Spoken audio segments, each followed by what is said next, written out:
So do I have the Frontier app? Oh, I'm not. Hold on. Let me.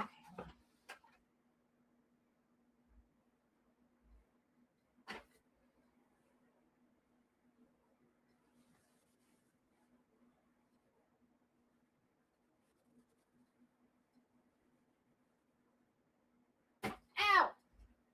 I can't believe it's.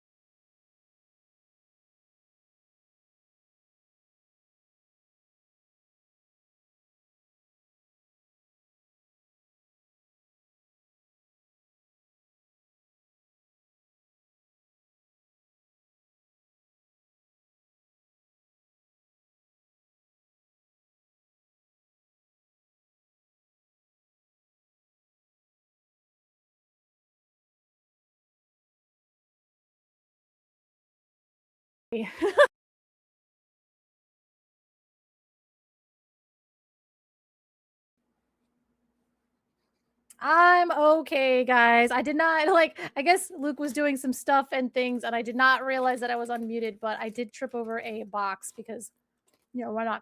So we're yeah. Call me Annie, but I am okay. Welcome to Wednesday night of the ICL. We are here. Maybe button. we're not. I don't know. Luke's pushing buttons, but welcome, guys.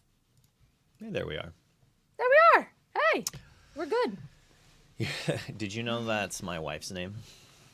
And apparently, it is Reginald's dog's name as well. So, well, luckily my wife spells it differently than that, so it's not the same. But luckily, mostly here. Well, welcome to ETB versus a select few. It is Wednesday, ICL Round 1 for Division B, with last year's reigning champions, or last season's, enter the battlefield versus returning top cut team Select Few. I don't know what that voice was, but it was there. It was good. Felt very wizardy. Felt right. Oh, it's gonna be a bloodbath. Hopefully, we're going to go to Game 3 on it, but all right, there's no way that both of these teams are not out for blood. ETB trying to maintain the dominance that they've had all through Season 1 and 2, while Select Few is going to try to steal that away. They're going to try to get in the way of that tempo. That tempo? Ow. I'm actually just hurting myself now, so I do apologize for that. Oh. Is it? Oh. You can keep talking while I fix something.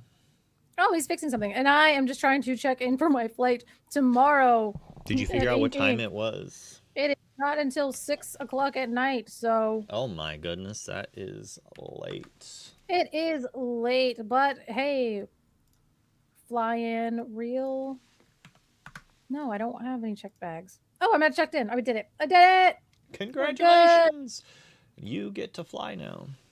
You don't leave until 6 p.m.?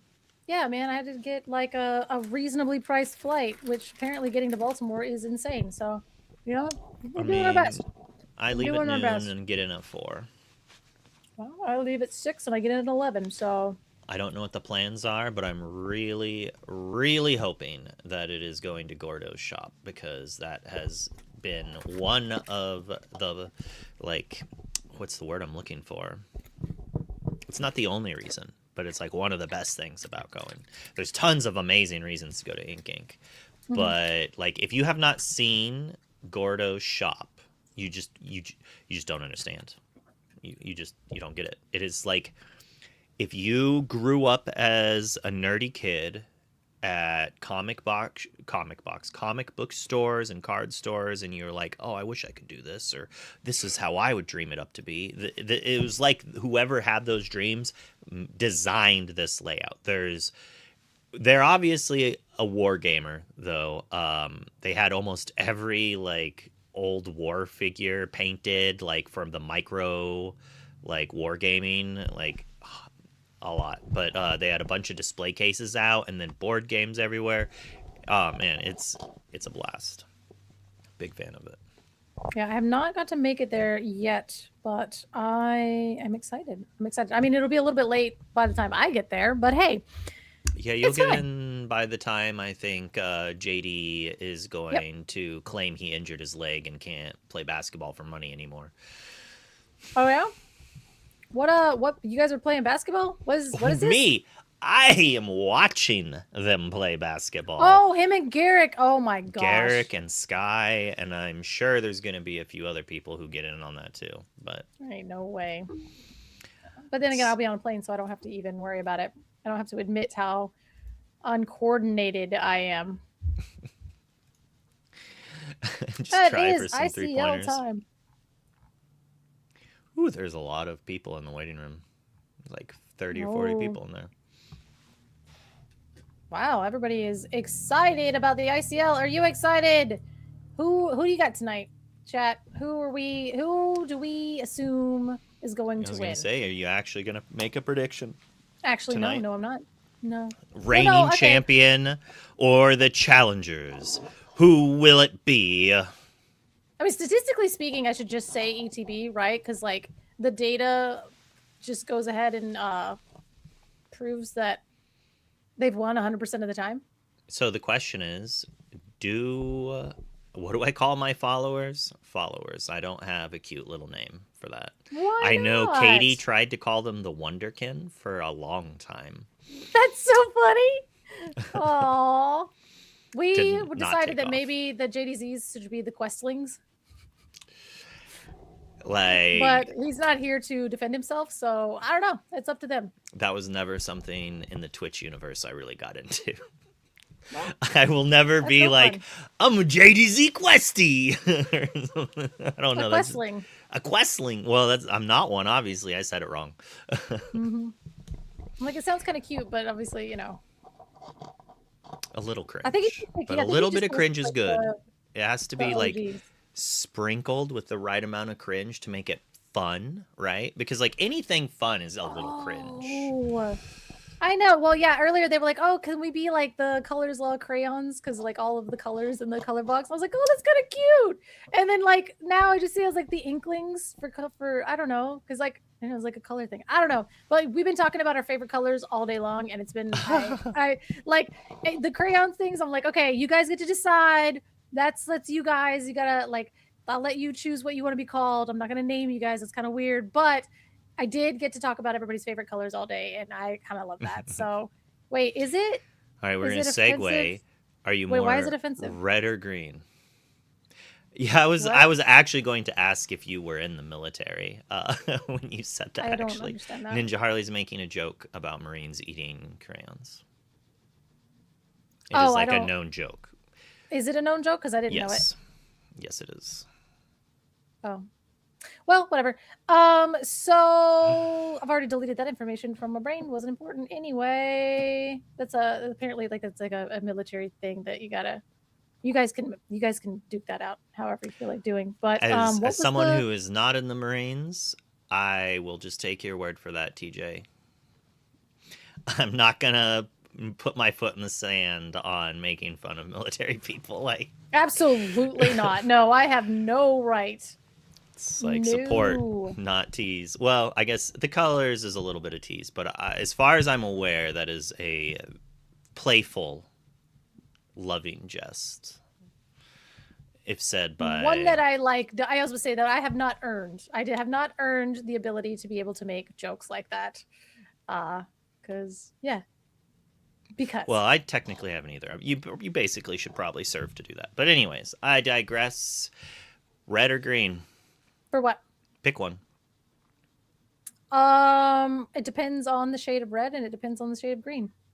Well, what about ETB red and select few green? You're not tricking me into doing this. I think You're I not would have tricking me into until doing you this. asked for the shade.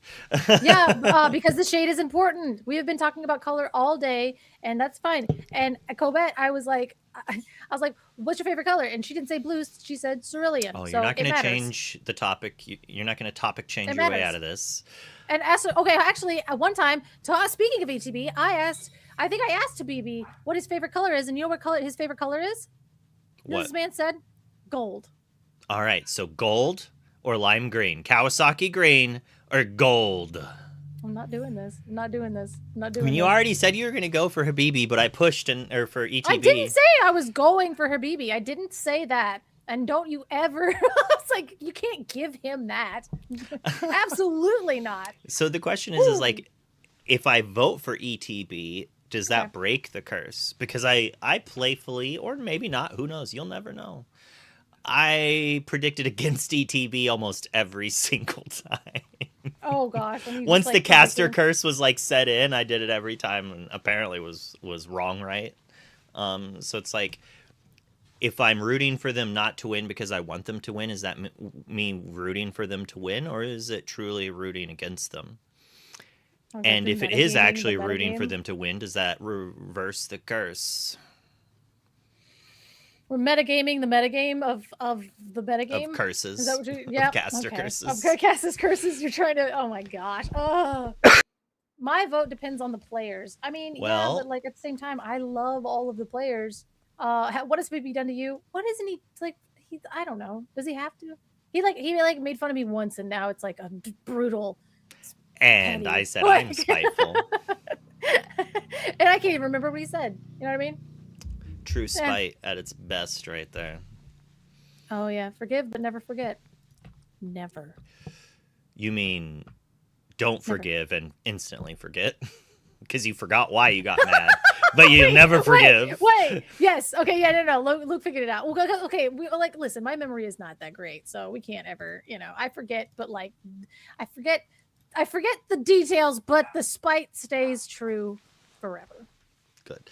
You'll forget about it. You'll see them on the street, and you will slash their tires. It makes perfect sense. I'm not gonna very commit reasonable. I'm not going to commit crimes. That's crazy. That's not colors that's not crime. It. Oh my god! Here we go.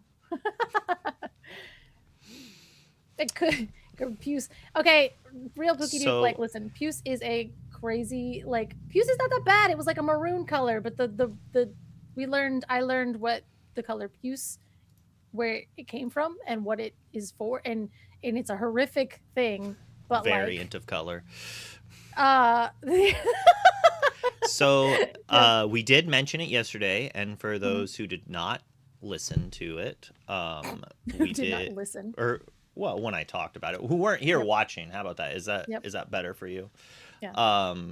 We did have the MVPs and other awards from season 2, and cool. One of those players will most likely be playing, mostly because ETB only has like 5 people on their team. So, hey, I mean, listen, there's got to be some meta to it because they just keep on winning. So, but the league MVP was awarded to Joseph Quigley, the Quigginator, the Quigster, and various other amazingly awesome nicknames.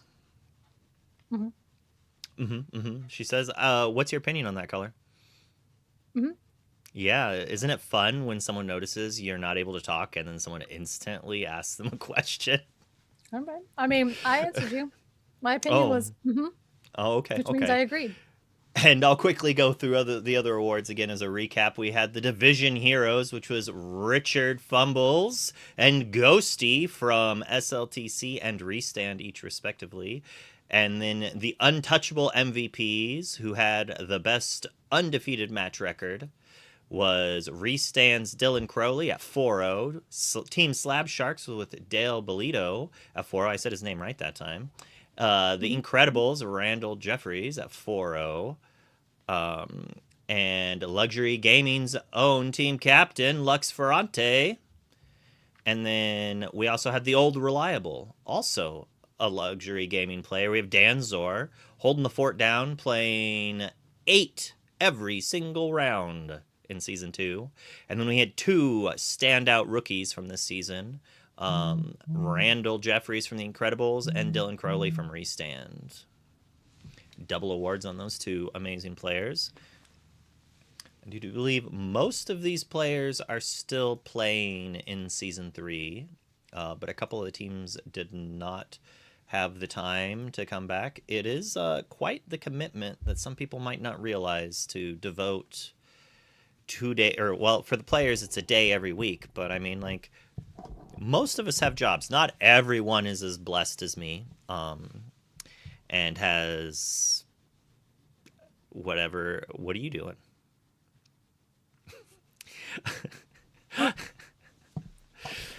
Not everybody has a significant other who pays for everything.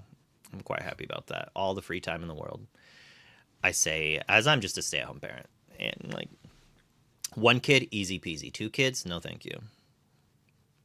Like, I could not, like, it is so easy to be a stay-at-home parent if you have some assistance. Obviously, not a single parent with 1 child. Big difference. Big difference.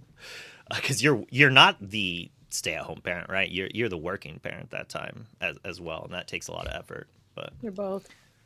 I'll just get off my rant here. I'm going to set up these tables. We're almost ready to jump on over to the action. If you want to stop eating for a second and chit-chat while I do some work. Yeah, I know you don't want to. I wanted to eat.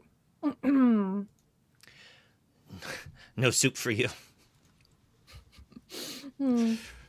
But the people want to see who's playing in the first round, and they're shuffling up right now. There's still a couple minutes until gameplay starts, but we do get to see the players getting ready. We're starting off with Chris versus Create, team captain / owners of each of their respective teams. So it's kind of a nice little duel to start off with.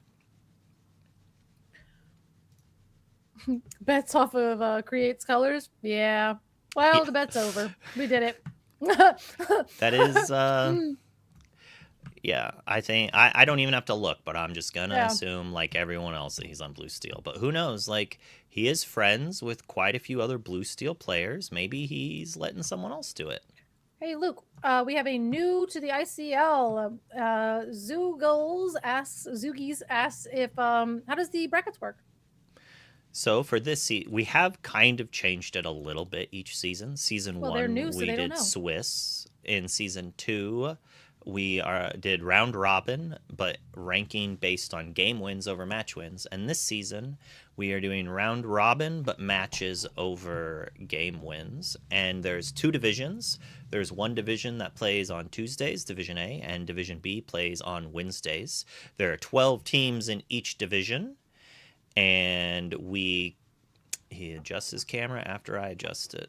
And we do a cut to top 8 in each division. And it does seem like a lot of teams get in, but there's various reasons for this. Just mostly it's round robin, and we want teams to have that feel of agency in all the games they play.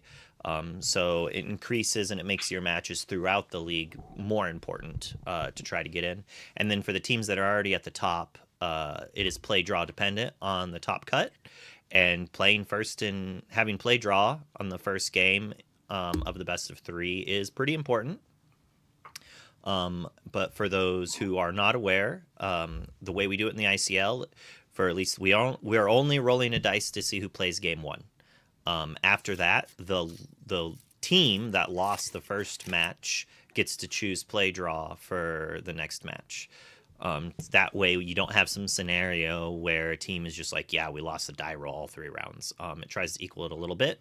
Granted, this does guarantee one team's going to be on the play twice, most likely, but I don't know how that wouldn't occur. But, you know, we're trying to equalize it as much as possible to get a good, clean, fun game.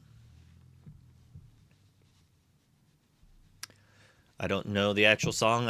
All I know is, "Oh, Canada," for the quick stir in chat.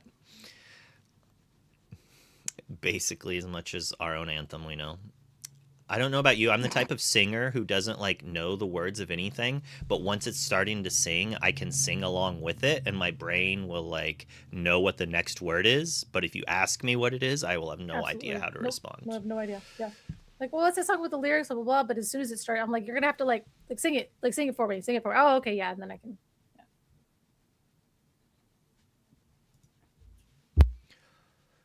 And it looks like Chris here is mulling 4. I don't know if Create did his mull or not. I can sing golden, yes. Yes, I can. You Okay, just saw so Rip's hand.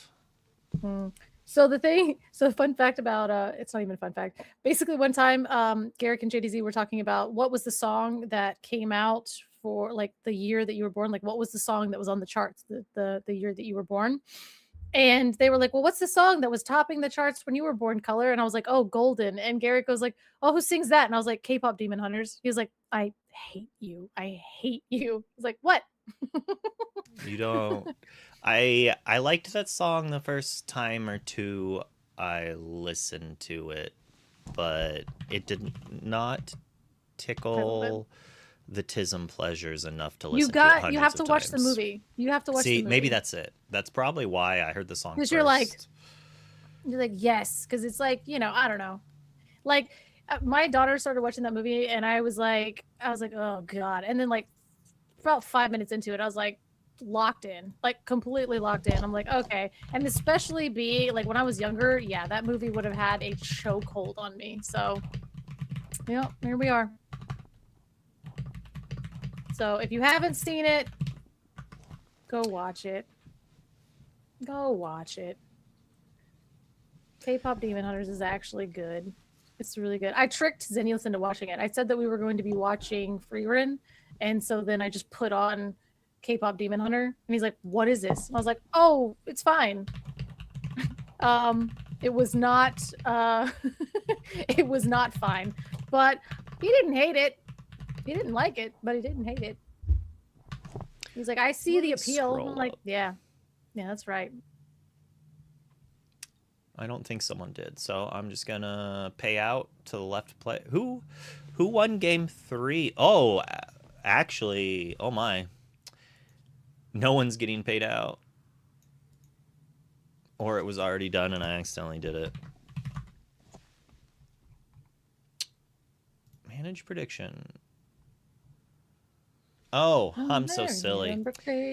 You know, when you run the stream bot from your own computer, you have to actually turn it on for it to work. But any streamers out there, I do actually kind of recommend StreamerBot. It's pretty fun to use. It just takes a little bit of time to get everything set up. And it does look like the games are about to start.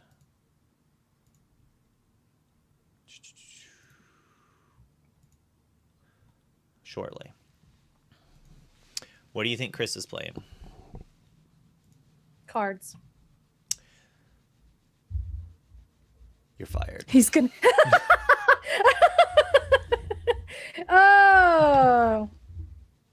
And that's all it took, folks. That is actually all it took. It doesn't take much, but here we go.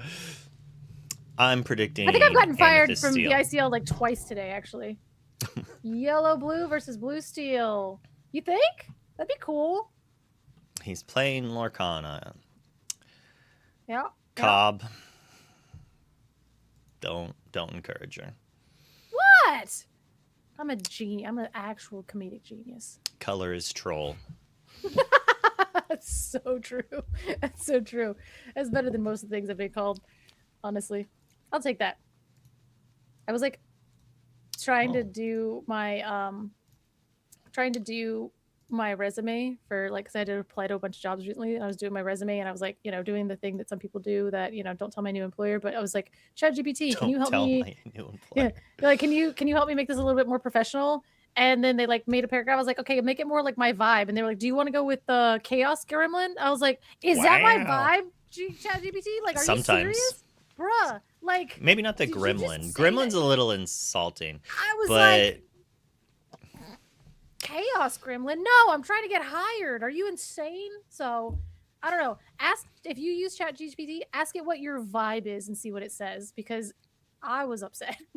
What's my vibe? And it was like, I try not to use too. I know. That's what I say. I was like, I don't want to get flamed for using it, but like, I was just like, can you clean this up so I can actually get hired? It's kind of important.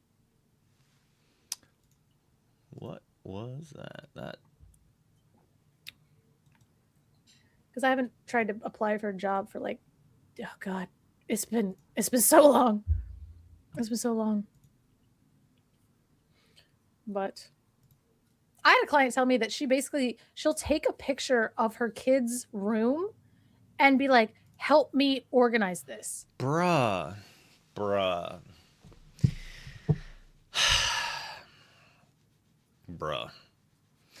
Like, bruh. I mean, all right. To be fair, I would much rather AI being used to help someone declutter their room than AI be used to take jobs away from people that want to do them. You know, let AI start doing manual labor. Give me a robot that builds buildings. No one needs to be out there digging ditches, right? Like manual labor that doesn't need to be done. You know, I want AI to be doing quality of life improvements. I don't want AI stealing art so companies don't have to pay artists, so then artists all go out of business. That's not what I want. That's no, and I say But I that's had what they mine want. clean up. Well, I mean that's what I basically had it clean up my resume because like I'm dumb and can't talk good. You know what I mean? And like maybe I could have like Fair. reached out to a human, but y'all busy. Humans are busy. Like, And give me also, some AI-controlled garbage I'm trucks and like taxis. I can't pay somebody to fix my resume because I don't have a job. So I'm trying to get hired, and then I'll have money, and then I could pay. We're in Hey, this you want me to endless help loop of you? being poor. You want me to help you? Huh? I'll help you right now because you know this person. Just message Skip and ask her help. She would love to help you with it. She might force you to play at least one game of TFT for it, but Bro, I was about to say like I play that religiously anyway, but I did get a job, so wow.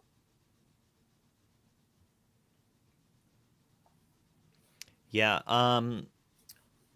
My favorite image is the ones where someone talks about. I can't look. We're gonna go back to the booth for 1 second. We're in the booth. When someone talks about. 1 second. I'll let you talk for a second. Well, I'm gonna ask because R&B asked a question then didn't follow up. No, I don't. Tell us who is a resume. Why did I took guru and resume and tried to put them into one word and it just went really bad. Oh no, are we back to referring to ourselves in the third person? We do need a theme song. There was one time where we had like a Lorebot theme song and it was actually pretty good and we all were like, you know, what's going on? We are waiting for the match to start. We unfortunately, but also fortunately, the timer, we're all in the same thing. So we're starting. Sorry. Amethyst Steel versus where did you know it? Where it's going to be Sapphire Steel, and if it's not, we Sapphire have to do Amber, a wellness check let's on go. Create. So if it's not Sapphire Steel, everybody get your okay. It is. We're just kidding. We're going to depot and passing. So we know that the Captain Hook is Luke. Does Luke know that he's muted or? Was only muted for you actually. Because I knew that if I tried talking to them and not muting it so you couldn't hear me, your brain would break. So I tried to do that, but I forgot to unmute. As we learned from yesterday, don't give me that look. You know it. I'm going to do it to you later just to prove my point. This is the list. We're seeing Pocahontas on turn 2. We were actually looking at this list earlier, which is what Fia was playing when she won the CCQ and Leicester this weekend. I don't want to take anything away from her because she did great. I'm just going to say I'm pretty sure that was the list Sailor put on our video. Maybe it wasn't, and maybe it was an internally shared list. But I think he might have posted it somewhere. Did Sailor win the CCQ with it? He posted the list is what I'm saying. Or did Fia win with the list? Hey, if we made a YouTube video and someone takes that deck list and wins with it, I'm going to bring up that our team made a deck that someone won list. Obviously, she's amazing because she piloted to first place. Not trying to steal anything there. And who knows, maybe she came up with it on her own. Apparently, people can have independent ideas, on their own. But I'm going to shill my team, and you're not going to shame me for it. Well, you will, but I'm not going to let it hurt my feels anyways. Okay. Calhoun Does not quest for too much lore. Wouldn't it be No. kind of interesting if you could challenge with Calhoun, gain 2 lore, and then somehow, like, the Pocahontas saw that, so you could quest You're for like 3? hold priority and yeah, quest no. with... Not this game. We can't be doing shenanigans like that here, but we do go ahead and offer up our Pocahontas for a trade. Not a trade, just a bonk. Yes, it is a trade. It's so a trade. We'll get rid of your Captain Hook because she is a 3/2. Can you Yeah, we up the can... quality on the... It is actually set to 4,000 for you. Oh, well, we're just I going do by believe this echolocations. is... Well, this is one of the problems with your internet you were complaining about, I think, actually. Oh, my internet is poo-poo trash. Because your little bars are yellowish. Oh, they're back to green, so hopefully you can see. If it's better for you, I could stream it directly to the Discord and you can join that to see if that looks better for you. Yeah, probably. Or I could just open up the... I'm in the Discord. So let me just open this up and I will pop this out. And I'll pop it up over here. And then now I can actually just see it. Yeah, I can just you won't see be able the to see game the live. cards and stuff, though. But oh, man. Here, I Are got you going to it. stream it in the Discord? Tactical fun. And we love it. Woohoo! All right, guys, we did it. I can actually see things. And they look amazing. As we do see this Cinderella dreams come true. Tipo down to the inkwell. She's singing Zeus Bolt. Just kidding.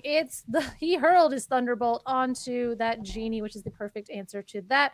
Now we see the Tinkerbell Giant Fear come down and resist +1 on Calhoun. Says, I don't care. So we'll go back to that trade a little bit ago. I think it's 100%. You're always throwing that hook into the yeah, whenever you take that. I'm a little surprised that the Pocahontas quested, but I think that's just Chris acknowledging that if it doesn't quest, there could be a world that it just eats removal, and then you don't even get 2 lore out of it. And if we quest and force the trade, there's a world that Create just doesn't have another character to follow up, so then Chris can continue just questing with his little characters. And we saw this Elsa exert that Cindy to allow Calhoun to eat some more, and Goliath coming down to top off Create's hand and to put a little pressure on Chris to be like, if you don't answer this, you're going to discard some cards, assuming he has more than 2 cards in hand, which I think I'm seeing him flick 3, but it's... So he might actually be able to ink and play something big, but Demona doesn't do much here. And it is Demona. Doesn't care. I don't care what you're saying about it, but it does lock that down because Demona makes sure that Goliath does not ready, because Stone by Day says if you have 3 or more cards in your hand, it doesn't matter. Whatever. He could have left him. He could have left him because he wasn't going to ready, and Goliath wasn't going to do anything. He didn't want to discard a card. Turn. Oh, yeah, that's true. Well, I guess he gets to keep it. So, fine. But we are getting rid of that Goliath. We're not feeding purple steel, or amethyst steel, rather. We're just going to have an enchanted Demona on the board while we see what Create can kind of build back with here. And Enchanted Hades? Would be it's got to be enchanted. Otherwise, he loses. Well, he had an opportunity, and he beefed it because this is a non-enchanted Cindy. We're just stacking some damage. Kitty Cat could be scary. Do you think he's got it? Do I think he has Cat in his deck? Probably. In his hand, ready to play.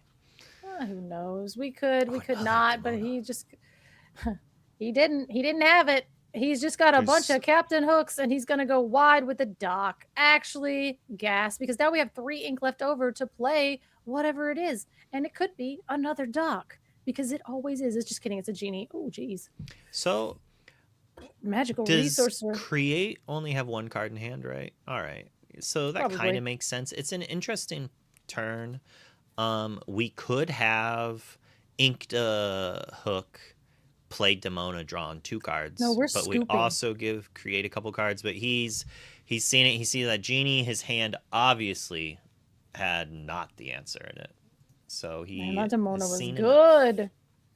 And I don't know, have we seen that Genie Magical Researcher do or pop off, or is it literally just the threat of having Genie Magical Researcher on the board with the ability to boost for one and then quest for each card that is under him? So I haven't seen Well, him quest for like a billion, but I've seen people bend over backwards trying to get that card off the board. well, that's because if you don't, it does that. So one thing to be aware of is he does have Pocahontas in his deck. So like if you just ignore that, they could just win in one turn, kind of. Absolutely. Or at least gain such a gigantic burst. And then for you to interact with that sometimes forces you to do things such as not sing song removal. And then if you have forced your opponent into that type of situation, it puts them on the back foot, and all of a sudden, like, instead of being able to play a good character like a Tinkerbell and then sing Let It Go, they don't get to play the Tinkerbell because they have to answer it. That's how I lost to Kapu. Basically, I got in a spot where my hand was a bunch of We Don't Talk About Brunos and 4 and 5 drop characters, but he had locations in play that I had to answer the characters, because if I did not answer his big character on that turn, he got to move it to the location and draw an extra card and gain more lore. And then if he has an answer to my character, I'm right back to where I start and I lose the game on the spot. And I basically had to kind of answer that for a few turns. I never drew a card that cost under 5 to be able to double card, and he just kept replaying these big threats. And that's simply on the fact that he was able to apply early pressure, put me on the back foot, and not allow me to sing my songs. Because if you're not singing your songs, they are far, far less powerful. Who would have thought? Free things. Pretty good.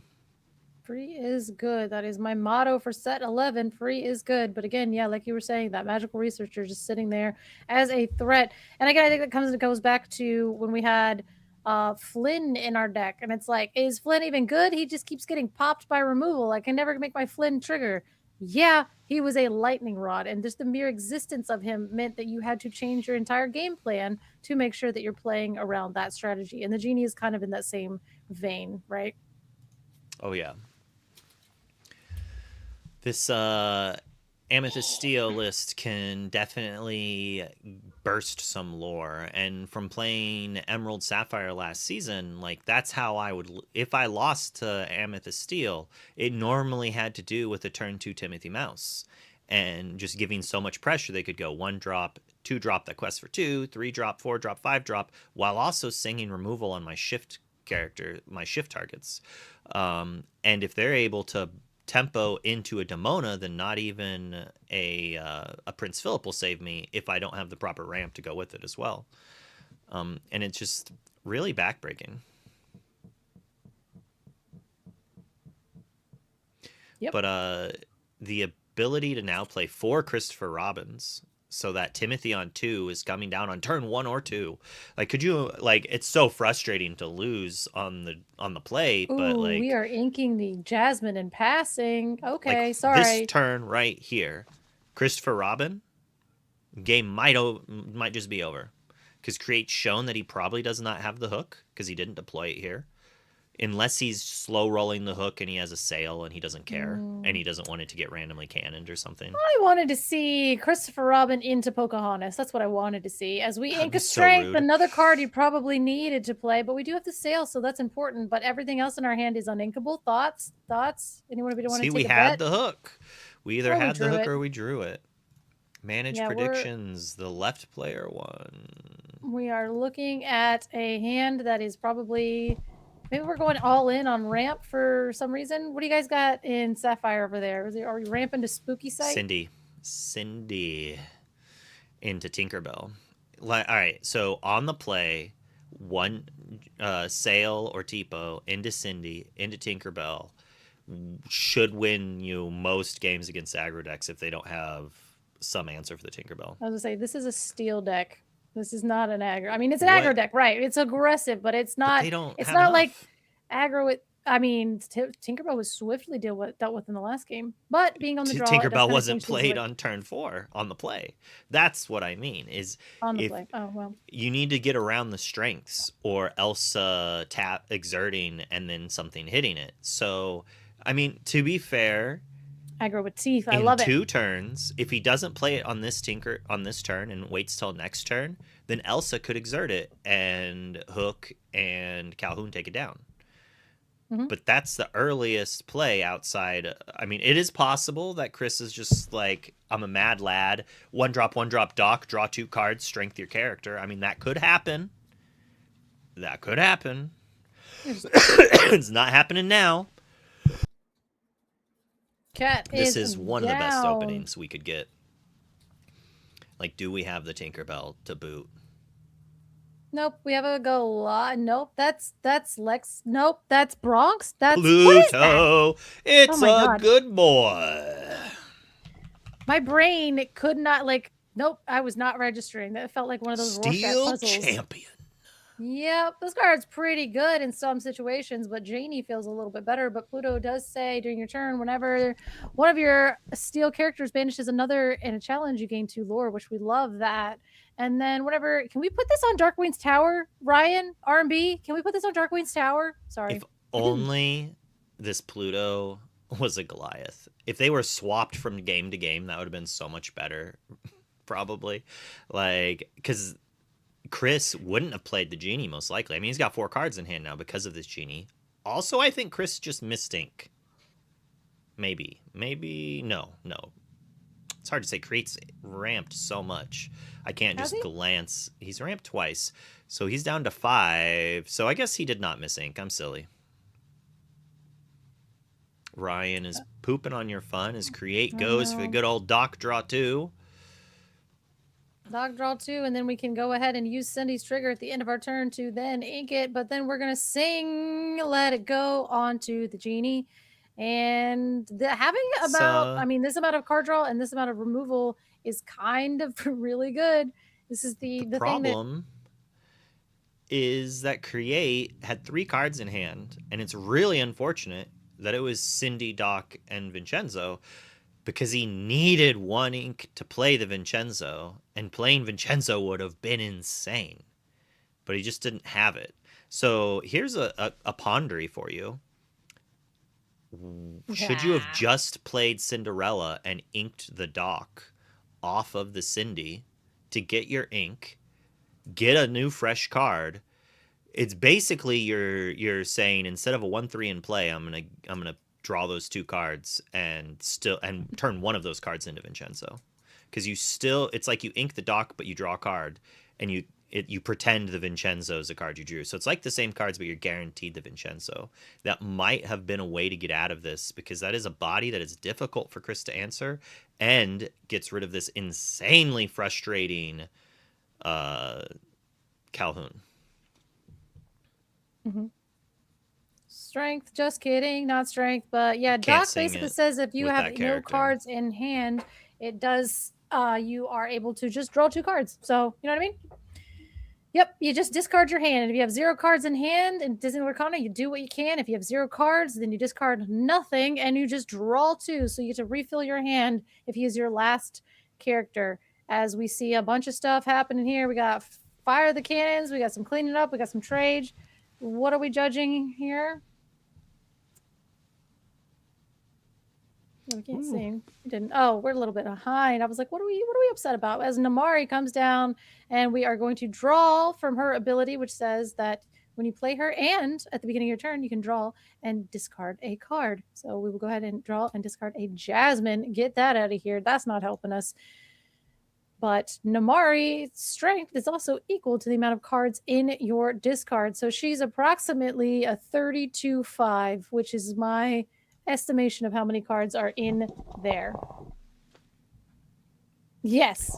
Sorry, Doc does say just draw 2 cards.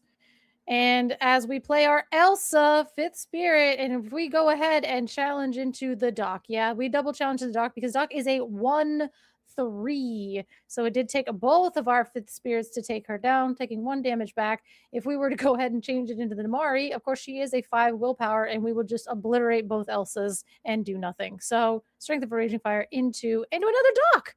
So we ink the Strength to get the 2 cards from the Doc. Hopefully they're good, because we did ink a Strength. And we'll see. As we do get the Namari trigger, so we get to draw a card and choose whether we want to discard a card or we can keep it. we're also going to get rid of a strength and draw for turn. So we have 2 cards in hand. Hopefully they're good. It's a Vincenzo. It's pretty okay. It's a big old body. Oh, yeah, it does take out Doc. Never mind. It's actually really good. So, yeah, it takes out Doc with the 3 damage and then is just sitting on the board as a 2/7 with 3 lore on it. 2/8, 2/7? I don't know. I don't look at steel cards. Come on, guys. I'm kidding.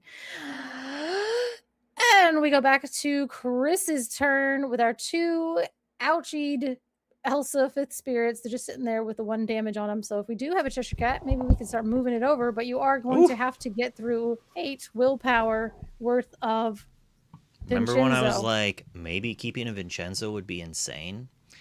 This Vincenzo's showing how amazing it is. Maybe Create just knew. He had that. He's like, all right, 2, 3 cards down in my deck. I can feel the Vincenzo. I can feel the explosives coming up. We're ready. Heart of the cards. I mean, Create was a Yu-Gi-Oh player, right? So maybe he does have the heart of the cards. I don't know. Top deck blue steel gaming is what we have as we play our Tinkerbell. There we go. Adding 1 damage to each of the characters, but those pops the Olaf, getting rid of that, and now we can choose to bounce something. But what do you want to bounce? Are you bouncing? Yeah, that ain't right. I'm not bouncing anything because we want to be able to get that Yzma trigger off next turn because we have no cards in hand, and putting the Elsa into our hand kind of like takes that ability away. And like, what is Elsa going to do for us? You know? So just Olaf banished for nothing. So instead of Heart of the Cards, should it be like Lore of the Ink or something like that? Nah. As we get our 3rd enchanted Demona, just to play a palace card to get that out of our hand so then we can exert the Yzma. And if you have no cards in hand, you just draw up to 3 cards. Pretty good. Pretty good. I've heard drawing 3 cards is, you know, a fairly good thing. It's a lot of cards. It's a lot of cards. It's a lot of beefy characters that Create's got in play right here. Yeah, and that is the problem, right? We got like Namari, she's approximately like a 35/5. We got the 2/8, and we got a Yzma number 2. Yzma number 2, but then we do know that we are going to be able to challenge in with the Tinkerbell and be able to splash more damage and getting rid of like nothing really. But hey, we'll figure it out. We're Sapphire Steel. We got some damage. Has Chris played that strength yet, though? Chris hasn't played the strength that he revealed. When did he reveal strength? Did he play the one that he tried to accidentally sing earlier? He inked it. Oh, he inked it? To play the... the Yzma. Yeah. Okay, yep. Because he drew 3 off that. Watching the game explains the game. Yeah, sometimes. This Namari is looking pretty saucy right now. Let's filter that hand, get rid of these small things like a Jasmine. Find an ink runner. Find an ink runner. Find an ink runner. Oh, ink runner would be pretty fire. Oh, like take out Yzma, shoot another. I mean, hitting Yzma. You basically you would hit the Elsa, take out the Elsa, and then splash the damage to the Yzma or anything else like this, or we'll just do what like I'm racing. I'm just gonna play my dog. I was just saying if we had another Tinkerbell, we could hit the Yzma, shoot the other Yzma, play Tinkerbell, get rid of both of them, and then there's no more draw. But you had a mystical, magical Tinkerbell in hand. I was just talking about what we had on board. You're like, if we had the other good card in our deck, in our hand. Well, yes. You got to see what they're going to play. The board's right there. Everyone can predict the board. That's not true at all. We had the other best card in our deck. Hand. You're talking about needing the ink runner to do something, and you chastise me for saying if we have a Tinkerbell. Because this is our 3rd Tinkerbell or 2nd Tinkerbell. We have not seen ink runner yet. Or he just doesn't have in his deck because he's not scared of evasives, which would be crazy.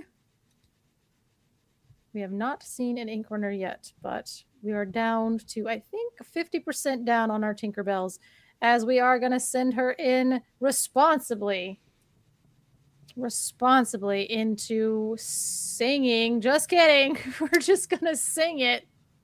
Yeah, we cannot allow Chris to draw 6 cards. Like, I'm pretty sure that is just something we can't let happen. I mean, maybe there's a world we quest it out. We quest for up to 15, 16. But there's a lot of characters in play. There's a kitty cat, like 1 strength and possibly an Elsa might be enough. I'm not doing the math. It is a little difficult to answer the Vincenzo. Yeah, the Vincenzo's there, but you can just splash the damage from where the else is onto. Oh, we went to 9 off the Vincenzo. Did Vincenzo quested already? So it would actually be going to 13. Sorry. So I definitely agree with answering the cards that draw 1,000 cards.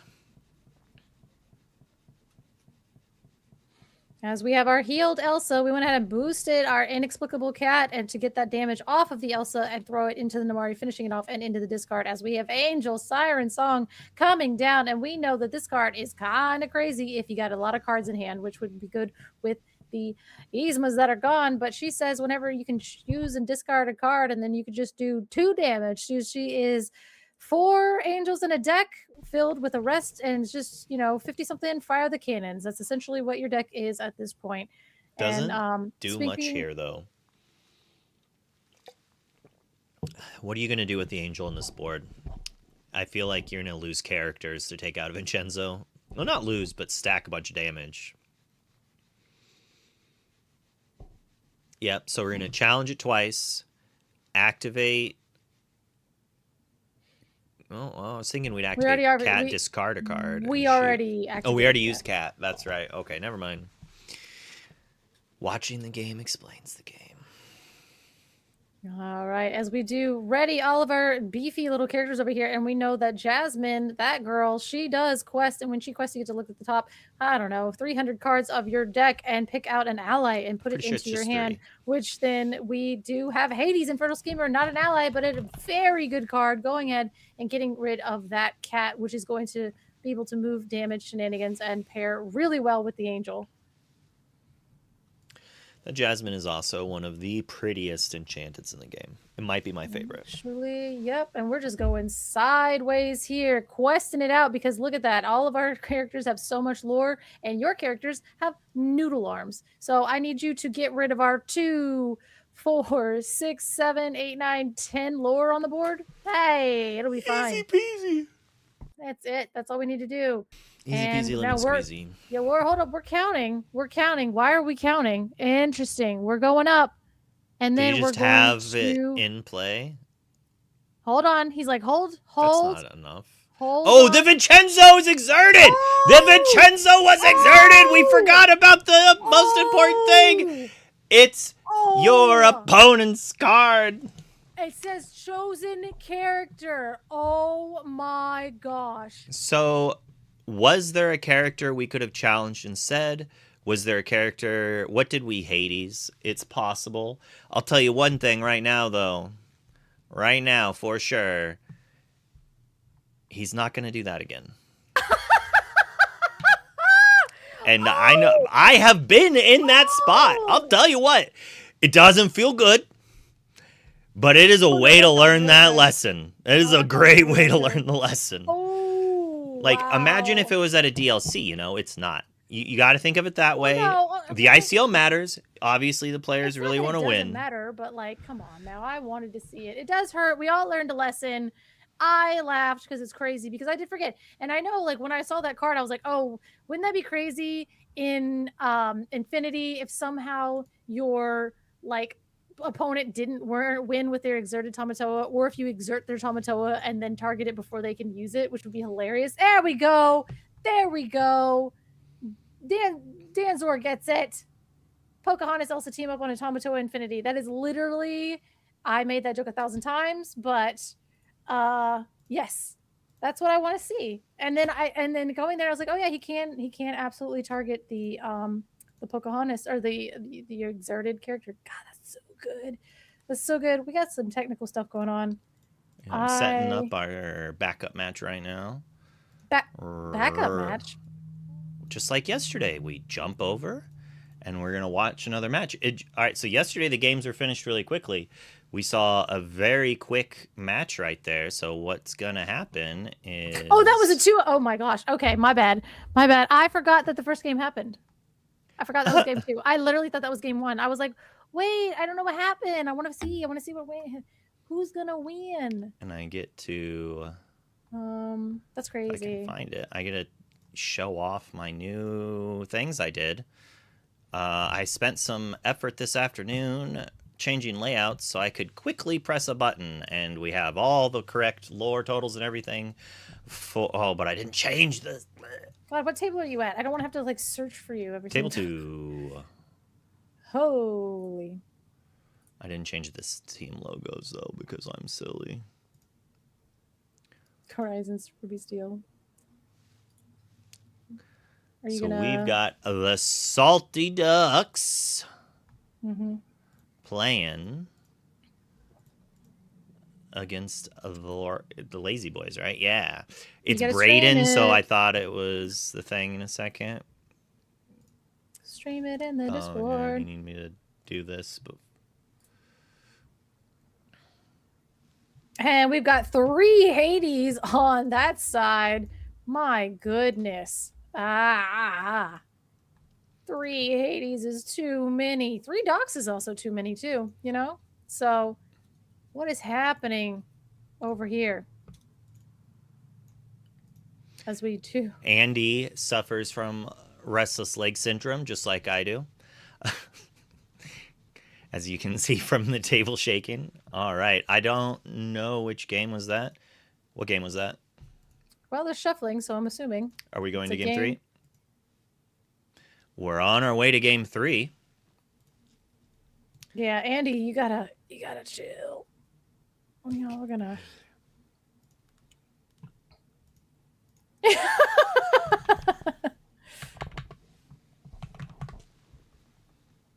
All right. So yeah, game 3. We love a game 3. And we do have Amber Steel against, I don't know, an army of Hades. I'm assuming it's some colors. And that camera needs to be stabilized. I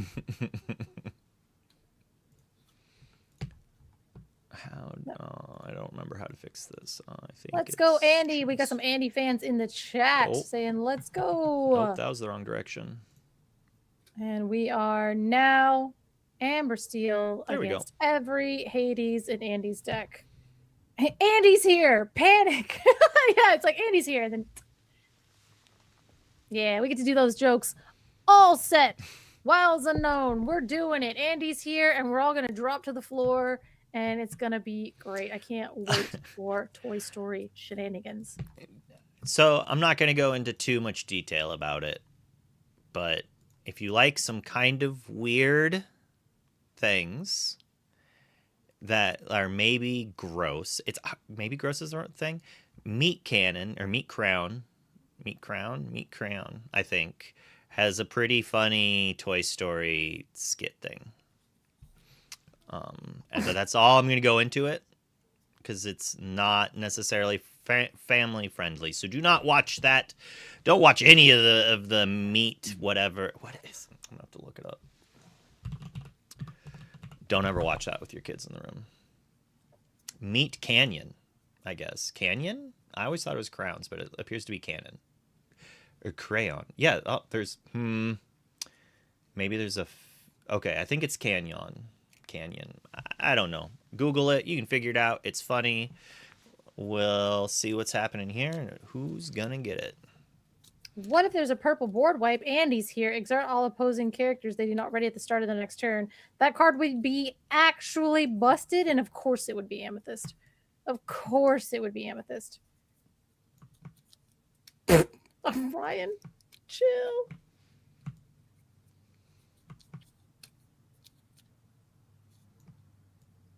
Oh, shoot.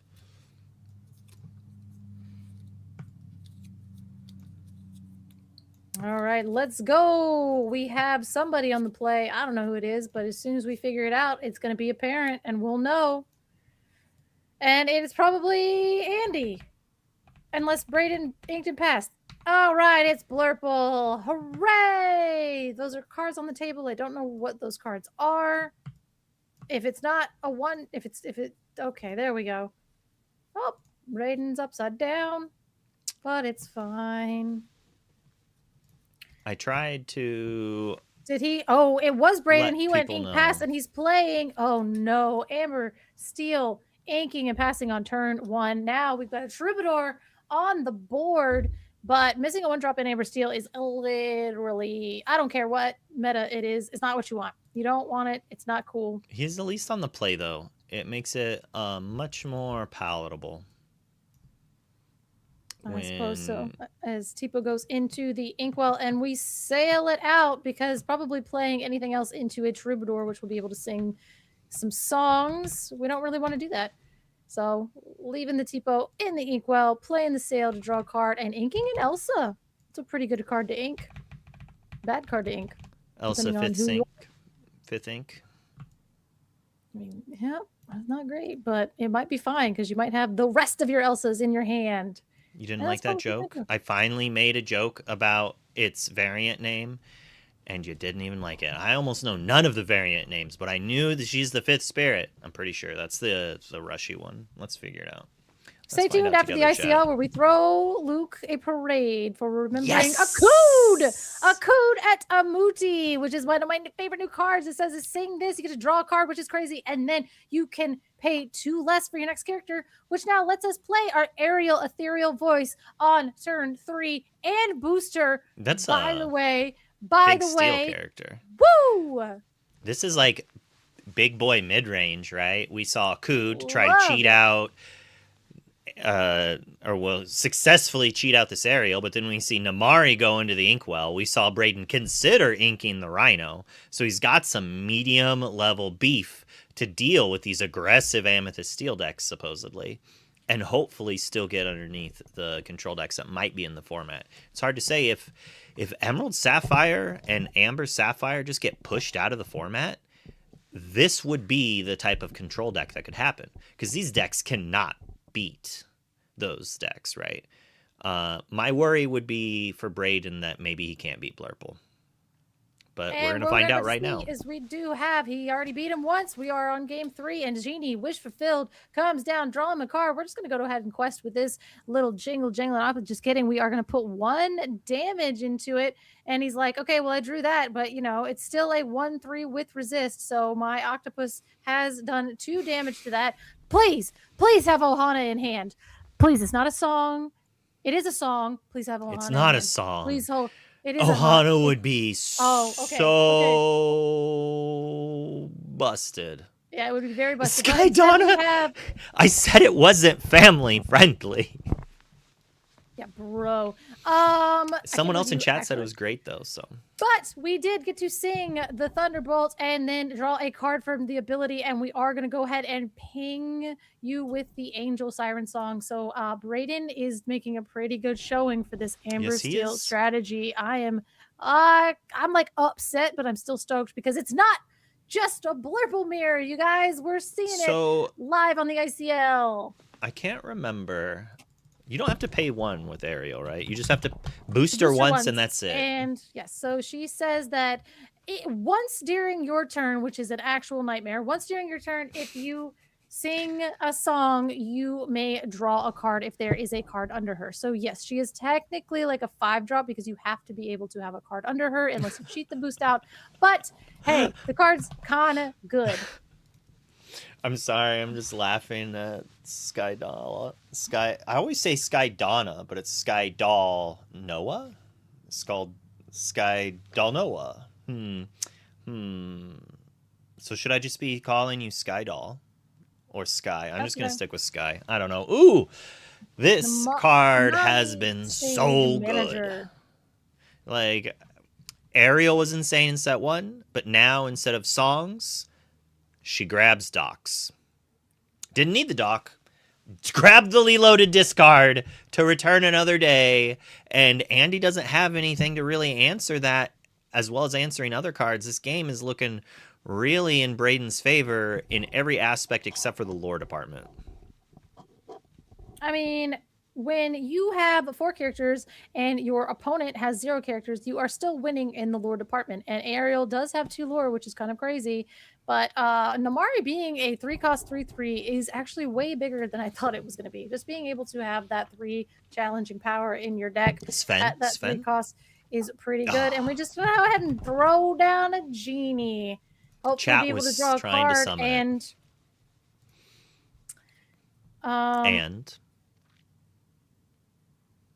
what? I said like one word while you're mid-sentence and it shut your brain off again. I'm not even trying. You got it. What But happens as from here, Luke? Yeah, there you go. yeah, as chat was saying, they were trying to predict the Sven, so it's like, is that the Sven to punish? But it's not. Plays like that are interesting things because you're not always going to expect that until you get punished. As we were talking about, like, Create learned his lesson. Don't exert gigantic questers into Pocahontas's because she's scary, but you have to learn that lesson once most of the time. And then once you learn it, hopefully you'll remember to play around it. Whereas in Braden is probably going to continue questing these characters until Andy shows him the Sven. Or until Sven is like a 4 of staple, and it's not really. It's kind of a 2 of in some lists, if even. Does cleanly answer both of these terrifying 4 drops, though.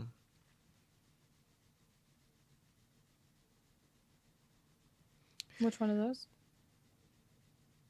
The Angel and the Ariel, both of which are must-answer cards for Andy, because Ariel is going to draw Braden more cards off each removal, as if playing the removal wasn't annoying enough for Andy. He's drawn cards. And Angel's just going to discard that card to deal an extra 2 damage. So it's going to give him that extra reach to be able to take out Demona, because he could play the Zeus, draw a card, and then pitch it to the Angel. So he doesn't need to have cards saved in his hand to still be able to double up if he draws removal. Or who knows what other songs he plays. Akud, since it replaces itself. Yeah.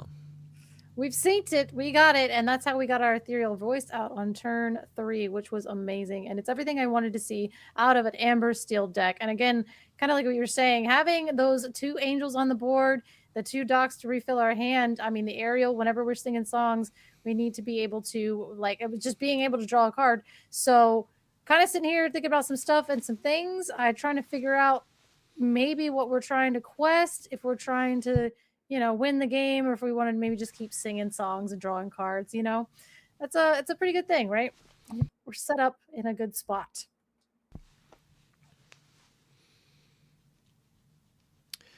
Yeah, it's still Andy's turn, I do believe. And they're talking about something. I'm going to listen in real quick. Potentially a judge call, potentially not. Maybe they're talking about their favorite colors, which I'm assuming. Let's see. What do we think? Do we think that it's just like Braden's favorite color is purple? Braden's turn still.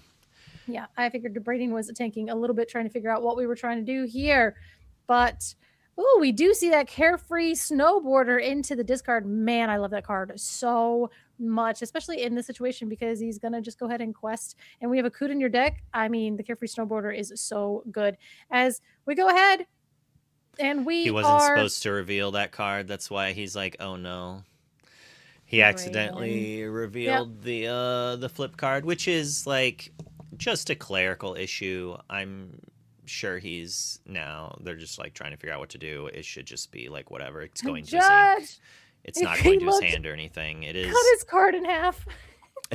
It is giving him a little bit extra information. Technically, it is an advantage. He knows he could play into some things, but it is obviously a mistake here. It might be a warning, but it is highly unlikely it's going to be anything over that.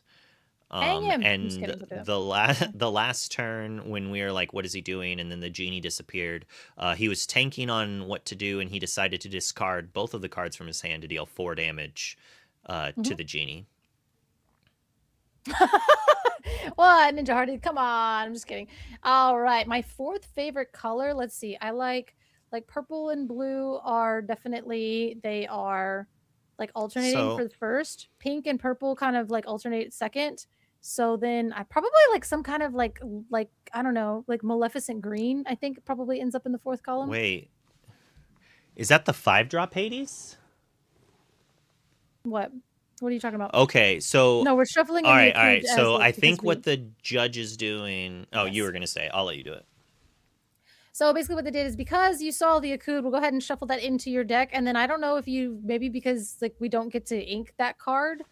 I don't know. Did we miss out on the? No. They grabbed a so to make it so he doesn't have the advantage of knowing what to play around. They shuffled it into his deck and then put the top card into his. Okay, so it was the top card. Yep. All right. Sick. And now he doesn't know, but the Aku's in there, and now he got to shuffle his deck. Actually, Braden is +1 in the world right now as he puts a Grandmother Willow, Ancient Keeper of Trees. God, I'll learn it one day. And it is here, just causing all kinds of advantage, as hopefully being able to play anything to be able to clear up this board will feel a lot better for Andy. We're staring down the barrel of 1, 2, 3, 4, 5, 6, 7, 8 lore, which is actually just enough to win. That's how this game works. It is kind of an odd ruling that that's how it happened, but it does make sense. And in a way, it is creating the only scenario that takes away the small advantage that Braden did technically get. You could argue that, oh, but that Akud's good in his deck or something, but that Akud was a random card, an unknown random card that we are not supposed to know what it is, and now it is back to being an unknown random card that we don't know what it is. Now, that said, you need to pay attention if your opponent does this. If Braden was actually... I'm clarifying this, that I do not think he is a cheater. I'm just trying to warn you that he could have technically purposely looked, saw it was a good card, and then accidentally revealed it to get it shuffled back in. There's always a way, like, cheaters are going to try to cheat. I don't think that's what he's doing. But if you see your opponent trying to peek at their cards underneath an aerial, call a judge. I guess that's kind of what I'm saying. If it looks like your opponent's trying to look at cards that have been boosted, that's not allowed, and that is cheating. But what happened here was obviously just a minor dexterity error. And also mixed with the fact that in other card games that Braden does play, those cards... I think would be revealed and put in the discard. I think he was like going to put them into the discard, which is what happens if the character was banished. All of them would go face up into the discard. I had to think about it because I actually think now in Magic that if it's face down exiled, it would stay face down. So maybe it would be a similar interaction in other card games. But when you play 5 or 6 card games, sometimes the rules blend together, and that is why we have lore guides to help us in these scenarios, and because I could guarantee the players wouldn't have thought of that solution. Into the unknown. That's pretty good. Pretty good. Get rid of one thing. We're going to Into the Unknown, the Lilo Escape Artist, because we don't want it to keep coming back out of the discard as we play yet another Haney's Infernal Schemer, getting rid of the card advantage card and leaving us with not exactly story on board. We got rid of the 2 questing characters, which I think is important here. I know, he's drawing so many Hades. Technically true, as chat points out. There was a minor error.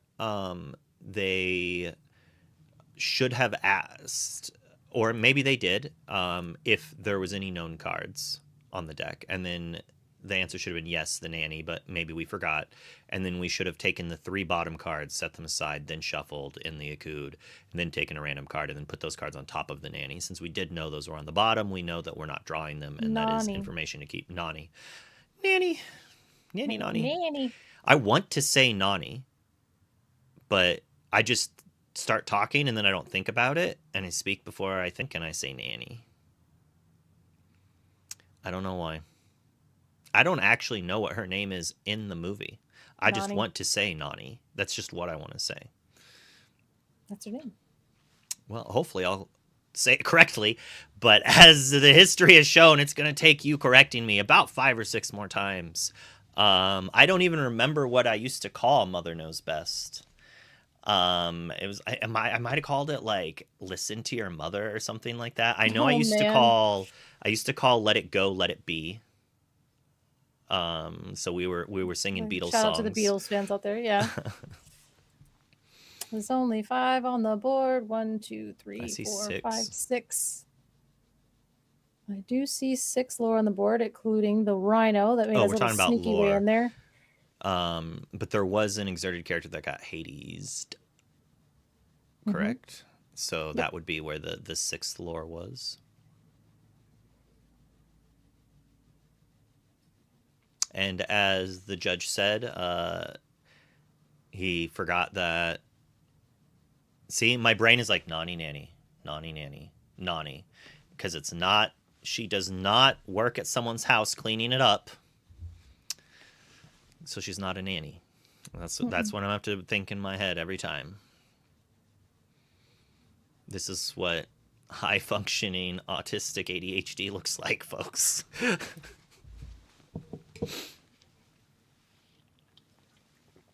I saw this funny thing. We're just gonna go off while they tank, of a person who was doing either a costume show or a drag show or something, and they were dressed as Steve Urkel, and they got a like, if you watched Family Matters, Steve Urkel had a machine that he transformed into Stefan out of, and so they go into the machine, but when they come out, they're Sonic the Hedgehog. And the person was like, when I made this skit, I just assumed everyone knew that the actor who plays Urkel was the same actor who voiced Sonic the Hedgehog. Turns out, not a lot of people knew that. And then the interviewer was like, would you like to talk about your autism? I'm just like, wow, just called out. Like, immediately called out. And like Sky's in chat knowing exactly. Yeah, he's like, he knows his name. Yep. Sky knows what's what. Sorry. And after that story, we're still tanked. Sorry, continue. No, I was gonna say, I had my roommate at one time sent me a thing, and it was like this whole ad about like trains and stuff like that. And at the very end in the ad, and it's like, if you were more worried about the trains than how the ad was made, then this isn't for you. You're autistic. And it was like, wow, dude, chill. But it was an ad for a marketing company that would help you make ads about your business. And so it was like, if you were more enamored about the way the trains in the video than like how this video was made, then this isn't for you. But like, basically, I was just like, wow, that's crazy. That was like a wild bait. Yeah, I feel like the players had a sense that we are in an ad, so they decided to clarify a few things with lore. And I'm assuming if we need it, they will probably have a minute or two extension for this correction. I don't know if they're gonna automatically change the clock or if the judge will just let them know later. We are technically on a backup table, so there's not always a judge watching, but they do tend to follow us around.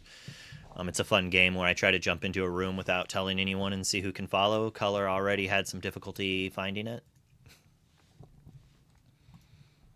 No, Am I not allowed to tease you?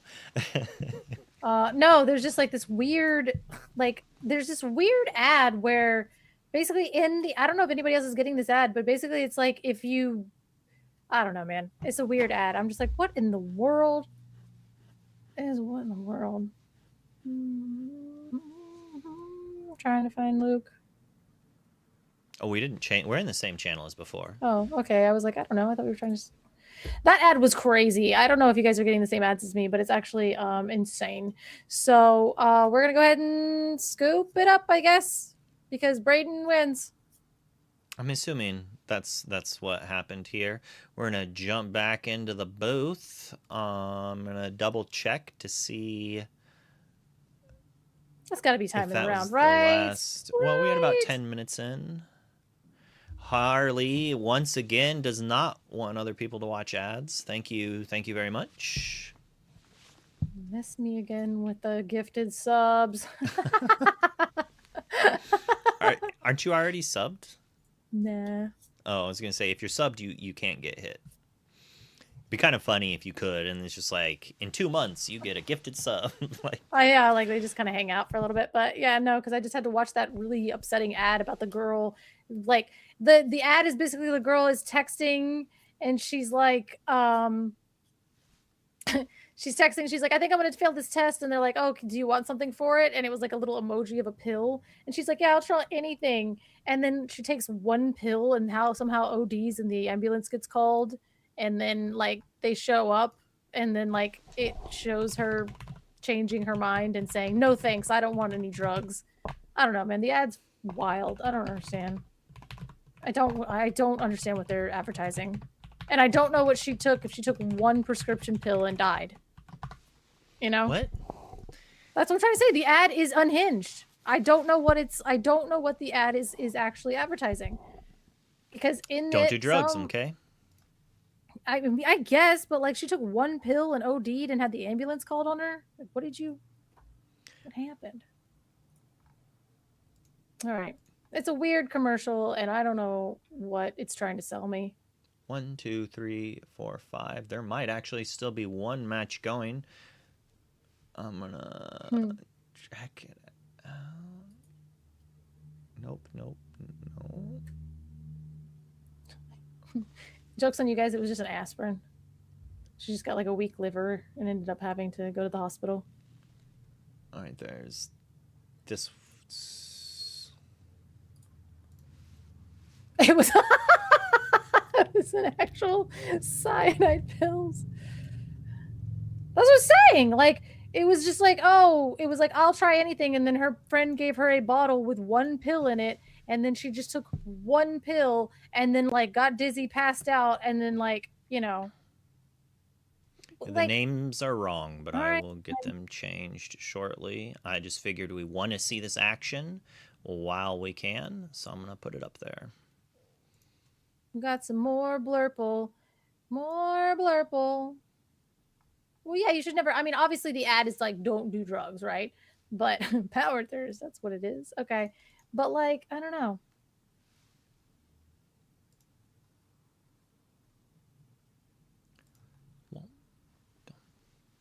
I love this song. I don't know what it is. I can't hear it. I was like, Darrow 5 hour. It's a 5 hour version of Darrow. Oh, it's only 5 minutes of it, but I think the song's called 5 hours. I can't remember. I have a 5 hour version as well. So, well, it looks like we finished up there. We'll go back to the booth. I won't worry about editing that, but I'll try to get that fixed. I'm not manually inputting 100 names every day. It's actually not 100 names. It's only 18. Quite easy to do, actually. But let's not think about that. We're not. It's already gone. Make sure I get the correct logos in. Honey Wizard. I love when ads just leave you with feeling like, should I be for or against drugs? I don't know what that was. Like I said, maybe she just had like a weak liver and she took like, it was just like an aspirin and just didn't agree with her because. Wait, is it like some anti-pharmaceutical commercial where they're like, it was just like she basically ibuprofen, not even once. She like chooses drugs in one timeline. She just takes one pill. Like, and it was just like this little white round pill. I'm like, that's like legit just an aspirin, but that's okay. And then she just goes and like passes out and gets the ambulance call on her. Oh, when you need to up your people are about to unsubscribe so they can see the ad. Bro, I've seen it like 3 times tonight, and I'm like, what are you trying to tell me? Like, stop taking prescription meds. I cannot. Okay. Nope. First of all, if you think this is how I am normally, like me just raw life, not raw dog in life. Nope. We have that like but hey, JDZ said it a few times. I think it's actually allowed to say. I don't think you're allowed to say that. What? It's just eating a hot dog without a bun. You know what? I should have thought about that one before I said that. No, I've gotten the same ad a few times. I have no idea what it's trying to say, but it's provocative. Yeah, pretty much. Yeah. What is that from? Mentos, not even once. Yeah, that ad is crying. It's kind of weird. And it's like, and then it's like yourfuturetoday.org. And I'm like, okay, I don't know. All right, so all the matches are in. So for those following along at home and you'd like to kind of keep track of your team, your favorite squads, and if they're not on the main thing, ETB 2-0'd as we watched the select few, and the Sunflower Illumineers beat Ink and Lore 2-1. Triad took down Emperor's New Crew 2-1. Impact took out I don't know that abbreviation. I should know that abbreviation. Why do I not know this abbreviation? Okay, The cannons Lucky against Dimes. Okay, okay. I'm silly. I'm like, TLD in my brain is like other abbreviations, so I was just like confused. They took down the Lucky Dimes 2-0, and as we saw, Braden win against the Salty Ducks, so the Lazy Boys 2-1, and then the Friendly Neighborhood with a Canadian neighborhood, took out Ink Inc 2-1 or 2-0 in game or match 1. Okay, Ninja Harley, I see it. I'm not reading all that out loud. If you want to read it, you can read what Ninja Harley is saying. But like, really, just one? Who? What kind of? Is it just like depending on like that was like a little teenage girl taking like a dose for like a 300-pound person adult? Is that like why one pill can do that? I mean, Because if we like, want to have a real talk really quickly, I'll turn off the music. There is a lot of very dangerous drugs that can kill you from only doing it once because they are so strong people do not understand what they're doing, and there are people that have severe chronic pains that have to take massive amounts of painkillers and muscle relaxers. Okay. And those things can stop your heart, and they can do lots of things, and it is very dangerous. So no one should be doing any pharmaceuticals that you have not talked to a doctor about if you're not prescribed it. I mean, if a doctor tells you should be taking Adderall, I don't care if it's prescribed. Like if you have a doctor's note, I guess that's being prescribed. So yes, like go if you're supposed to take it, but don't just be doing drugs. It's bad for you. Okay. Okay. And then, okay, I get that. Yeah, like if it's like literally like a teenage girl that's just like taking it from her friends, then she's probably getting it from somebody that's prescribed like a massive amount and not know what she's doing and everything or else. some like stupid kid who stole her grandmother's stuff from something. Yeah, exactly. Like And like those cancer drugs are no joke. They literally kill you to get rid of the cancer strain. And like you can only take some of those drugs for so long, you have to take a break. Although it's getting rid of some of the cancer, it can still like destroy your body. So just take the trend of just doing random things like that. Not a good look for people. No. Yeah. And Twitch, apparently, they wanted you to know that. I know, and I'm so like out of the loop that I'm like, nobody just takes other people's prescriptions. That's silly. That's actually unhinged, insane, wild behavior. And then it's people like, do well, stupid things all the time. Their brains are not developed yet. But you can't do that. You can't start doing that stuff when you're a teenager because your brain's not developed. And if it doesn't get developed and you're just putting stuff into it, it's never going to get developed. And then, come on, random alcohol, bro. It's like literally legal poison. But I'm not going to get into that one. Yeah, I've consumed far more than anyone ever should, and I have not consumed alcohol really in like over 10 years. No one plays Blue Steel. I mean, occasionally, that's silly, deranged, wild behavior. A glass of wine with some sushi is good. Like a little bit of a warm tummy while you're eating some food is good. The problem is most people who consume alcohol do not just consume that little amount. It's also a dangerous thing that a lot of people will probably recommend never getting into. What a happy stream. It wasn't me. It was the ad. I was like, what am I watching? It was watching? the ads. It was the ads. I didn't understand what in the world. And it played it like 3 times in a row. I am not at risk, Twitch. Leave me alone. Quickster watching the stream back later. I wonder what they're going to say about our deck choices. All right. Sorry. Colors a DAA plant. No, God. No. How is that better than what we were saying, Ryan?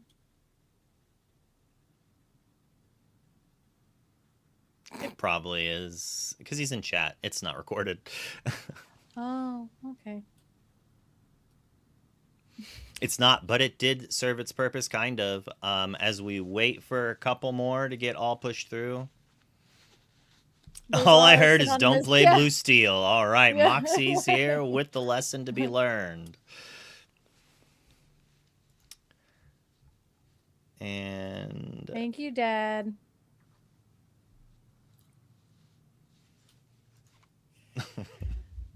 We are waiting for the round to start.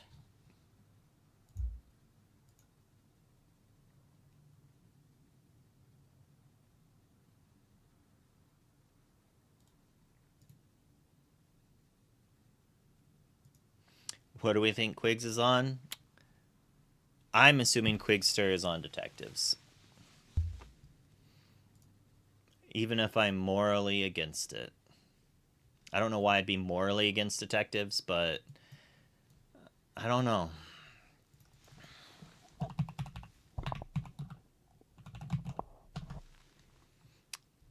I think he's on Emerald Sapphire. Assuming he's staying true to what his guide was last set, and a majority of the things he's was doing last set. It seems like a great starting place for him. As we see the turn 2 played, well, what is it called? What is the ability that costs less? I'll find it out. Not Robin Hood, Christopher Robin.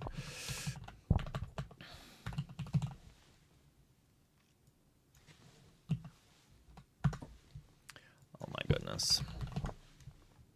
Oh my goodness.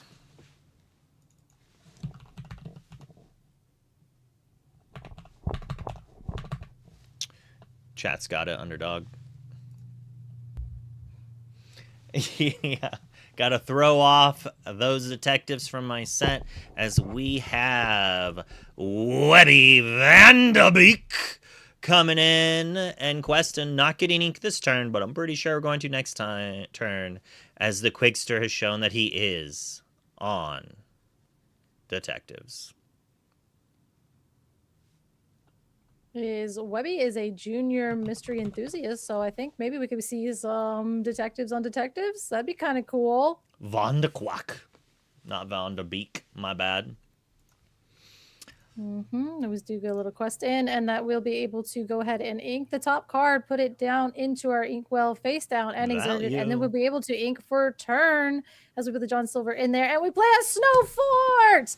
It's here, it's good, and this is an Emerald Sapphire Mirror, y'all. Oh my gosh! But hey, that's Snow Fort is such a good card. It says that it gives your characters +1 strength as a bonus, and then on your opponent's turn, your characters get +1 resist. Sick. We love it. I love this card. This card goes so hard, especially in this mirror. I don't think we've seen the second color for Garrett yet, by the way. Yep. Although I'm going to say that I'm pretty sure he's not playing Sapphire as a second color, based on Webby Fortisphere. I'm pretty sure it's Amethyst, but who knows? Maybe it's some spice. He inked a Dumbo, and I knew what the deck was because I've got the deck list next to me. I cheated this time. I called it Snow Fort. Is it not Snow Fort? What is it actually called? Let's find out. Let's pull it up so we can all look at Fort. It is Snow Fort. Snow Fort. This card is interesting. At the DLC, it did some work. Was it the DLC? It was Melbourne. It's Melbourne, right? Yeah, Melbourne. Melbourne, yeah. As if you watched the JDZ stream, you would have found out that it's not pronounced Melbourne, like us filthy Americans call it.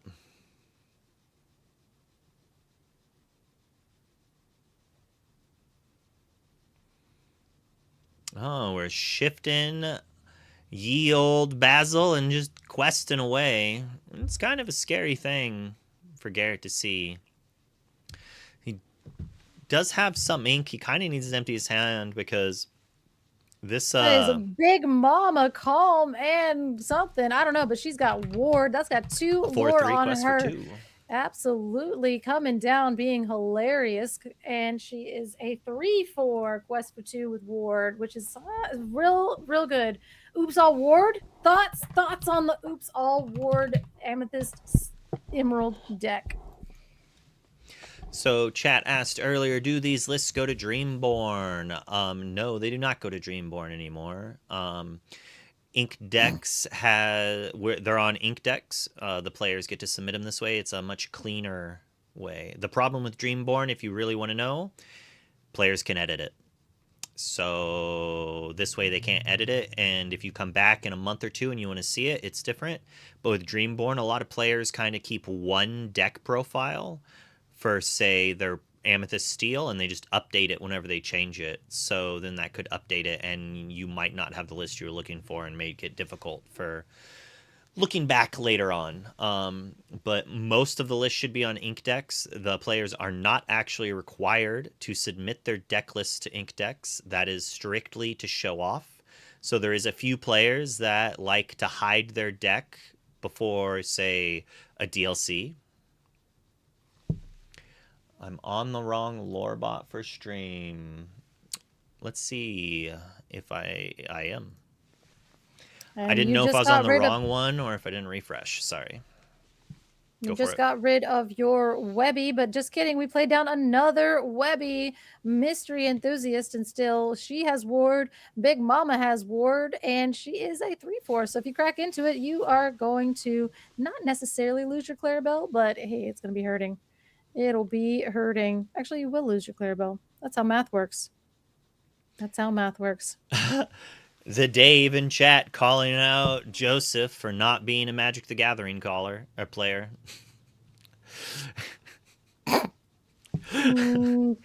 Hilarious. Yay, when you got that much ink to work with, man. Oh man, as we do sit here and wonder if we're going to take that into a challenge, we can go ahead and take out that Big Mama, because I'm pretty sure Basil is big enough for that, or he's not big enough. But we are going to go ahead and trade in getting rid of that one and going on another quest, because that's all we can do. If you're going to have Oops All Ward, that's all that we can do. As notably, we have resist +1 on our turn. Cindy And- Basil's so good together. Tell me about it, Go. Color. You go ahead and tell me about it, Luke. Well, this pesky Basil is already just wrecking Garrett's hand. And when you throw Cindy, she puts that ink into play ready. If I'm pretty sure it's ready. We're going to pull her up right now. Yes, you just ink it. I'm not going to And pull then her you up can right use now. that to then pay 1 to then make them discard a card. Yeah, and since it, as I was saying, yeah, since it comes in ready, you get to use it right away. And that is really nifty because a lot of these cards put it inked. And this doesn't. And is also up there in top 5 enchanteds. It is so pretty. It is And one of my favorite enchanteds. The It's crazy so good. thing, It's one of the it's ones where not if you the main art that's so pretty. It's the accenting around the it. accenting of it, and like the castle and everything that's just like in the art and everything. It's one of the ones where I saw it not in person, and I was like, and then I saw it in person. I was like, this is one of the most gorgeous ones I've ever seen. And which is one of the reasons why this is my favorite, is because not only is the accent gorgeous, but the main character as well is just like very well done. I love it. Look at I like this the smoke. sand thing. Or smoke. Yeah, smoke. Whisper. Yep, that makes. Or no, she's not a whisper. Just Floodborn, I guess. It's the sand from Rain of Jafar as we turn our Webby sideways, getting more value from it. And notably, with that Snow Fort out, you're still not able to get rid of this Webby as we see a Dumbo and a Go-Go coming down. So we'll be able to get some Go-Go, Dumbo value coming in, unless we can go ahead and get rid of this Dumbo before you can exert your Go-Go and use that Dumbo's world's greatest breaking criminal records. So ability. now that Basil is in play, we could take down the Webby if we so chose. But that does leave 3 damage for another Go-Go later. But Go-Go and Dumbo are just going to do a good job of undoing all of the work that Detective Basil has done, taking apart Garrett's hand. And with that Webby activating each turn, Garrett just has all the ink in the world to activate and still play the cards that he's drawing off of it. It's not a bad spot to be, so unless Quigster is able to combo him. But that said, Snow Fort counters the Mean, Malicious, and Scary. Does it? It has oh wait, no, it doesn't. It puts 1. Why Nope. did I think Resist was good? It's not.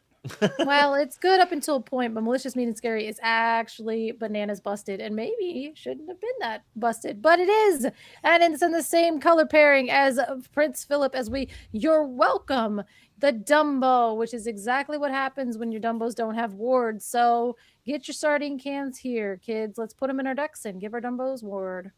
But it I doesn't work because it's not disagree. exerted. I disagree with you. I disagree with RMB. I actually think it is just green emerald's color identity. When emerald deals damage, it puts it on. It gets around resist. It makes sense. For some reason, my brain turned off, and I was thinking that MMS dealt damage, but it does not. It puts it on there. And some people don't like that, having multiple verbiage for a few different ways to do damage. That actually excites me. I love it. I like there being little weird, crazy things you can do that is a little different to get a different outcome. I think it's a form of skill expression, understanding how to take advantage of cards that are worded in a way that some people might not understand. Emerald's type is it does what everyone else does, but just a little worse. Maybe a little better sometimes. As we do, go ahead, flood the board. We have our genie. We're able to draw a card. And look, hooray, we can go ahead and play it. It is our cat. As now we see that Quigley is doing a really good job of keeping Garrett's hand empty. Just like unusable with that effect every time it does quest. So we are in a race to the finish here as we do go ahead and scoop it up because I think, nope, we're not scooping. No, we're just organizing. Readying our ink at the, don't do that. Garrett's doing his best job to taunt Quigsley by not, like Quigsley's ink versus Garrett's. I was going to say, readying your ink at the end of turn is confusing for me. Don't do it. It's against the rules. I'm not a fan of it. Especially with the more and more cards that are going to be coming out to impact. Judge, he's readying his ink at the end of his turn. We're not saving time. You're slaying brain cells on my side as Quigley is just going to race it out because, I mean, hey, that Go-Go's not doing much. The Genie's not doing much. And the cat might, but you have a lot of... Oh! He played the Chernabog. He played the new Chernabog, which says that you go ahead and you can banish a character when it comes into play, but that means that Garrett would then be able to play anything he would like out of his discard. So I'm assuming that Quigley chose not to do that ability, but the Chernabog does also notably quest for 2. So that is a lot of questing power and a lot I call him Quigsley because I like to call him Quigster. And so calling him Quigster has slowly added an S into his name. It does look like that Quigley is up a game. So we're now staring down the barrel of 1, 2, 3, 4, 5, 6, 7 lore on the board. And Garrick needs to figure out how to navigate this situation. Now, notably, Stowe 4 does make Go-Go a 2 or 3-2, a 4-4 with the Cheshire Cat, and a 3-4 with the Genie. So we got a little bit more challenging power than we would normally have. And also being able to move the damage around with the Cheshire Cat. And we already have the 3 damage just right wedding. But is that enough? Is that enough? Was there a character? Is Chernabog mandatory? I don't think so. It's a May. It's a May. So we chose not to do that because I'm not letting you just slam a ward character for free. For some weird reason, I was thinking it put that into the discard, but no, it does shuffle into the deck, yeah. So it's humorous to me that the best I've seen Chernabog is when it's literally been nothing but a 2-quester. Oh, it can't be 1-0 because this is game 1. There we go. Thank you, Judge Phil. I was wondering. I was like, I mean, I guess. When I swapped, I had the wrong lore track on, and the lore track and the stuff is all linked on the same one. So when I was on the wrong page, I did not then fix it when I swapped over from the first round, sadly. Trading our Go-Go into the Hurty Basil. And now we have to think about some other stuff and things here as we maybe throw in. Now, Basil is approximately going to obliterate that poor little cat. And that is the only damage that we have left on that. So we are going to have to... We're going to challenge the Cindy, pay 2, move the damage off of the Genie onto the Basil, and then we're going to trade with Cat, and it's going to make us sad, possibly. Although, oh no, he's deciding which character to keep. He can get rid of either of them, right? He can send the cat in, move the damage, send in the genie, or he can keep the genie. He's trying to calculate, how do I win this game? And his choice is doing that. I guess we didn't even need to move damage. Snow Fort. And we play our white rabbit. There it is. It is our evasive underdog white rabbit that is really good if you're on the draw turn And one. on turn But one. if you're not, it's not.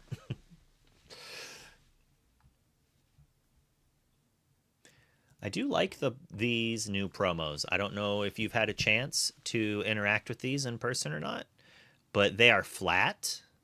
They look nice and they feel nice. I am a fan of these. wow. Okay. So that's a huge plus for the promos here. No, I have not gotten the chance to come out yet and do any locally stuff. But hey, if they get Luke's seal of approval, then they might be pretty good. I didn't even realize this was one of them. All I know is Timon. I did get like 4 or 5 of them over the pre-release.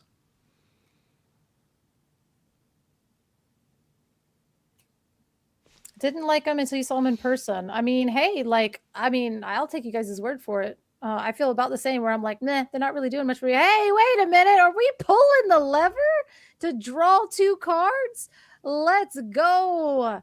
Oh, I used to love this card. Haven't seen it in a Do we have the while, other though. half? We're going to put that Chernabog on the bottom and just quest. It's a really close game. Mm-hmm. I mean, he's got to have something. Another Big Mama. It's awarded to Quester as we do take apart your Chernabog here and go for a quest with our White Rabbit, which, by the way, it has 2 lore. And no, it doesn't. It has 1 lore. Yeah, we're And still it's evasive, 2 turns though. away. Unless we've got a pesky thing, it is still 2 turns away. And that is going to require another Elsa of sorts to answer. Mm-hmm. And you can't really do anything about the warded character, so we're just going to have to wait for him to turn it sideways as we do play the Elsa. Oh, and a Snow Fort. Second Snow Fort. Double strength. Oh, yeah, no, it doesn't really do anything. Why? So now Big Mama is now a 5/4. You don't want to use Big Mama. I don't think. Do. Maybe you do. Oh, no, that's the White Rabbit, yeah. Yeah. Use the White Rabbit. Pff, get it out of here. Oh, that's so good. We double challenge and we did. It's the same amount of lore. Why did we? Do we have Princeville? Words? Oh, and he takes it. That game was 1 goes close. to Garrett, and that was a really close game. I really thought that Quigley had it locked up there, but now we are going to be on the play. That was a crazy game. Amethyst. I'm gonna get this ad out of the way so it doesn't happen again later. Please don't be the same ad. Please don't be the same ad. Please don't be the same ad. Big Mama's House. Yeah, that is a movie, right? I can't remember. And I'm sure it was not about Christopher Robin's friend Owl. Is this the big owl from Winnie the Pooh? Is this the owl from Winnie the Pooh? Mm-hmm. Why did I thought the owl was a guy. Oh, I'm thinking of Archimedes. Well, no, there is Owl, but Big Mama is from that's from Fox and the Hound. Yeah, sorry. It's just Owl. Yeah, that's right. Yeah. Fox and the Hound. We figured it out. Luckily, they're on ads, so they couldn't roast us for that. Only the subscribers are able to tease us for such a thing. Such a folly.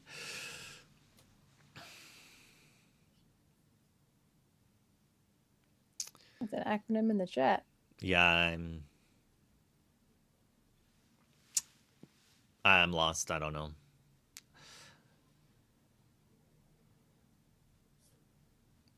Fox and the Hound, one of the earliest movies I remember crying at. Outside of the fact that Ernest Scared Stupid made me cry so much we had to leave the movie theater. Which was okay because there's an arcade outside and I got to play in the arcade for an hour while my older brother watched the movie. But have you seen that movie? No. Do you even know who Ernest is? I do. Have I seen a movie with him? Nope. No. Are you eating a Subway sandwich, Markov? Is that why it's crazy targeted? Are you like in a Subway? Mine was a Red Bull, thank you. I think Twitch finally got the message that I'm good, you know? I'm good. I got a Red Bull ad. All right, let's see if we can get it this time. Hopefully, if ETB goes ahead and takes it again for this season of Season 3 of the ICL, we can have them help him learn how to manage his inkwell a little bit better. I'm just kidding. I'm kidding. I'm kidding. I'm kidding. I'm kidding. I'm kidding. Welcome to the Quigginator Roast Fest. No, I'm just kidding. He literally keeps winning, but like the inkwell like is crazy. And it is just because it's like so much, right? Like that's actually the Sapphire nightmare. Is you have so much ink where you're like, where does all of this go? Shout out to the good old days of Ruby Sapphire. I miss it. I miss it. I made eye contact with you. No, you didn't. Color is shade. Oh, come on, guys. Like, first of all, I'm such a bad player that like when I play, I make so many dexterity errors that it just looks like I'm cheating. And it's really not because I'm cheating. I'm just stupid and I'm bad at the game. As we did Ink and Improvise to play a Webby. I don't remember what that Webby is. I know there's Mystery Enthusiast and then Junior Prospector is the Shift Tyrant. So this one is the Mystery Enthusiast, which does give +1 to a chosen character when it comes into play. She can choose herself, but then it just falls off. Yeah, I do like the ones that last until the end of the next turn. I think that's a good change up to a lot of the cards as kind of a power creep of sorts. Yeah, I had to get up there. My door opened and closed, but I didn't see my wife walk by, even though she claims we caught eye contact. So from my perspective, it was like someone opened my front door and then just closed it. And I was like, who the heck is trying to get in? So I was instantly got up to see what was what. If you were wondering why I went AFK for a second. And I forgot to mute. Basil into the inkwell for a Sail the Azurite Sea. Totally fair and not unbalanced broken card. As we ramp on turn 2 with Tipo into the inkwell. Pretty good start for Quigley here on the play. Okay, as we just go ahead and slam shift a Junior Prospector onto the Mystery Enthusiast, gaining that 1 ink from the top of our deck and keeping up on par with our Sapphire deck, which is what this deck is built to do. Emerald Sapphire is actually specifically teched to chew the face off of Emerald Sapphire. Yeah, I mean, when Webby was revealed, everyone thought this is what it was going to happen. That Webby's just going to see play and crush these ramp decks and push them out. It didn't really work that way. The card's still very powerful, though. As we saw, like, I feel the first game only was won because we had that Webby get us 2 or 3 ink at least. That's drawing free cards, basically. Donald Duck, Carefree Gentleman, Perfect Date. Just kidding. Carefree Gentleman. What am I doing? Donald Duck, Perfect Date. No, what? Oh my gosh. Perfect Gentleman. Perfect Gentleman. What did I Daisy's Perfect Date. It happened again, you guys. All right. Let's go, Snowfort. Oh. All right. If you were going to go on a date with Donald Duck, would you want him dressed this way? Or would you rather have Pirate Donald? Would you rather have Rich Donald? Would you rather have Scuba Donald? Christmas Fever Donald? Angry Wizard Donald? Or Upset Musketeer Donald? Or, well, I know you're going to choose this one, so I guess I'll just put this one up. Oh, yeah, no. Absolutely, that Donald. Yep, I need my Dark Magician Kingdom Hearts Donald. That Donald looks like he's trying too hard. It looks like he's went to too much therapy, and we all know that Donald has anger issues that he is working through. And I love me a toxic king. So let's go, Donald. Let's go to therapy together. Anyway, those were inside thoughts as Quigley visioned of the future is taking a look at the top 5 cards of his deck to then select the best one and put it right into his hand, which, hey, it's pretty good. Pretty good that I get to take a tour of the top 5 cards of my deck and just grab the most applicable for the situation. Love these Sapphire cards. Ah, they're so good. But Snowfort, is a house as we ink the Prince Philip to play Prince Philip. So what we're doing next turn, guys? I don't know, but he's at least threatening something quite scary. And for those of you tuning in who are not up on the meta, what she's referring to is next turn. Joseph Quigley here can just ink a card from his hand, use the warded character to sing Mean, Malicious, and Scary, and then shift Prince Philip onto it directly. And the reason it's powerful is for what like we could have just seen and did just see is Elsa come down and get rid of that Donald Duck. But because we have Ward, that's not going to happen. Now, granted, Garrett could have played a Demona to answer it. No, could not, because that Webby gave us that ink. Never mind. So we are a turn away from the Demona, which would be needed. Does Quigley have it? What do you think, Color? Does he have the answer?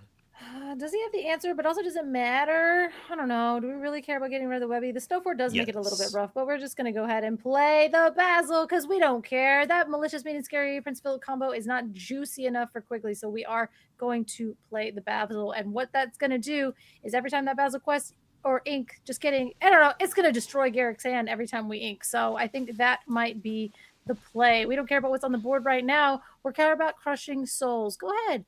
Play, pull the lever, draw 2 cards, because I'm going to make you discard at least one of them next turn.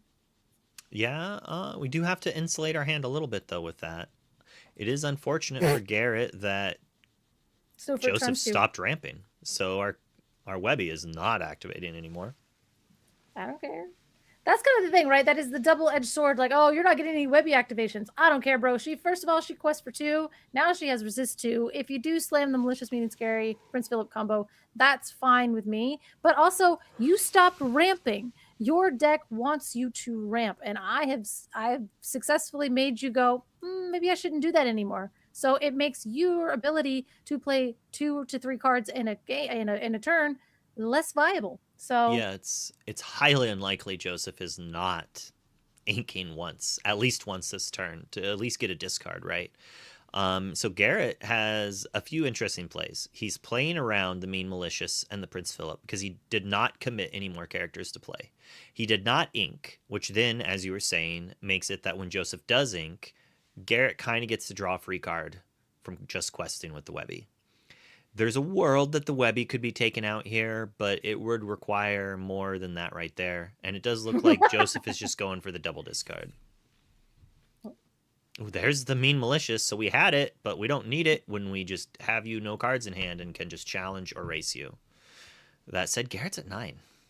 So say we are going to have to try to race because challenging here with the double snow fort, that Webby does have resist +2, which is a 2/4. So, the Basil by himself won't do it, but you'd have to send Basil and Prince Philip into it, but it would lose your Prince Philip. As we do go ahead and discard a Flynn Rider, Loosey Whisper guy. Little aggressive Flynn. It's not the turn to play him. Nope, he's good in the discard. We're trying to find other things right now, right here. I believe that's so crazy because again, now with the 2 snow forts, Webby is actually a 4/4, which she shouldn't be, but she is. And Elsa also a 4/5, which is like crazy battle hands. If we had a third one, we could just nicely take this pesky Basil out. Where's the third snow fort at? It doesn't matter. We got a John Silver coming down and giving Reckless to the Basil, which doesn't really help because it triggers when you ink, but at least it feels good. You know what I mean? It's 2 less lore. And it's possible that we hit the Cindy.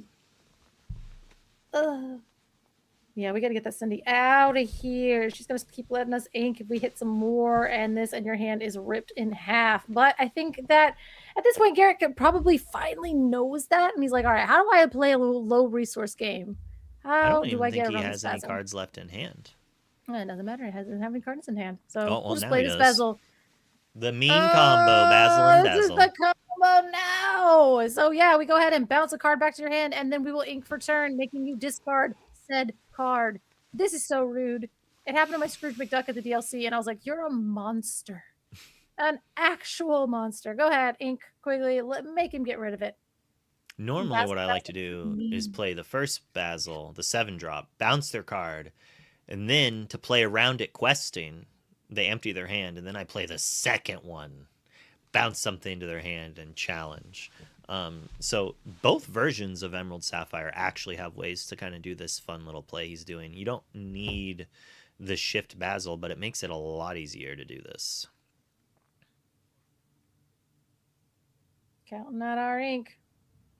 I don't know whose turn it is. It's still Garrett's, or maybe we are just making him exert it because it's, I don't know what's happening. Was Snowfort one of the cards that you did not like at all?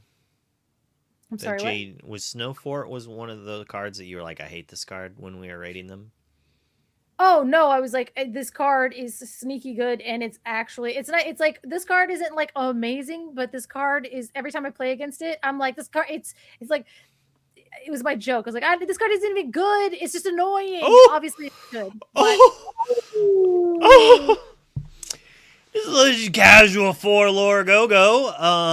That is a scary thing. But, you know, we had to answer that Webby. Mm-hmm. Joseph don't care, though. He's questing. I'm assuming he needs something for the evasives. As long as there's not another go-go, he has another turn. Maybe he just says Prince Philip. Is it a go-go off the top? Is it a Oh my goodness, come on! Stop! That's insane! Only insane. No. Only the select few can draw so well. You can draw 2 go-go's in a row when you get your Basil with 4. Oh my goodness. You know, and go-go does it again. It's better to be Go-Go lucky does than it. good, and best to be both.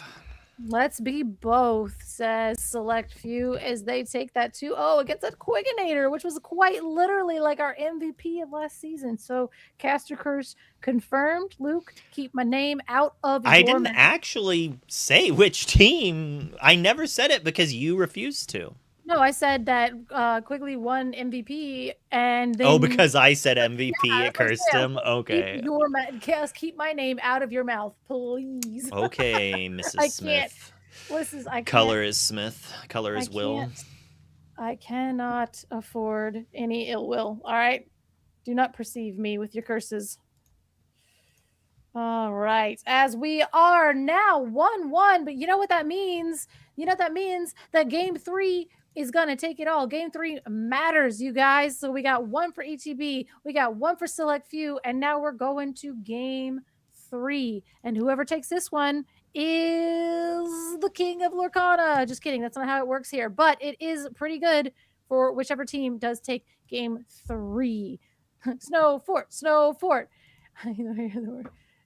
What? No, come on. Hey, yo. No, it's just like, oh, here it goes. Listen.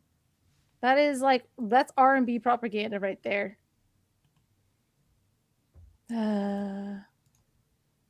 Pocahontas for match 1. Top deck go-go for match 2.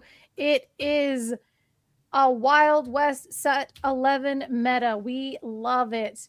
Thank you, Markov, for pointing that out. It's so... it's not. It's literally, it's just color. You just call me color. It's real easy, guys.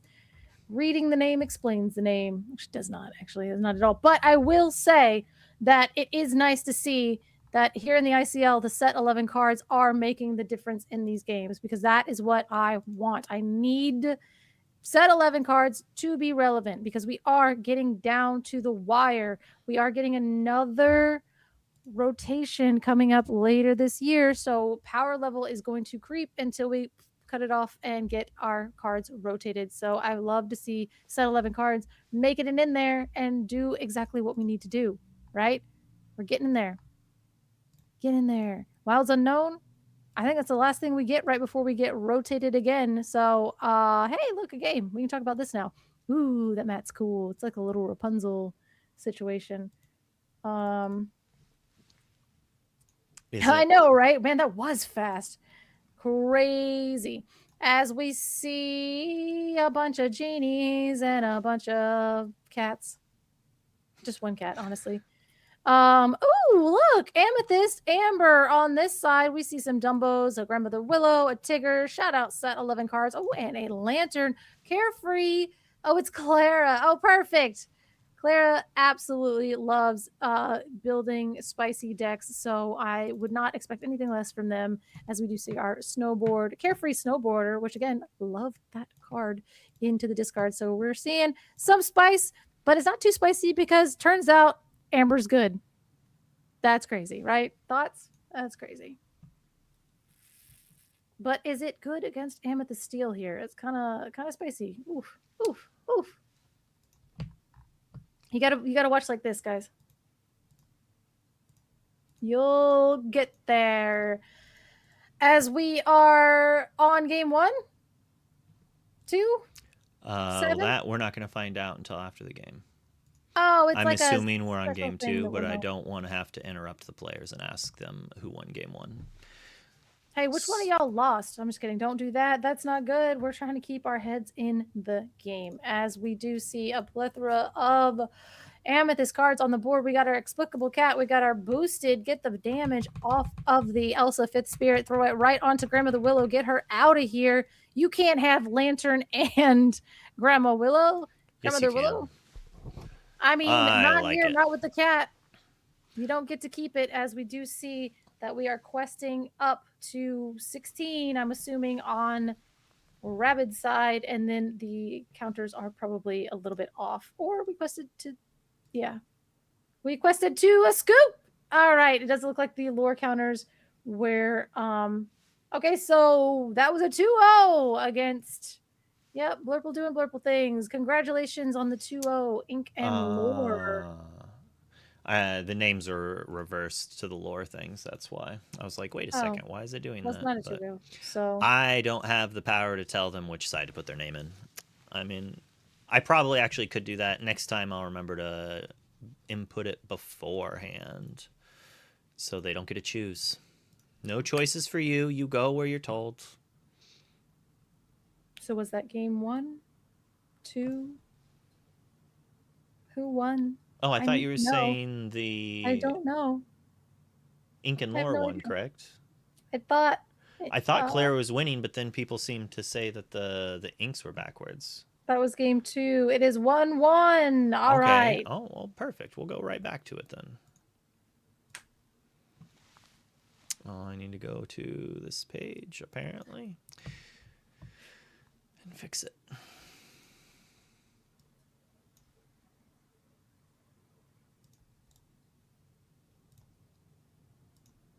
Oh my goodness. Vertical, horizontal, you know, it's this same thing.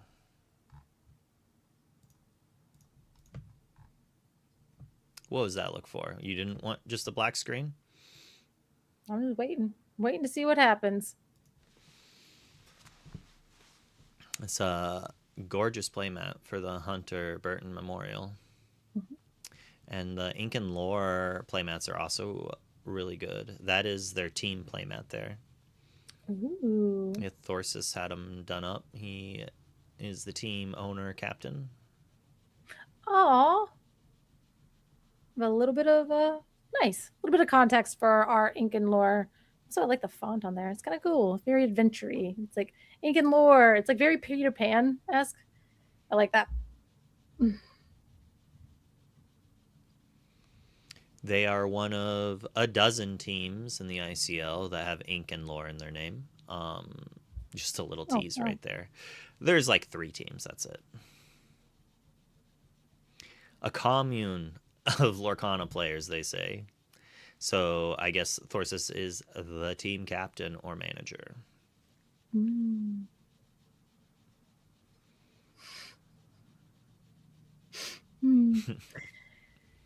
All right, as we do see, so I'm excited. I mean, let's see some Amethyst and Amber in a deck against some Blurple, which we have never seen before. So I am excited to see what this revolutionary combination has for us tonight.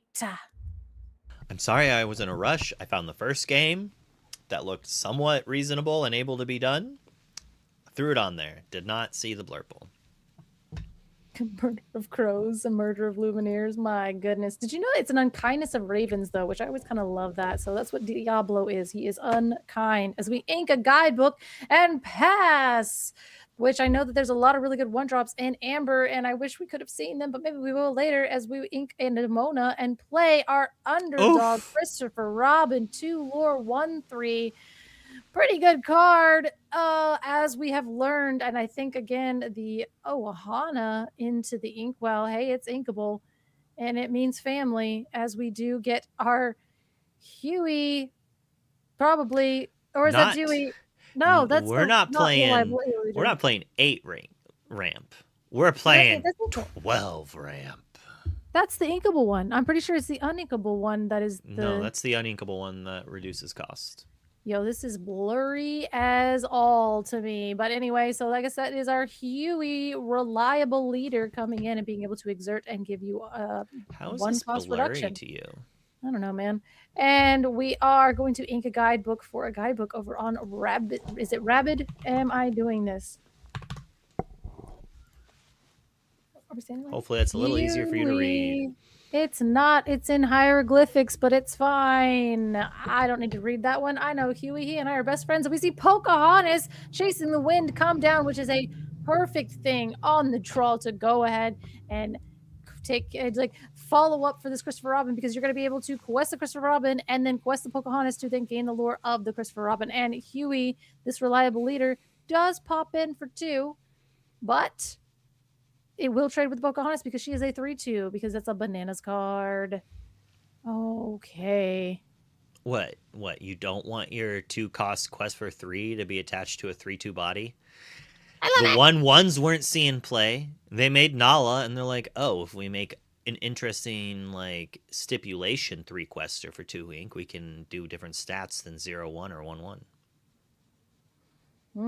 As we do exert to get that reduction, what do we have? We are exerting 1 ink, 3 ink to go with our 4-cost character. Hopefully it's a 4-cost. It is a Sven rushing in. That's not his actual name, but he does have Challenger +3 and evasive and like 6 other stats and rush.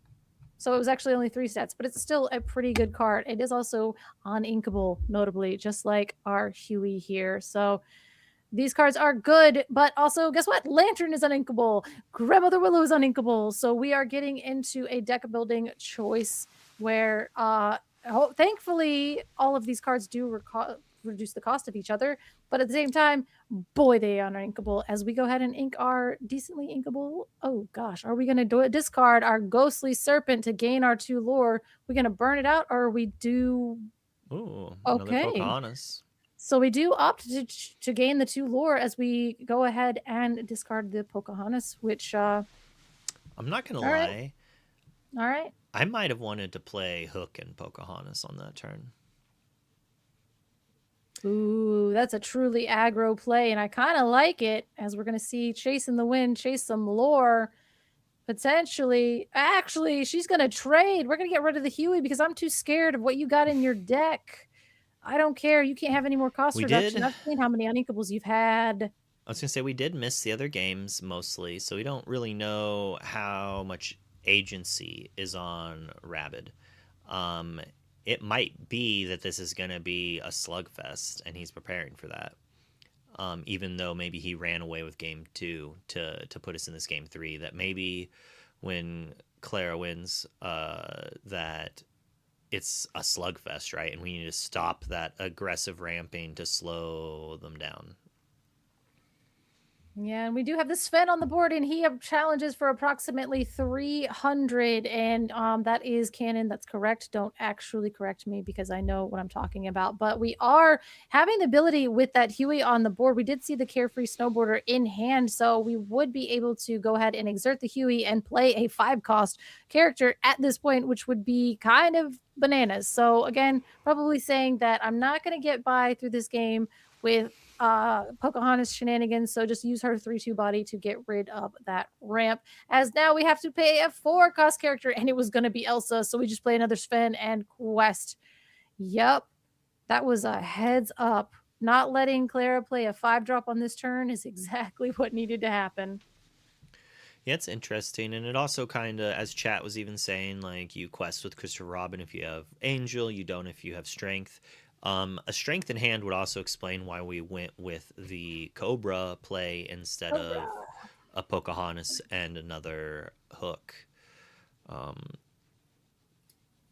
You know, it allows us to sing strength on this turn if we need to. We only have to play one character to make strength, take out one of these Svens, and then if Sven wants to trade with Cobra, we're probably okay with that. We just want to be able to turn this Robin Hood sideways. Or Let's Christopher go Robin. I ahead. keep saying Robin Hood instead of Christopher Robin. Robin. He We just want probably the steals Robin from the rich sideways. to give to the poor, but we do have the angel in hand. You were so right. You called it, Wink. Both. Nailed- Both. You had both. Get actually wrecked. 1-2 punch. Spin only is a 2-3. I do believe naturally just sitting at a 2-3. So we did obliterate the spin, but we want to keep a card in hand. I don't think we want to just do 2 damage in a deck that probably has cat in it. So we'll wait. We'll keep our card in hand and we'll move along.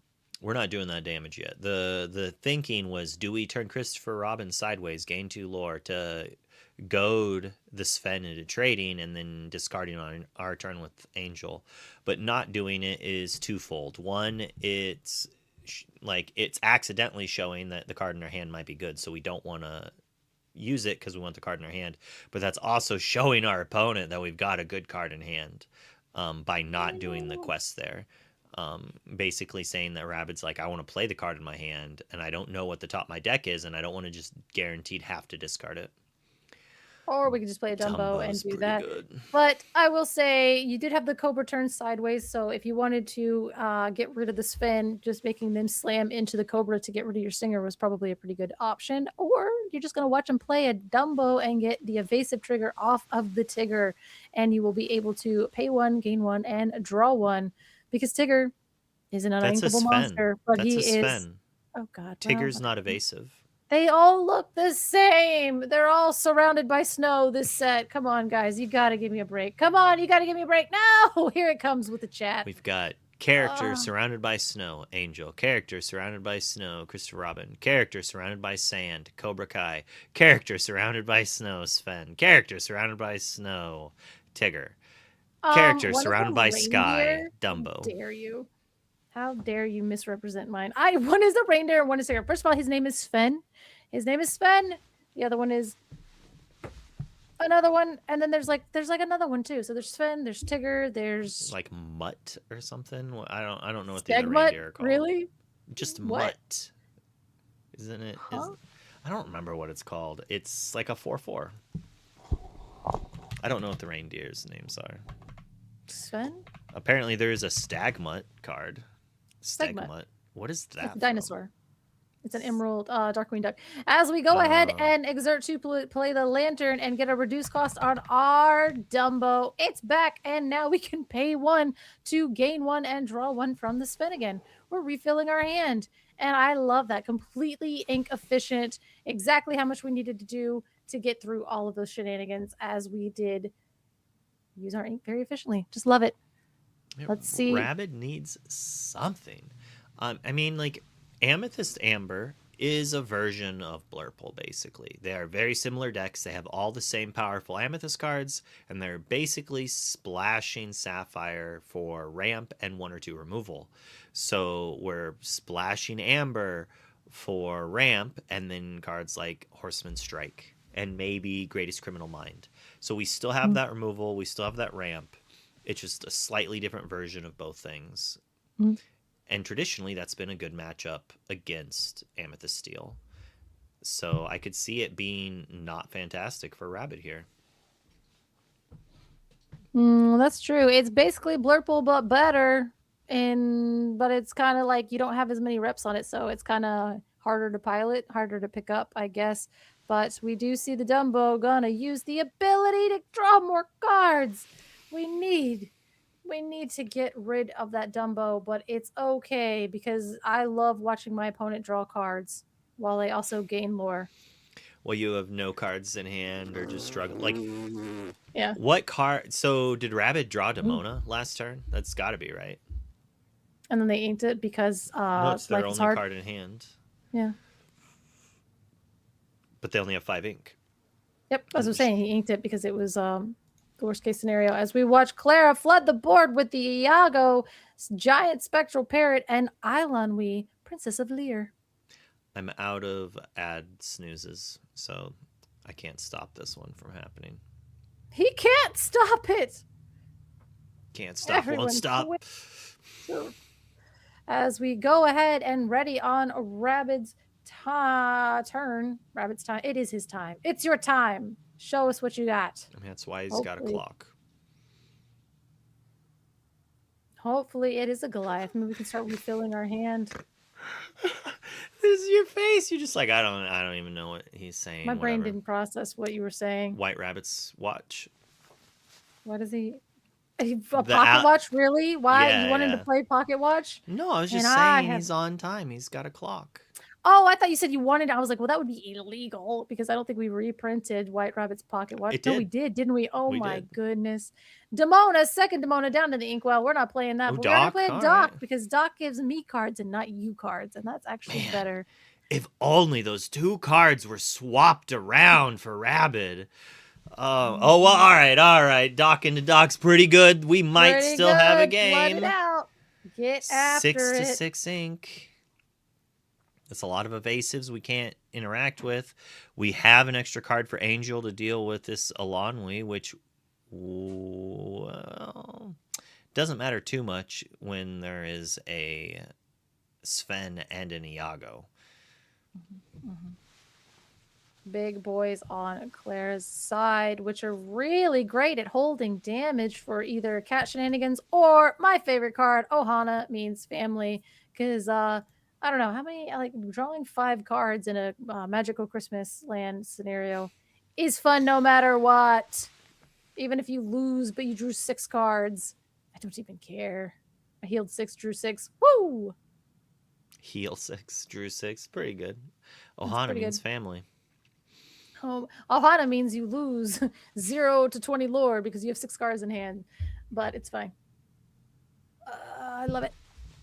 I mean, we did see Clara ink an Ohana on turn like 2 or 3. So it's possible that that's one of the reasons that she opted to go for Amber over Sapphire, was another like powerful heal draw card that once your opponent sees it, they kind of have to play around or they lose on the spot sometimes. Like my testing with and against Ohana has basically shown that like if your opponent properly plays around it, it's not as good as it should be.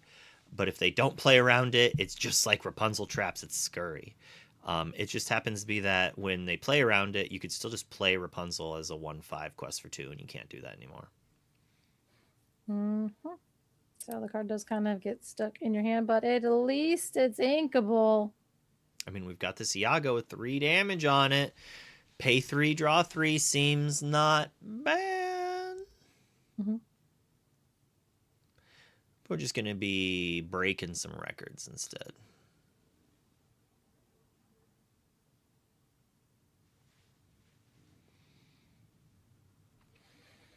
I guess getting, as chat's saying, the Eilonwy is still relevant to get rid of because of the possibility of World's Greatest Criminal Mind. It helps shut that down a little bit to prevent any and of it the would characters immediately went to the Inkel, so we were right about that. Getting rid of the Eilonwy was the correct answer because we weren't, but Wink immediately. There it is. All right, and Carefree Snowboarder coming on down, which that does say on quest, if you have 2 more characters in play, you are able to draw 1 card. It's kind of like a Surfer Stitch, but not as good, but still better because it only costs 5. Card's good. Love that card. And it's a 4/5. Oh, I love that card so much. Another good reason to play Amber, by the way. The funny thing is, a lot of people are referring to it and some other cards that draw cards, such as being unplayable because Queen didn't see play, and Queen does a similar. But people are not evaluating it correctly because this also gains you 2 lore. And Maui's not in the format.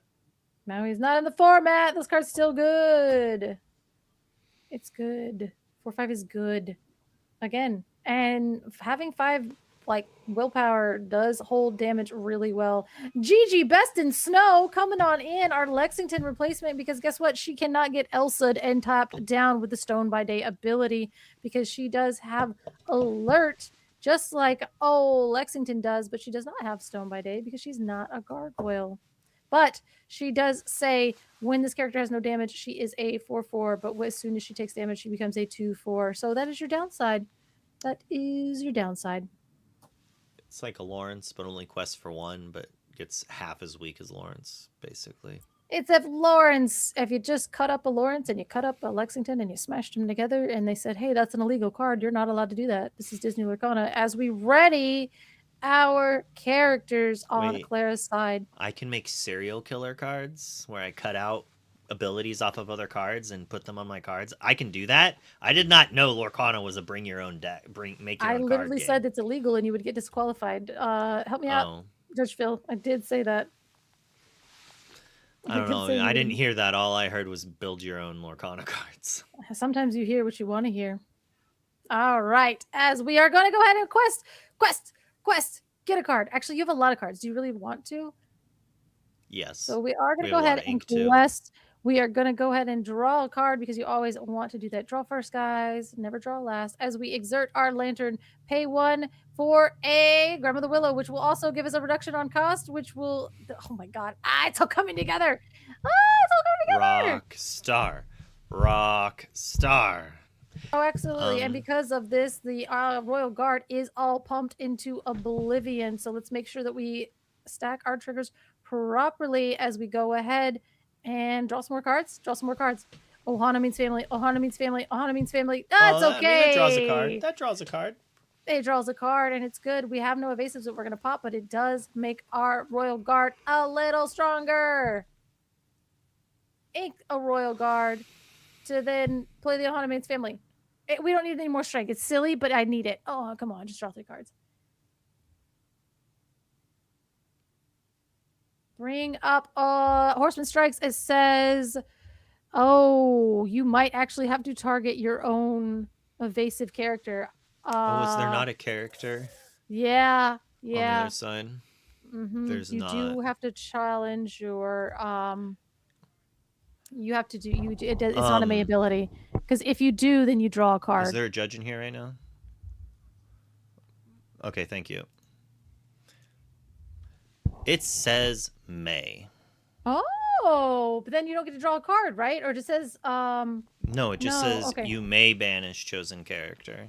Let's bring it up. You. I should have brought it up before jumping. But hold on, we're bringing up the Cauldron because Claire just played the Cauldron, and that's what's important, you guys. Forget that Horseman Strikes. We got a Cauldron on board and a Dumbo underneath it. It's draw and then you may banish. All right, listen, hey, it's not brawl. It's not brawl. You have to brawl your own thing if you, play a brawl with no legal targets. Anyway, I don't want to talk about it. Did you see that this card is back up to $95? It is. Did I tell you that I sold a Blazer for the... Anyway. Pay rent. Hopefully you got 100 out of them.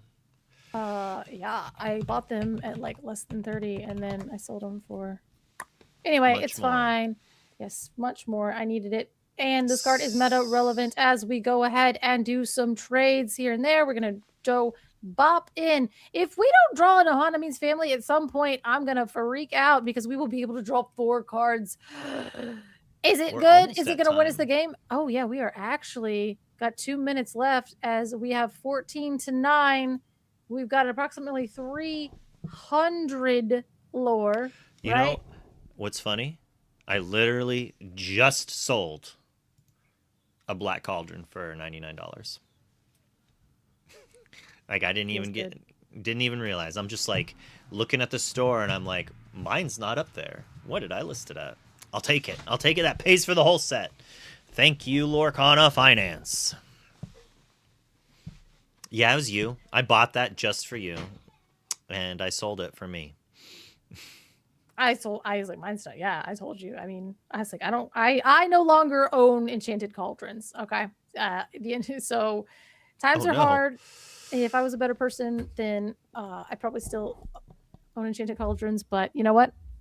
Times are hard. As Surface Dish is going to go on a quest, and we're going to draw a card, and we're going to draw a Hana because please heal your Yago. I'm so greedy. All right, fine. Just win the game by drawing another card with a genie, which is going to be Ohana. Hey. Wait, really? Did you really? Oh wow, you just Poor wow, so Sky many good cards. just Oh, sorry. got Yeah, I saw that. Like hit a and hit and run. Like, oh ran. no. I'm assuming they were inside, hopefully. If they're outside, I'm assuming... Oh, they were sitting in their car? Hopefully not. You were parked and they hit you. That happened to fumbles at the DLC. They were literally sitting at a stoplight and somebody slammed into it. Like, oh gosh, I hope you're okay. I hope you're okay. Sky's And opponent quested out and then ran away from the table after bumping his car. Yeah, I saw pictures of that accident. It was crazy. bad. Drinking and driving is not okay. Sven under the cauldron is so good because he has rush. You could just go ahead and pay and exert and then just like open up that cauldron and start rushing out them boys. But so we're just gonna play a Mowgli, see what you got. You don't got anything in hand, so the Mowgli is just a Mowgli to get some more lore on the board as we do exert. Oh, grabbed too many cards. Pausing here, making sure. Oh, maybe we're making sure the reduction, that we had enough ink to play it all? Mm-hmm. We're trying to go fast because we are in time. turns. Yep. Most likely, there is the possibility that this table has a time extension. We are using the overall clock.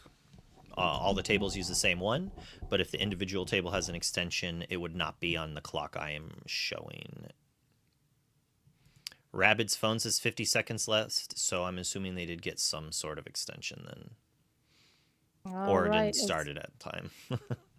If we draw a Captain Hook off the top, it's not going to do it. That's actually Pain Incarnate. As we go ahead, pass it back to Clara. Make sure we go through all of our game actions properly as we ready all of our ink, all of our characters, draw for turn, and... So is the lore swapped here? I feel like the lores are swapped. I actually don't know what's happening. Oh, that makes more sense. Okay. So Rabbit is a 17 and Clara. Very good. That is not something I can easily fix. That was something I should have put the screens on the opposite side. So we're just going to put up with that. I'm sorry. I'm not as prepared on the background matches. Hopefully it'll be smoother next week, as I say every week. Sven clearing away that pesky thing. Just a hook and a dream. Wow, Clara has everything. Dream. Everything. Questing. Drawing a card because this card's good, everybody. I'm trying to tell you this card is so good. Especially in a deck with like the Royal Guard in it, especially in a deck that's already drawing a ton of cards. You're like, hey, I want to be questing and I want to be drawing cards. So let me just do that more. Woo! All the way up to 19 as a huge quest out. As a card off the top. Is it Be Prepared? It's not also enough. And Claire's going to get it. And that was game 3, you guys. Clara takes it with the Amber and Amethyst strategy, which, by the way, guess what? Guess Amber is good. Cauldron is good. Woo! I told you. I mean, I don't know if Cauldron's good. I don't know if Cauldron mattered in that game necessarily, but it's been pretty good. You lower your voice. We're going to jump back up, by the way. Oh, you're already there. You didn't even leave. Oh, I've been did you here preemptively? the whole time. How have you been watching? Video? Yeah. Oh, see, I thought you were watching Discord. I turned the video back down. That's why you didn't have good graphics. Yeah, I was on hard mode the whole time. Well, I was on hard mode. That's why I was like kind of guessing at everybody's stats. It was really fun, you know? It was a nice nice little test.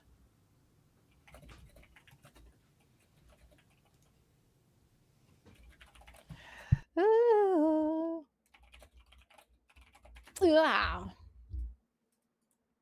I did some stretching things here, but woo, all right.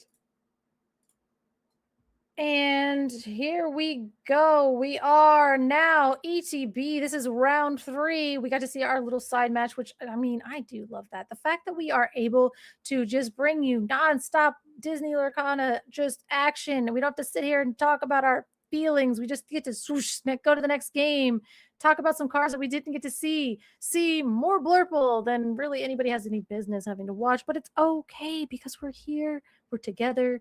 It's Winter Spell, it's set 11. And how many events do we have going on this weekend? There's actually quite a few. There is Ink coming up on the 27th, which is literally like a couple days from now. So I literally leave out tomorrow to head to Ink, which is a CCQ being held in the Baltimore area by Ink for Ink, and maybe somebody that's not in Ink will get will Hills. Like, it won't be Garrick because he will be casting. It won't be Luke because he's also casting.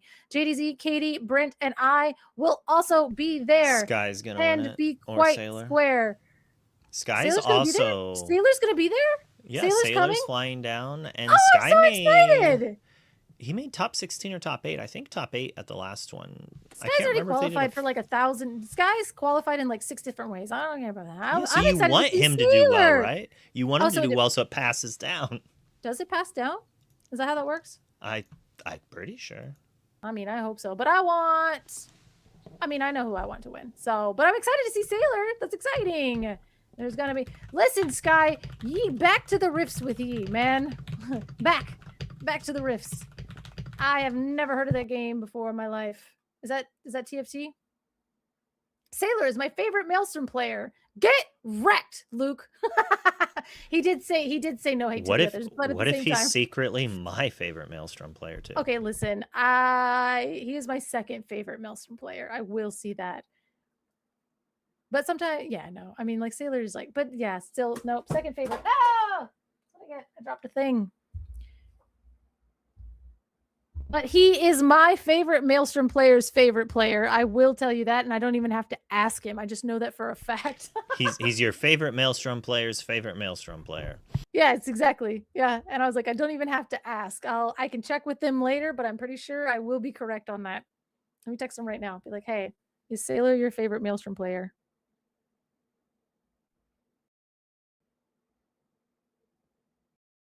I'm actually asking. Or I should just be like, hey, who's your favorite Maelstrom player?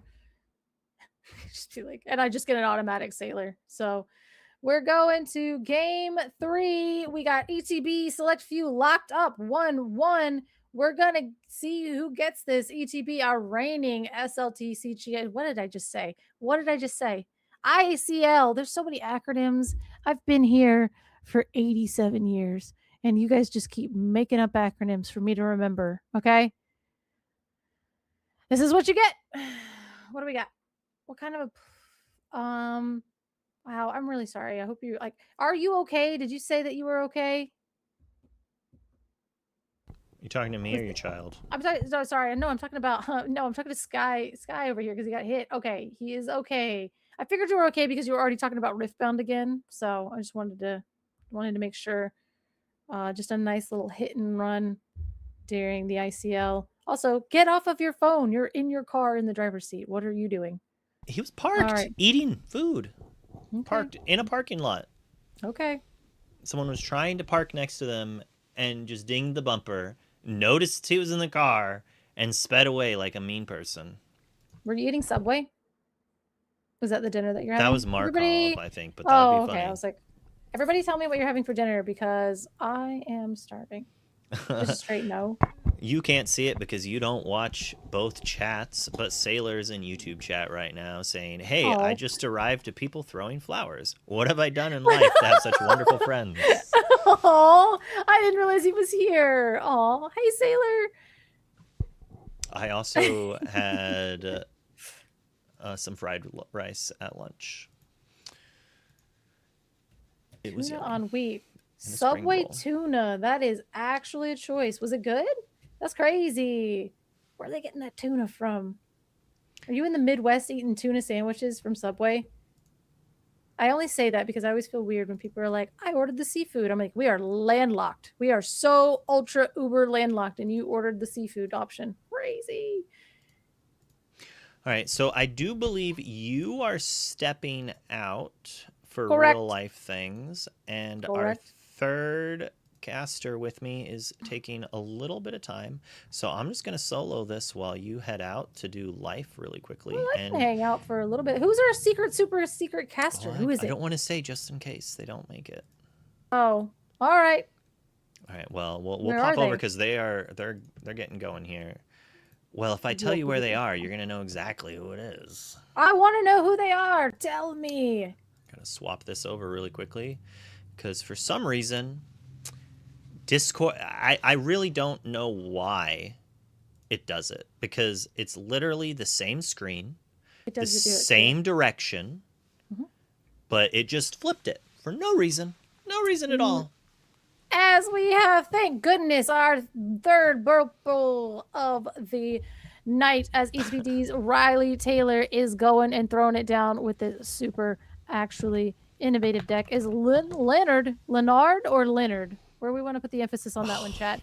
All I know is I want butter chicken right now. Oh, that's so good. I actually, my favorite is Jess, that sounds so good. Penang. Is so good, Penang curry. Oh, I need to get a good recipe so I can try making it at home because I'm cheap, but it's delicious. Emerald Sapphire versus Blurple. Who's favored? Who's winning this? Is it Leonard? Is it Leonard? Or is it Riley? Or is it Reilly? How are we going to say all these names? And who's going to I win? think it's Leonard, like Leonardo. I don't know. I just wanted to say it that way. But Leo, I feel is favored. That said, if Riley has enough games under his belt, it is possibly he could maybe make it 50-50. It is a close matchup. At the DLC, I played against Blurple. I got, as the kids call it, hopefully it's not bad, I got dog walked. I got messed up. He 2-0'd me very quickly. I went and talked to Sky, and I was just like, how am I supposed to mull here? What am I supposed to do here? Like, 2 simple questions, he answered them, and then I beat, like, all the Blurple I played the rest of the day, and all the other purple archetypes, using most of the same things. And that simple lesson is, who cares? Like, it's just like you combo on the draw, basically. It's like you go for the combo draw to guarantee you have it. I think that was the question. There was a few things. That Malicious, is mean, and gorgeous. scary is beautiful. We're showing it because we're playing it, because that does get rid of our Basil, and we can challenge it with our Tipo and get rid of that. So hey, a really nice use of malicious, mean, and scary on Leonard's turn. It's probably just Leonard. Like, Yeah. you know what I mean? I'm gonna this is one downside to not being able to go into the player interviews, because they're gonna be like, you have been saying my name wrong the whole time. No, that's and I'm like, better. You can't do anything now about they can't call us out.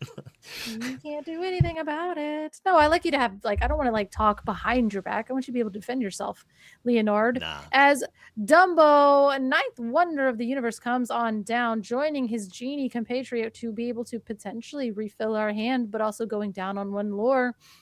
Do we want to refill our hand in the face of a Clarabelle shift, or do we want to quest for 2? I want to know what place my city is going that serves pizza and curry, because that sounds pretty nice. I'm not gonna lie. Do I want a Japanese curry recipe or an Indian curry recipe? I'll take both. I don't care. I like lots of foods. I like heavily seasoned, spicy food. How about you, Vision Color? of the future going in. I am starving, and it would take literally either. Didn't you eat at the beginning? I saw you eating. You want to know what I ate? Where is it? A bag of chips. I could hear it crimpling. Yeah. Pizza on curry. Pizza with curry sauce. I gotta stop with that. As we vision the future, we took a super secret card. We didn't have to show you because it is actually Bananas Busted Broken. It looks like Leonard is on the detectives list by that ink. Kind of rough though that. Well, most normal lists don't play that version of Basil in it. The discard Basil tends to only be in the other one. Oof. We doubled up on Clarabelle shifts to play around a single piece of removal answering them, but we get blown out by Demona. Not where we want to be. We wanted to shift Clarabelle on that last turn, not play another small one, which kind of makes me feel like maybe he did not have it. Oh, so I did ask my favorite Maelstrom player. I was like, "Hey, is Sailor your favorite Maelstrom player?" And they said, that's actually a really hard thing to figure out." That's really sweet. He is It was really sweet. absolutely thrilled to be joining both of us this weekend for Ink Inc. It will be a blast. He's actually I'm so flying excited. in at the same time as me, and we are getting a rental car and driving around. It'll be a great time.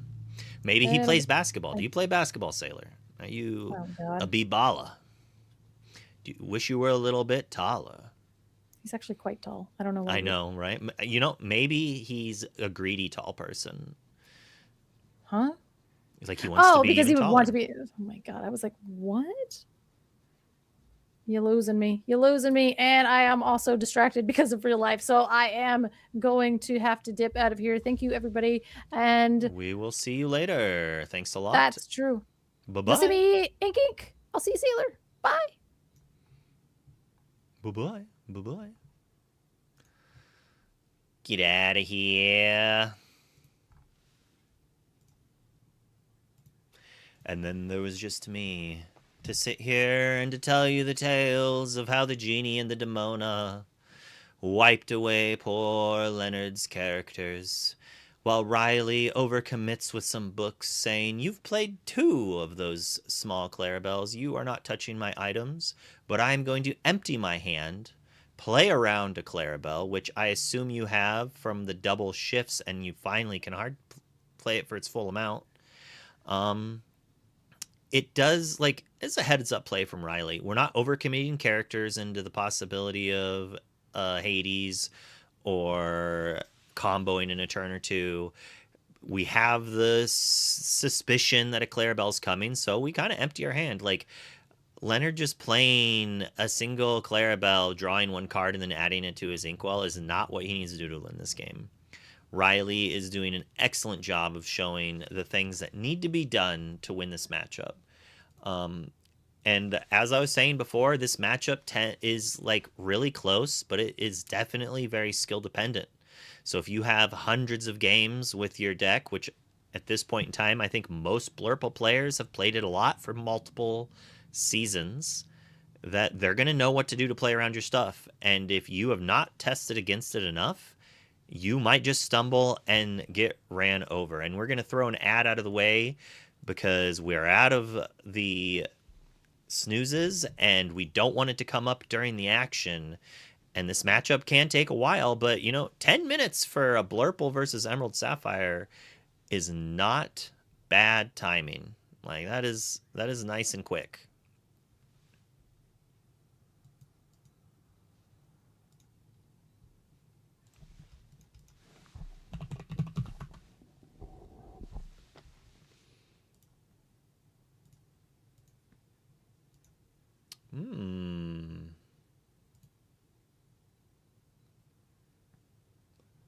That does look good. I don't know what almost any of these are. I mean, I recognize that as clove. And I can't remember the name of that seasoning, but I have it. But I like going out and buying new seasonings to try some stuff. But there is a local restaurant called the Blue Orchid, and they have a Penang curry, and it is so good. People tell me that Penang curry is very similar to a butter curry. I actually haven't really had a butter curry, mostly because the only place I can get that style of food in town is that I'm aware of. I'm sure there's other places that I'm not cultured enough to know. Is the Blue Orchid, and if I'm going there, I'm getting Penang curry. I'll eat it like 3 or 4 days in a row. It's delicious. There's a curry called Steph, or is this a name about someone named Steph Curry? I don't know. We're shuffling up for game 2 as Leonard's up a game, so I should probably adjust that.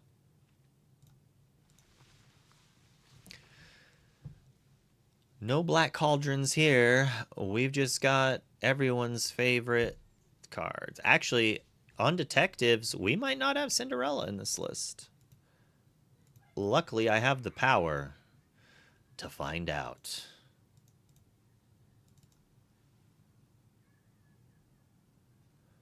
Heartbroken. Wow. Wow. Leonard's list is spicy, bruh. We got some callbacks to older sets. Like, oh my goodness. It's nice having a headset that can connect to a cell phone and the computer at the same time. It is not nice when it connects to your cell phone and you don't realize it and then the sound goes away. But I'm not even gonna say I want to wait. I want to see it happen and people be like, what just happened right there? But it's and if we don't see it, then I'll leak the sauce. I will say there's one card in this deck I just do not like, but I bet it's been insane for him, and that is Baymax Armored Champion. And if Riley is not expecting a Baymax, like, because that's not a card you play around a lot of times, right? So, like, a Baymax out of nowhere on this Tipo is just, like, devastating. Well, I mean, we're just going to take that trade, though, of course. Oh, Steph Curry, NBA player. Yeah, I do not pay attention to sports, really. Vaguely watched some hockey. Just enough to see Canada cheat. Hot take. I actually don't really have an opinion one way or not. It feels like it's probably not allowed, but seeing some of the arguments discussed, I guess it's something that happens. But what did I say? Did I say hockey? Curling. I mean, I like watching hockey too, so that's probably why I said it. Of the sports I enjoy to watch, it is hockey and curling.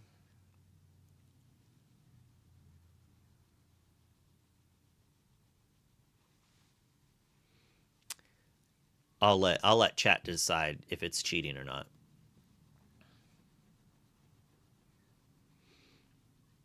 And we're trading off. Just keep those characters out of here. I don't want you having things that do stuff. I don't want you questing. But a Clarabelle in play here is devastating. This is what the deck wants to do. You shift Clarabelle early, they can't interact with it, and you draw 1,000 cards. And Riley's only real answer at this time is sending it into Leonard's Inkwell. But Leonard's already refilled his hand, and you're going to put him up to 7 ink. You could ink and put it in the ink, and he could just play another one. Or he could play 2 cards, possibly. Or empty most of his hand, and then the next turn play another one. Since this is game 3, and ETB won game 1, and select few, or match 1, and select few won match 2, that would mean Riley should have been on the play for game 1 here.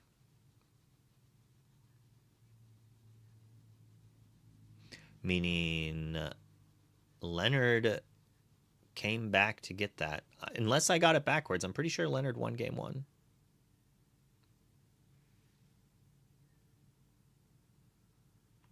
But I've watched so much Blurple versus Emerald Sapphire today, my brain is turning backwards. Did Riley win game 1? That would make more sense, I feel like. We'll find out when Leonard wins this game. And they play a third one. I probably just grabbed the wrong one. I feel like it seems like he did just based on the Demona exerting everything. That's kind of how my memory is, but maybe there's a world that it flopped from there, but I'm pretty sure Demona taking out both Clarabelle shifts kind of just finished it up. And then by the time he played the Clarabelle, Riley had 1 card in hand, and then Riley just Hades'd it. So there's like almost no value. I like how I literally can remember nothing about the game, but the moment I'm able to find like an anchor point in the game and start talking about it, I instantly remember every detail as it goes until I forget. Yep. It's a superpower. We didn't accidentally just shuffle our hand? Oh, we're just a cut. I imagine the accidental hand shuffle. All right, what do we got? We've got Moana, and we're going to ink that Tipo again. Tipo has inked 2 cards now. It's not bad value for a growing boy.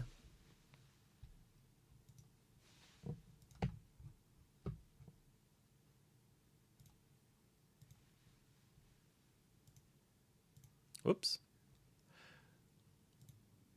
Now that's...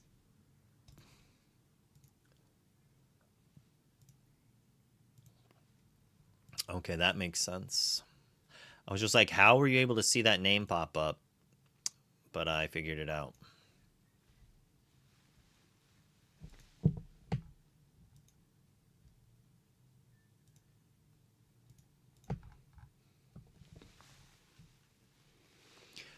Genie Hades. This is okay. I was about to say this is looking real rough for Leonard, but you know, he did the thing his deck does. You've grinded your opponent down to 1, now 2 cards, and then you wiped their board.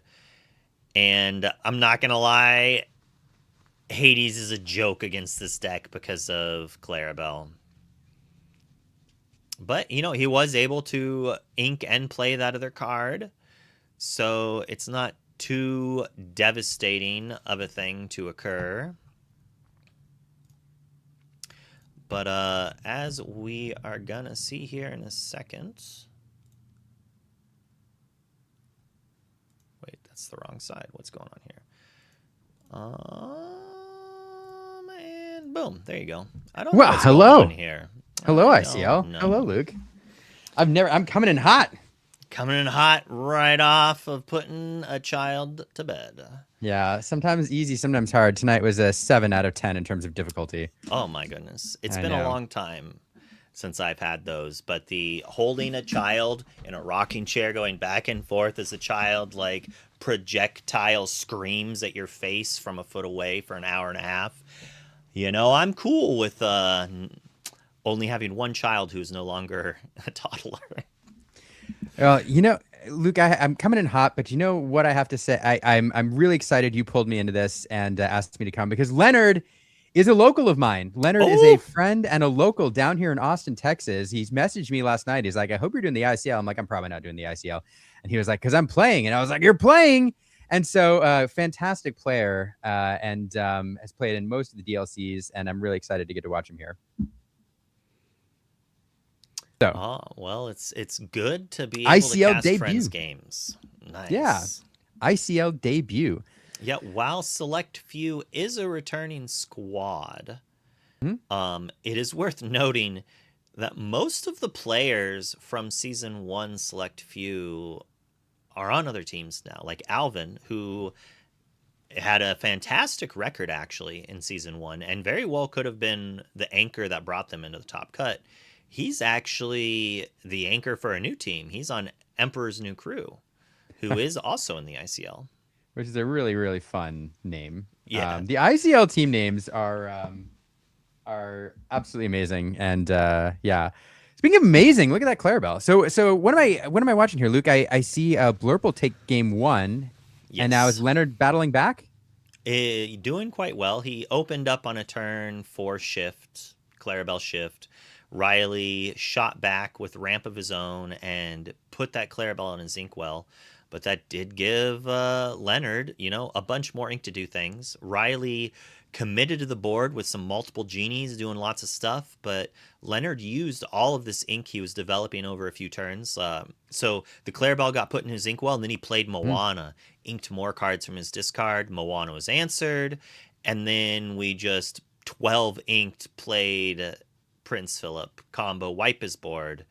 Riley plays Hades to draw 2 cards as Leonard kept his Prince Philip around. And now we see the 7-cost Hades answer that Prince Philip and commit a kitty cat while Leonard is refilling hands. But Riley's doing ye old top deck for the rest of the game. which is reasonable with this deck, especially against Emerald Sapphire. A lot of removal, a lot of top end. I mean, it's where Blurple wants to be. With all the ink and yeah, top decking into those powerful cards. But Leonard, I'm interested. I mean, as I always say, I don't root for players. I root for game threes. And since I just got here, I really hope. No offense, Riley. I really hope Luke takes this down so we can see more Disney Lorcana tonight. Well, Leonard takes it down. Leonard takes it down. Yeah, I'm sorry. So yeah, all right. And this is the best I've seen Moana in Emerald Sapphire. Okay. I'm not really a huge fan of it. I can't think of what card he's actually playing it over, because then I might be like, oh, that would have been so much better here. But not knowing what he cut, I just have to look at it for what it is. And it's been a 5-cost 4/4 that's kind of drawn a card. Okay. It's okay. It is threatening also, the kitty cat. That is true. But realistically, it's going to the inkwell. Help close. That's fair. Back over to Riley now, and that benefiting from that duck. Now he was in top deck mode, but getting that extra card off that perfect gentleman. Now, a couple options. I think he's going to advance his lore total a little bit. Oh, great. Like any good ADHD person, I have 3 beverages at least. I have none. So again, coming in a little bit of milk that was spilled, but on my pants. But other than that, no. Formula so for the win. Leonard sailing the Azure at Sea, probably looking for something else. She's old enough. She's not on formula. Yeah. She just drinks milk before bed. Basil coming in here. Inking twice off Moana. So that's 3 ink from Moana. So this Moana's technically kind of drawn 3 cards. Maybe they're wondering, did I draw my card off a sale because I missed it? Or maybe oh, you know what? All right, so he inked, then he inked again, and now he's like, I want to pay the 1. And I bet Riley's like, well, you inked the second time. I wonder if that's what they're doing or what they're figuring out. And I'll ask for your opinion there. Do you think inking the second time skips? I guess he has no cards in hand, so maybe it doesn't matter. Skips Basil's effect? Yeah, I think it might. I think so. I think you've moved on to a new action. I think it's one of those that if it happens quickly enough, I'm sometimes willing to say to my opponent, yeah, sure. But in a competitive game, if I'm shooting for the top cut, I would not. So humorously, they say that the next play happens. So I would be like, well, I would like to take back this land or this ink. Now I would like to activate this ability because it's still on. Right. It's interesting how that works. I probably wouldn't go in my favor, but eventually I'll find out. I could just ask a judge. I happen to be friends with quite a few, but on here, it's a lot of lore in play for Riley, though. Tough. A lot of lore. I mean, we do have the board wipe available in the deck, and there's multiple cards in hand. Now we're digging, so if we have one of the combo pieces, all Leonard needs to find is the other. I hope he finds the crazy one. Does he find the crazy one that I was saying is crazy? Oh, is there a crazy one in here? Because we discarded the Under the Sea. Yep. Did he draw something 1, 2, 3, 4, 5, 6, like, 7, are we 8, 9? militiaing? What are we doing? There was lots of ink spent there. Malicious meaning scary. And the Prince. We got the full combo. He pulled it. He did have the full combo. He probably dug for the second, and we're going to play the extra Prince Philip to boot just for fun. And there it all goes. That is probably, Luke, the biggest board wipe I've ever seen with that combo. That board was stacked. I think so.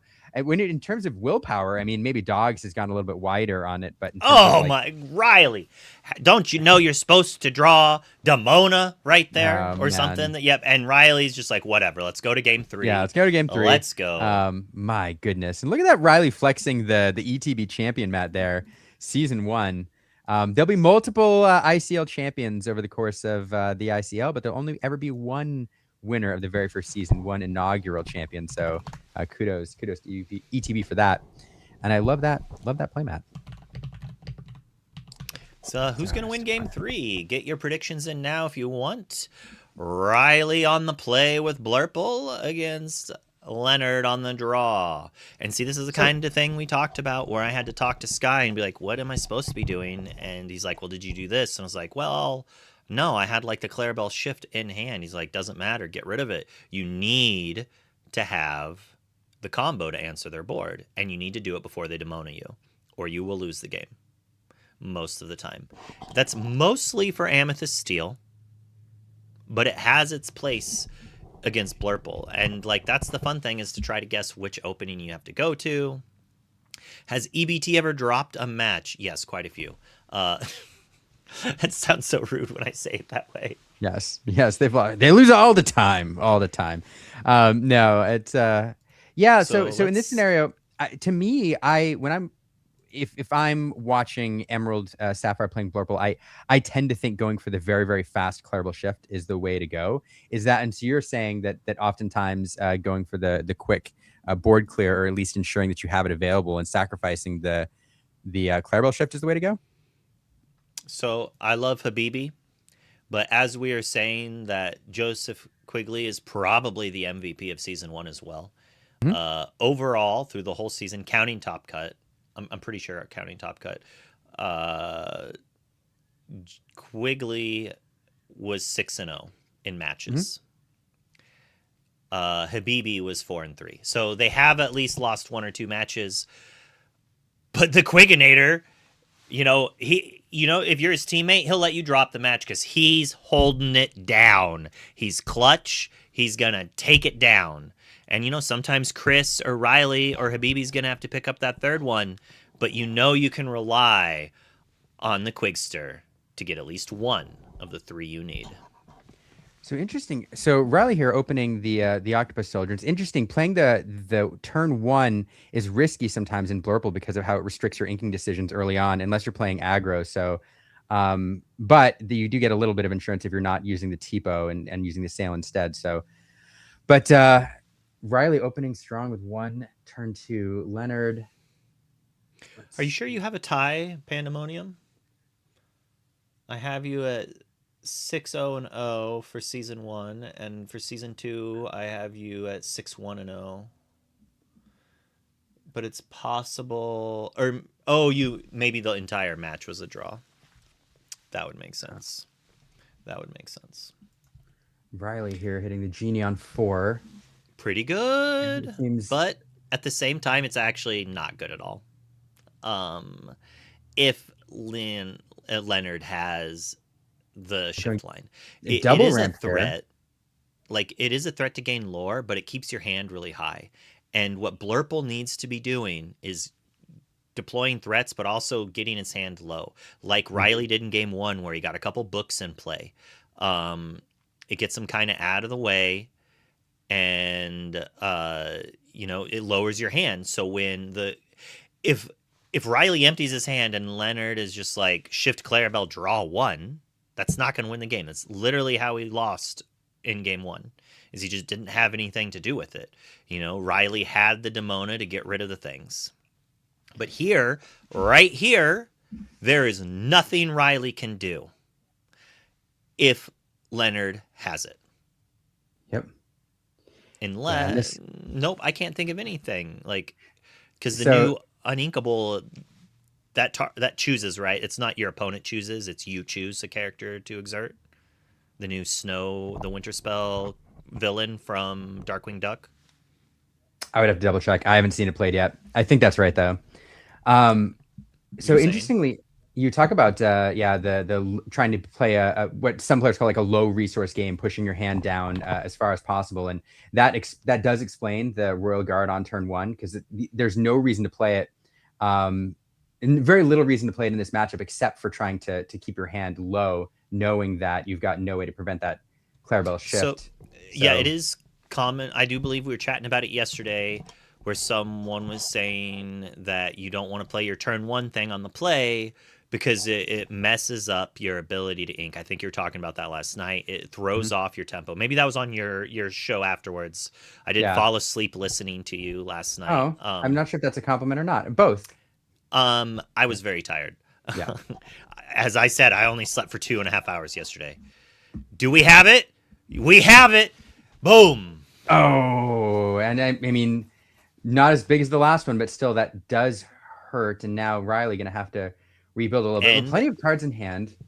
As I was talking earlier today, if the answer to this is a song that you have to pay ink for, that is major tempo loss. If Riley is just let it going, Prince Philip here, Leonard's just like, boom, thank you. Thank you. And Play a that 2-inch Clarabelle, feels empty my really hand, do good. all the things. Yeah, it's really frustrating for Riley right now to Yeah. be in this position. Yeah, and playing a single character to the board, it looks like we get a little insurance here, maybe another. No, it's okay. Okay. Oh Spell my book. goodness. So you missed it earlier, but one of the viewers in chat was watching while sitting in their car and someone hit their car and ran off. Luckily, not very much damage. But as they Oh. say, it turns out it was some kids who stole their parents' car. Stole lightly, not steal, but had the car without permission.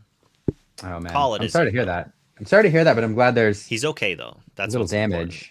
Yeah, but scary nonetheless. See, So Riley getting that book in play, lowering resources, but Leonard doesn't care. He's like, I got the perfect gentleman. And honestly, I don't know which one you hit here. I know. I mean, Leonard's going to gain 3 lower turn with that Philip, but there's still plenty of room to go. The perfect Yeah, gentleman. it's got to be the Philip, probably. Yeah. And the perfect gentleman is oh goodness gracious. So questing with the Dumbo here. I love the books in this matchup though. They're little like card banks that you can store away. Kind of insurance against the Clarabelle hitting you for a ton. But once if they do bend or they clear your hand, then you can draw your cards at the right time. So stashing that away there feels pretty good. And there is that Clarabelle. Emerald Sapphire was like 30% of the meta, and somehow aggro couldn't beat it, then I wouldn't be surprised for Blurple to throw 6-drop Tomato in their deck. But that's so slow that aggro would beat it. Plus, if Emerald Sapphire was 30% of the format, people wouldn't play Blurple to beat it. They would be playing Hyper Aggro to beat it. We'd see the resurgence of dogs for the dozenth time. Damona's pretty good. Damona coming in here, drawing 3 cards. Now, all of a sudden, that board getting pretty wide. And Leonard. What happened last time? That's true. I already played it once, though. Got to find another. And then you can. I mean, you're drawing plenty of cards, especially if you draw under your welcome here. Something like that would be pretty good. But I don't know. I don't think you want your welcome right here because you're not going to have a singer. That's true if Donald's removed, but all right, fair. I'm assuming actually Donald might stay around because that's 11 and we only have 8. So I'm wrong. You are correct. Your welcome wouldn't be that bad of a draw, honestly. Even if you're just, you're welcoming Donald, to draw 2. Or if we really have the nice Clarabelle. Really nice if you have another Clarabelle, though, right? Yep. And the lore is so low, you can afford to take that turn off to refill a bunch of cards. Oh, I love this game right now. It's kind of a knife's edge. But inevitably, I do think Leonard is going to have to find that combo one more time this game. It feels like, so the longer this game draws out, the better. What's interesting with this ICL format is like dogs is like 10% of the meta, right? So people are like, oh, I can play this deck because I don't have to worry about 10% of the meta. But in the ICL, because of the color restrictions, it's almost guaranteed one of the 3 decks is going to be dogs. Even though we haven't seen it yet, and neither of these teams played dogs, there is that world that it's probably like 20 to 25 to 30% chance you actually play against dogs. Did Clarabelle just eat the book? I think so. Oh my goodness. Clarabelle, she doesn't like reading. That feels threw so that bad. Book right into the burning pile. That feels so bad. Yeah, you're playing around Clarabelle and a little clumsy cow comes in and just trips on your book and like breaks it, like knocks it into. Spills some apples on it. Oh man, that feels really bad. And now this Baymax coming in. There's applesauce all over my book. I can't read it. Oh man. Oh goodness gracious. Now back over to Riley for the response here. This is really fun. Clumsy who would have thought a basket of apples could destroy a book? All right, finally getting that perfect gentleman off the board. Challenging it with Demona. Wait a second. I read it wrong. That's the Baymax we're playing. I thought it was the other Baymax.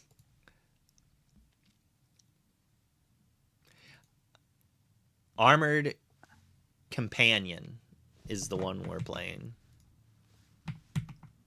What did I just do?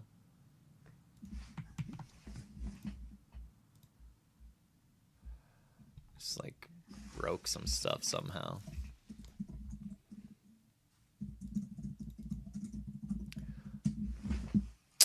Yeah. All right.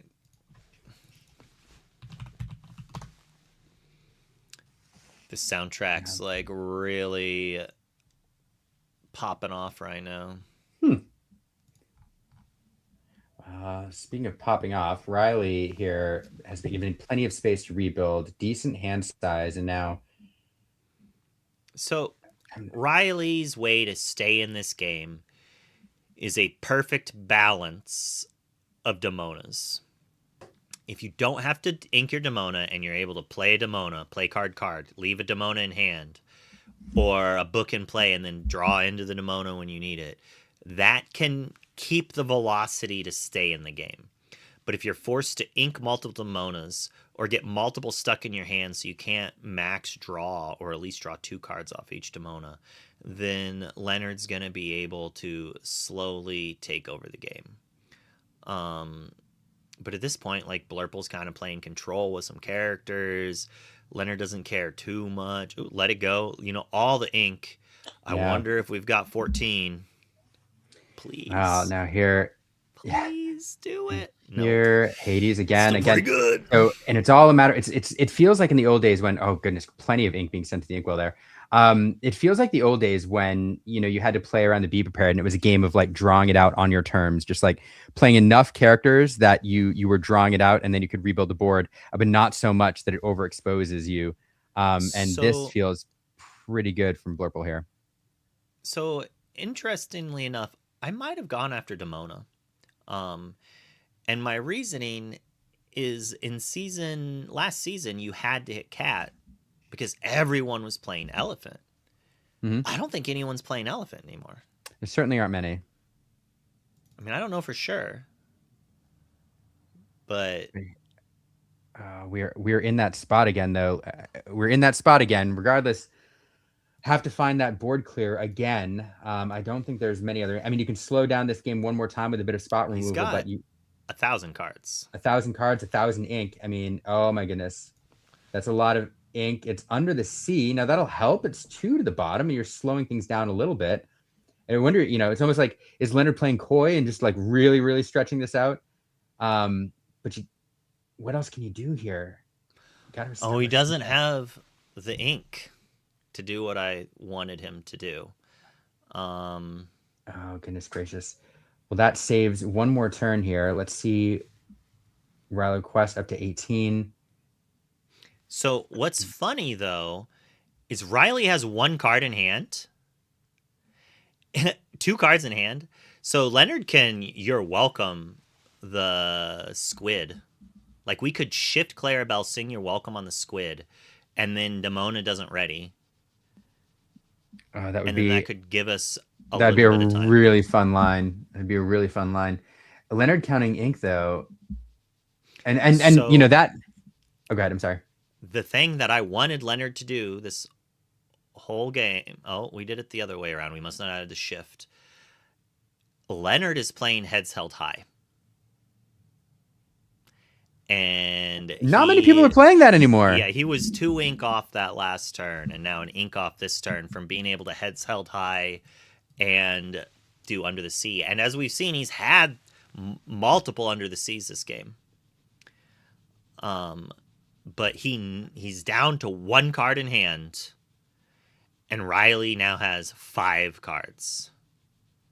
Yeah, really, really tough spot. Rough. Bye, Clarabelle. Bye, Clarabelle. Yep. Head to the bottom. Yeah, it is an interesting play, though. I do wonder sending back the octopus and instead allowing that Demona to stay because you're way out of this. Hit it. Oh no, that's it. And oh, my ETB taking their first week. Oh. I'll go back here while I fix that screen real quick. That's all right. That's all right. That's what it was, and we'll see now what it is. I mean, ETB, fantastic team, did well the last 2 seasons. Not surprising to see them get off to a roaring start here, but select few, you love to see it. One of the things I like about this team, as we highlighted earlier, is they rotate their membership occasionally as people move on. So it's fun to see these new players come together. Some ICL rookies make their debut here on the big screen, and big shout out to Leonard for an awesome performance. And they finished right before the ad was about to pop. So well, there we go. Perfect timing there. There we go. And now we're gonna jump. What are we looking at? To another match. I gotta find out.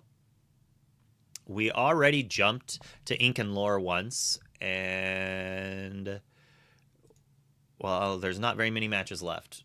So we're gonna jump over to the friendly neighborhood. It may or may not be almost over. The names and everything are wrong, but we want to watch it, so I'm fixing it real quick. Sorry. Oh my goodness. I don't know if we're in game 2, game 3. What's going on here? This seems to be, is this Amethyst Steel? I see. Is that an angel there in the center? It looks like it. Yeah, Enchanted Angel, and against Amethyst Steel. So mirror in the true sense of the word. And the game is like almost over here. Oh no, yeah. Loon is 19 to 8. 19, I do believe.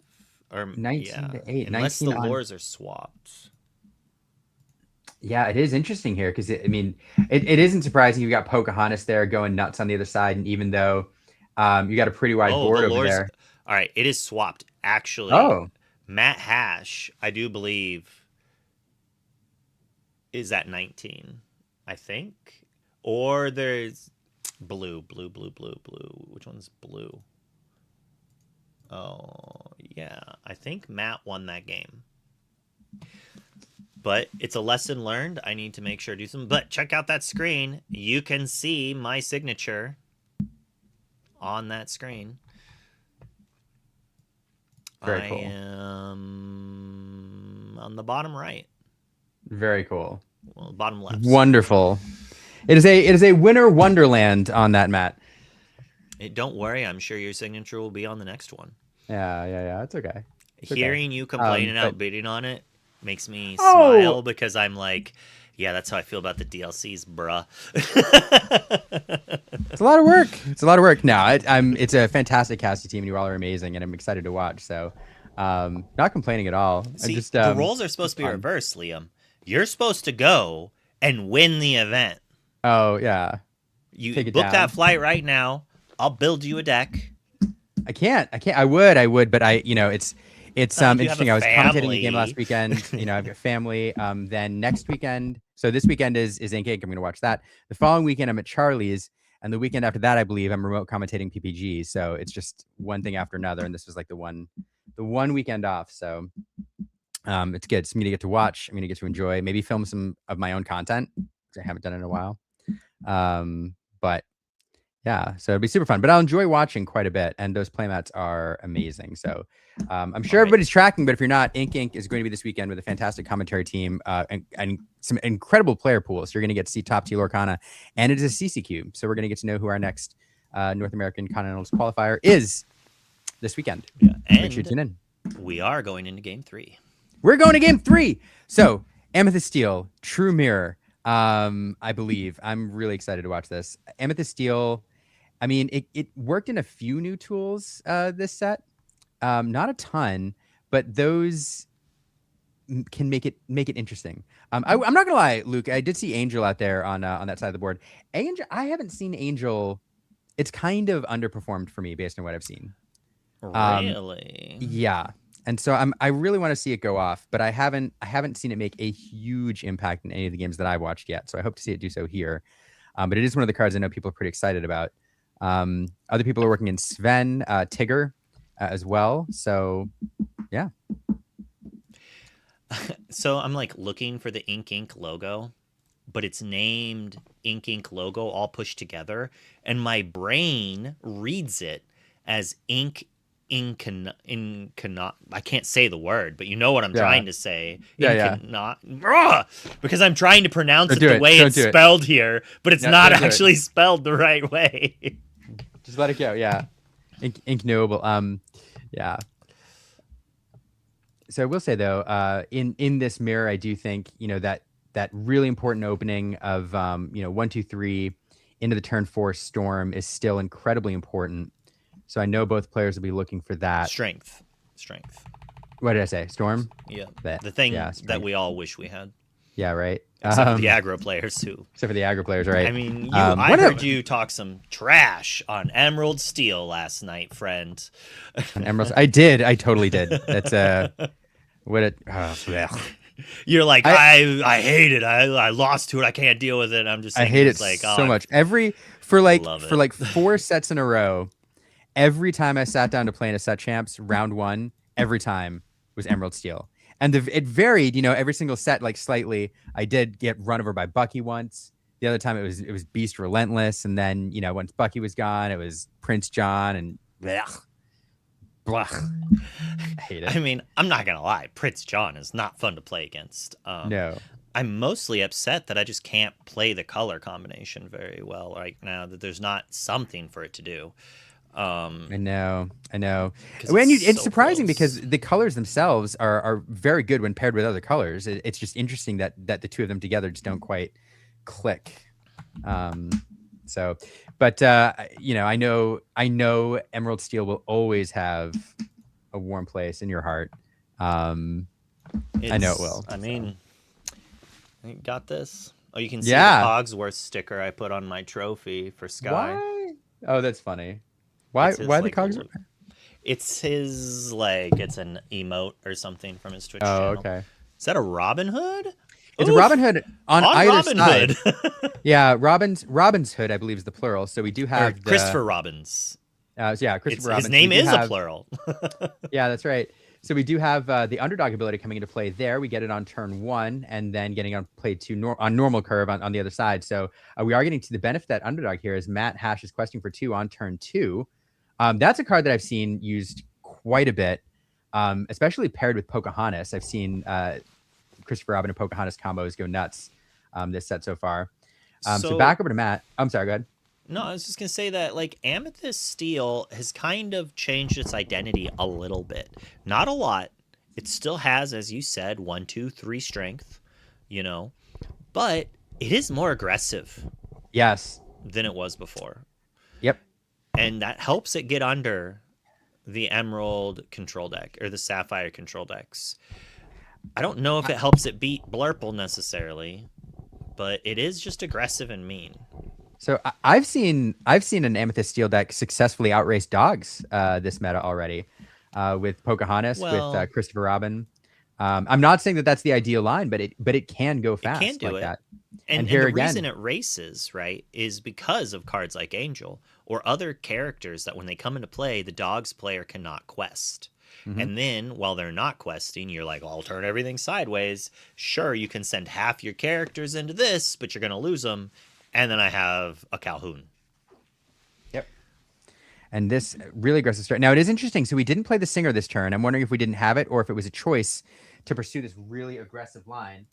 That Pocahontas, of course, a new card that when she quests, you get the normal lore out of her, but then she can get lore equal to the lore in an exerted character. So representing 3 here if Matt chooses to quest with the Christopher Robin.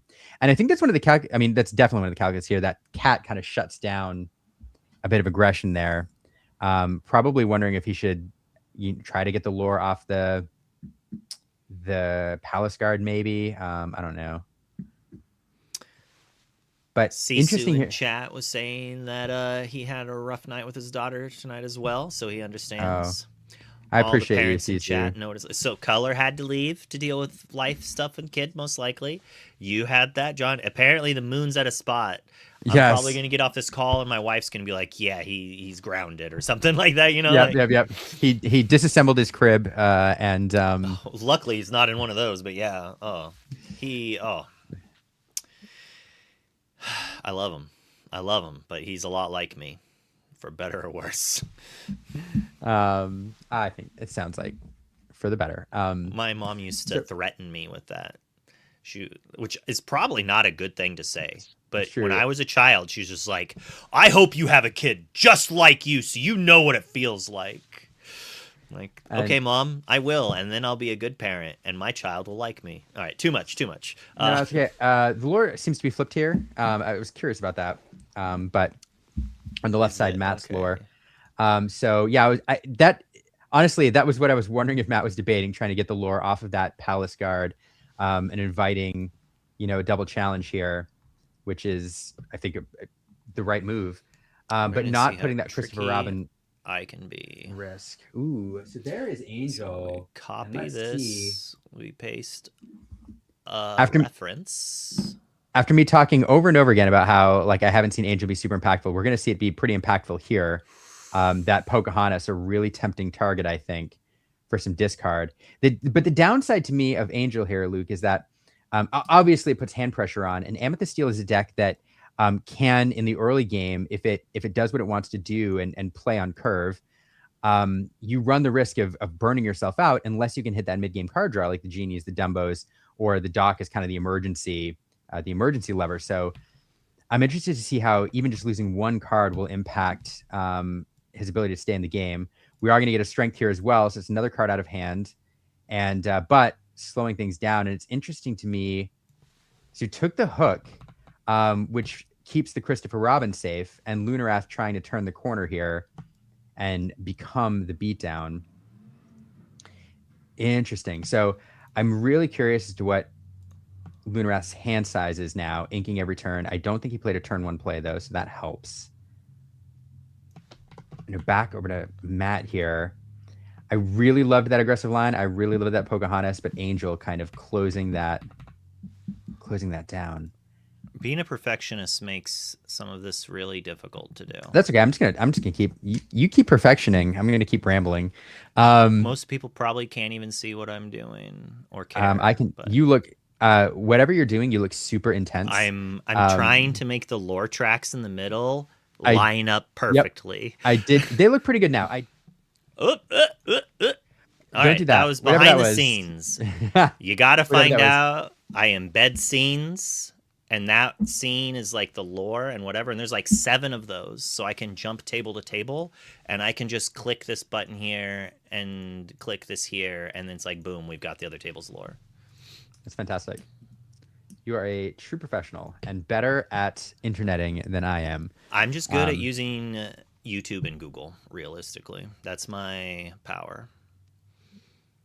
I need to get better at that.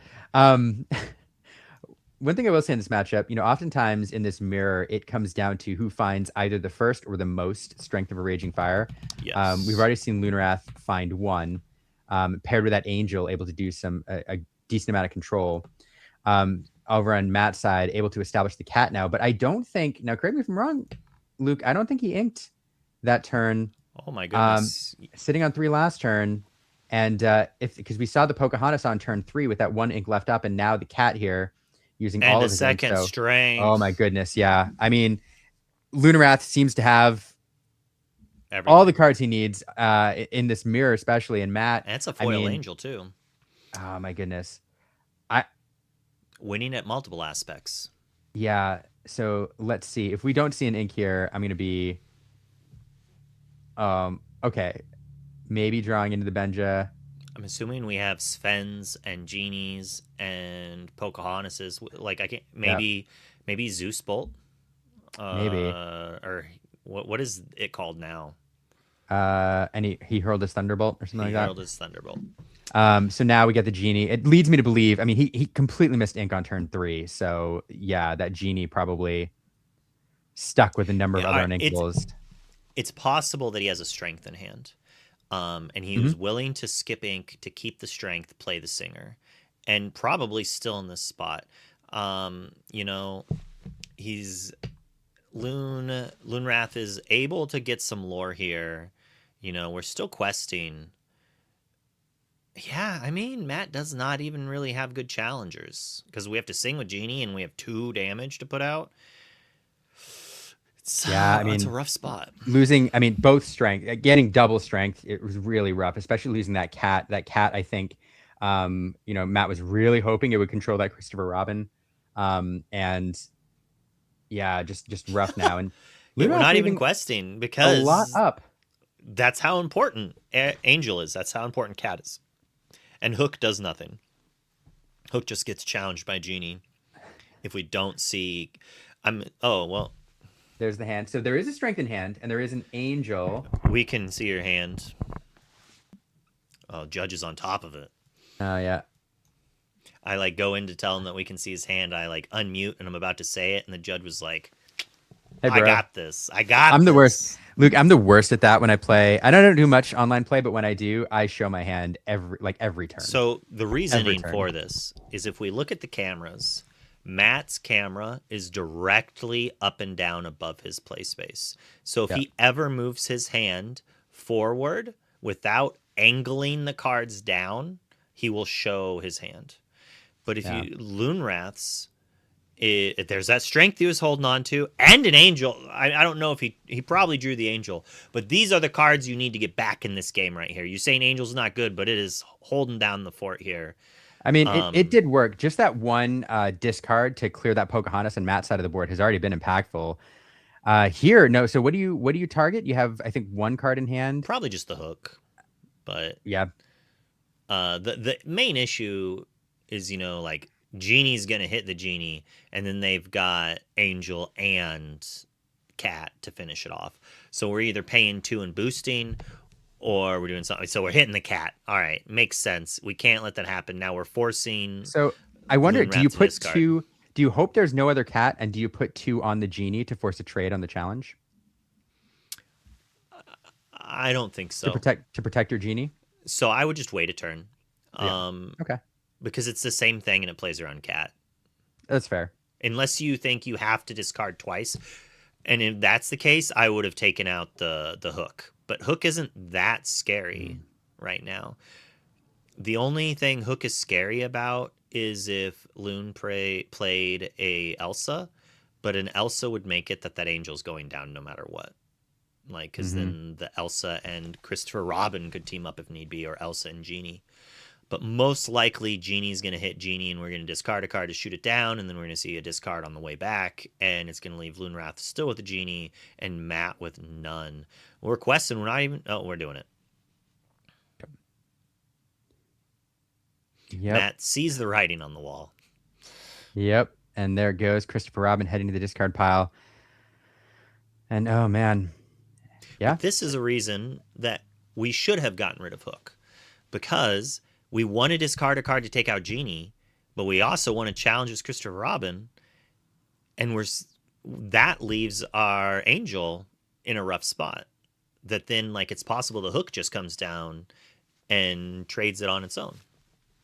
Yeah, it's tough. I wish I knew. I mean, knowing what's in hand would definitely help me comment on that. But yeah, it's a tough spot. I can't. Strength. Did Matt draw another one? Oh, man. It'd be crazy. I'm just saying, what if? Like, What he if? goes Genie, draws a card, inks, plays a character, strengths, discards, takes out 2 characters, no cards left in hand. Angel challenges Christopher Robin. Probably not going to happen. Probably not enough cards and resources, but it would be insane. It would be. I think this is all tough. of our moms said that. Yeah, Cardboard Kingdom, probably. It's a very millennial thing, a boomer thing to say to millennials. A boomer that's for thing sure. to say to millennials, absolutely. Because I did get the same line at some point. But this is tough. I just can't get over going all the way back to turn 3 when I do believe, unless we're still sitting on 4 ink. So yeah, I mean, at some point we did miss ink, and it does feel like that's the turn things kind of. I mean, it's a little frustrating if Matt has Damonas. But if he doesn't have Damonas, not inking does allow him to claw back into the game. Because it's like, all right, you inked, but you answered my character. I don't ink, I play another character. I have one more card to play. So it's like every time I don't ink, I'm drawing a card of sorts, right? Mm-hmm. Depending on if we don't have Demona. It's possible we have Demona, and now we're just thinking, what do I have to ink? Right. Or we're stuck in a rough place where we just have to Genie and draw. And this feels tough, Matt, thinking this through.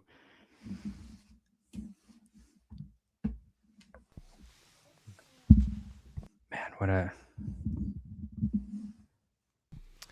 I just don't know. I mean, it would take a good series here to really. We're getting a All right. great game 3, even with the stumbles. While Loonwraith is up ahead, Matt is doing a really good job of trying to slow Loon down. Not only did you draw double strength, but he drew double genie. Feels. Does he only have pretty one good. card? Who, Lunrath? No, he's got 2. Matt. Matt. Yeah, Matt has 2. So it's like play 1, discard 1. What do we do? So we just discarded the genie, and I think we're debating right now what to hit. Okay. Yeah.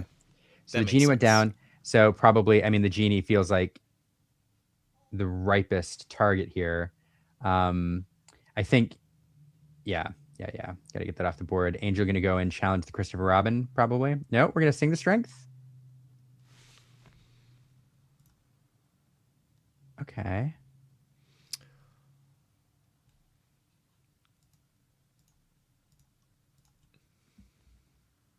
Okay. Pay out the points for the last round that we watched. The person who had less votes won, actually.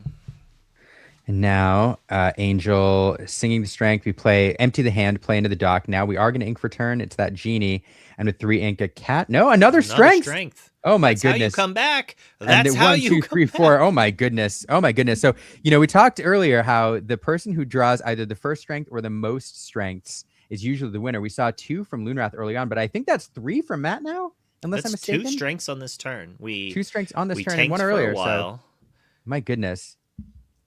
And so now, I mean, this all of a sudden feels a lot better. I don't know how many cards Loonrath has in hand, but it's not None. many. Oh my goodness. Well, what a turn of events then. I mean, with a series of bad top decks, or even just 1 or 2, it gives Matt plenty of space to close the door here. But And Matt's Loonrath- out of cards. Like, so his Angel is also resist too, as well. So if he had a card, you could see Loonrath do something and then send Angel on Angel duty and survive, and also quest, and we're in maybe an okay spot. But that third, like that dock into strength, was exactly what Matt needed. I mean, what a fantastic sequence there. To be quite honest, I mean, looking at that, we were talking earlier, it seemed like the lane back in was so, and this is not a great card to draw here. I mean, obviously you think about whether you want it to be Angel fodder or whether you put it on the board. I think establishing a board presence, especially with its trickiness, is probably the right move. Wait, did he strength a hook? Yep. Okay. Yep. Strength a hook. So he strength a hook to empty his hand in order to play the dock, then drew into the next strength. Because at the time he only had 3 characters on board. 3 characters. Yep. And the Angel had resist, so we couldn't take it out. Yep. So had to, the hook was the best target. Or, I mean, there's an argument for Christopher if the lore lead is worse, but I think the lore is in a good enough place that the hook. This is not a good. Oh my goodness! Oh no! So still that resist here. So you hit the Olaf because he can't bounce. Fine. He doesn't bounce because then if he bounces Christopher Robin, your Angel just eats their Angel. Yep. Oh man. So Christopher Robin being sent back. Elsa now gonna sequencing this, right? Just not even giving him that option. Gonna banish the Olaf. That Elsa feels like an incredible top deck. Now the Angel left there. We are at 13 lore, but Matt feels like he can. If we're questing with Christopher Robin, we better be questing with Doc. Yep. Yep. So this is now, a game that a lot of people would have rage quit before we even got to this point. And it's flipped completely. You miss your ink and your opponent double strengths. So many people would just start screaming or tilt off. That's the other thing. Maybe make mistakes to not get them there. Or, maybe they would have inked that first strength to play their 4-drop and then have lost because they didn't have enough strengths to compete. Well, it's really interesting. You say that, and it's been interesting watching Matt play. Now we can't hear what they're saying and deliberating and talking about, but Matt has been very, very, very deliberate with his turns, taking a lot of time to think about even one or two actions on the turn. And so, to your point, remaining calm and kind of approaching the game from a really slow, measured perspective. I assume they And also have a time extension. I Or we're in I turns. We or could be we're in in turns. turns. I think all right, it looks like they had about a minute long time extension, but they are 5 minutes over. So they're probably on turn 3-ish. Did the timer reset when you switched No. over? We all use the same clock The same now. timer? Okay. Um, Oh, okay. but their individual ones can have time extensions added to it. Right. So this might actually be a draw, possibly, depending. Oh, we see the dice right there, and it is on 4 or 5. I'm not gonna lie, I hate that dice with a passion. The little blue glowy die that we can't it see? just looks like a little glow. But they're Yeah, oh my goodness. verbalizing. Now it looks like a 5. Oh, if that's a 5, that feels so bad if you're Matt. It feels so Maybe, bad. yeah. Let's see. Lunarath last turn here draws something, and it's worth noting. I think there's only 5 ink on the board, so like Demona is just a dead card if you draw it. So, but deliberating here. Looks like Angel now. Okay, gonna go up to 16.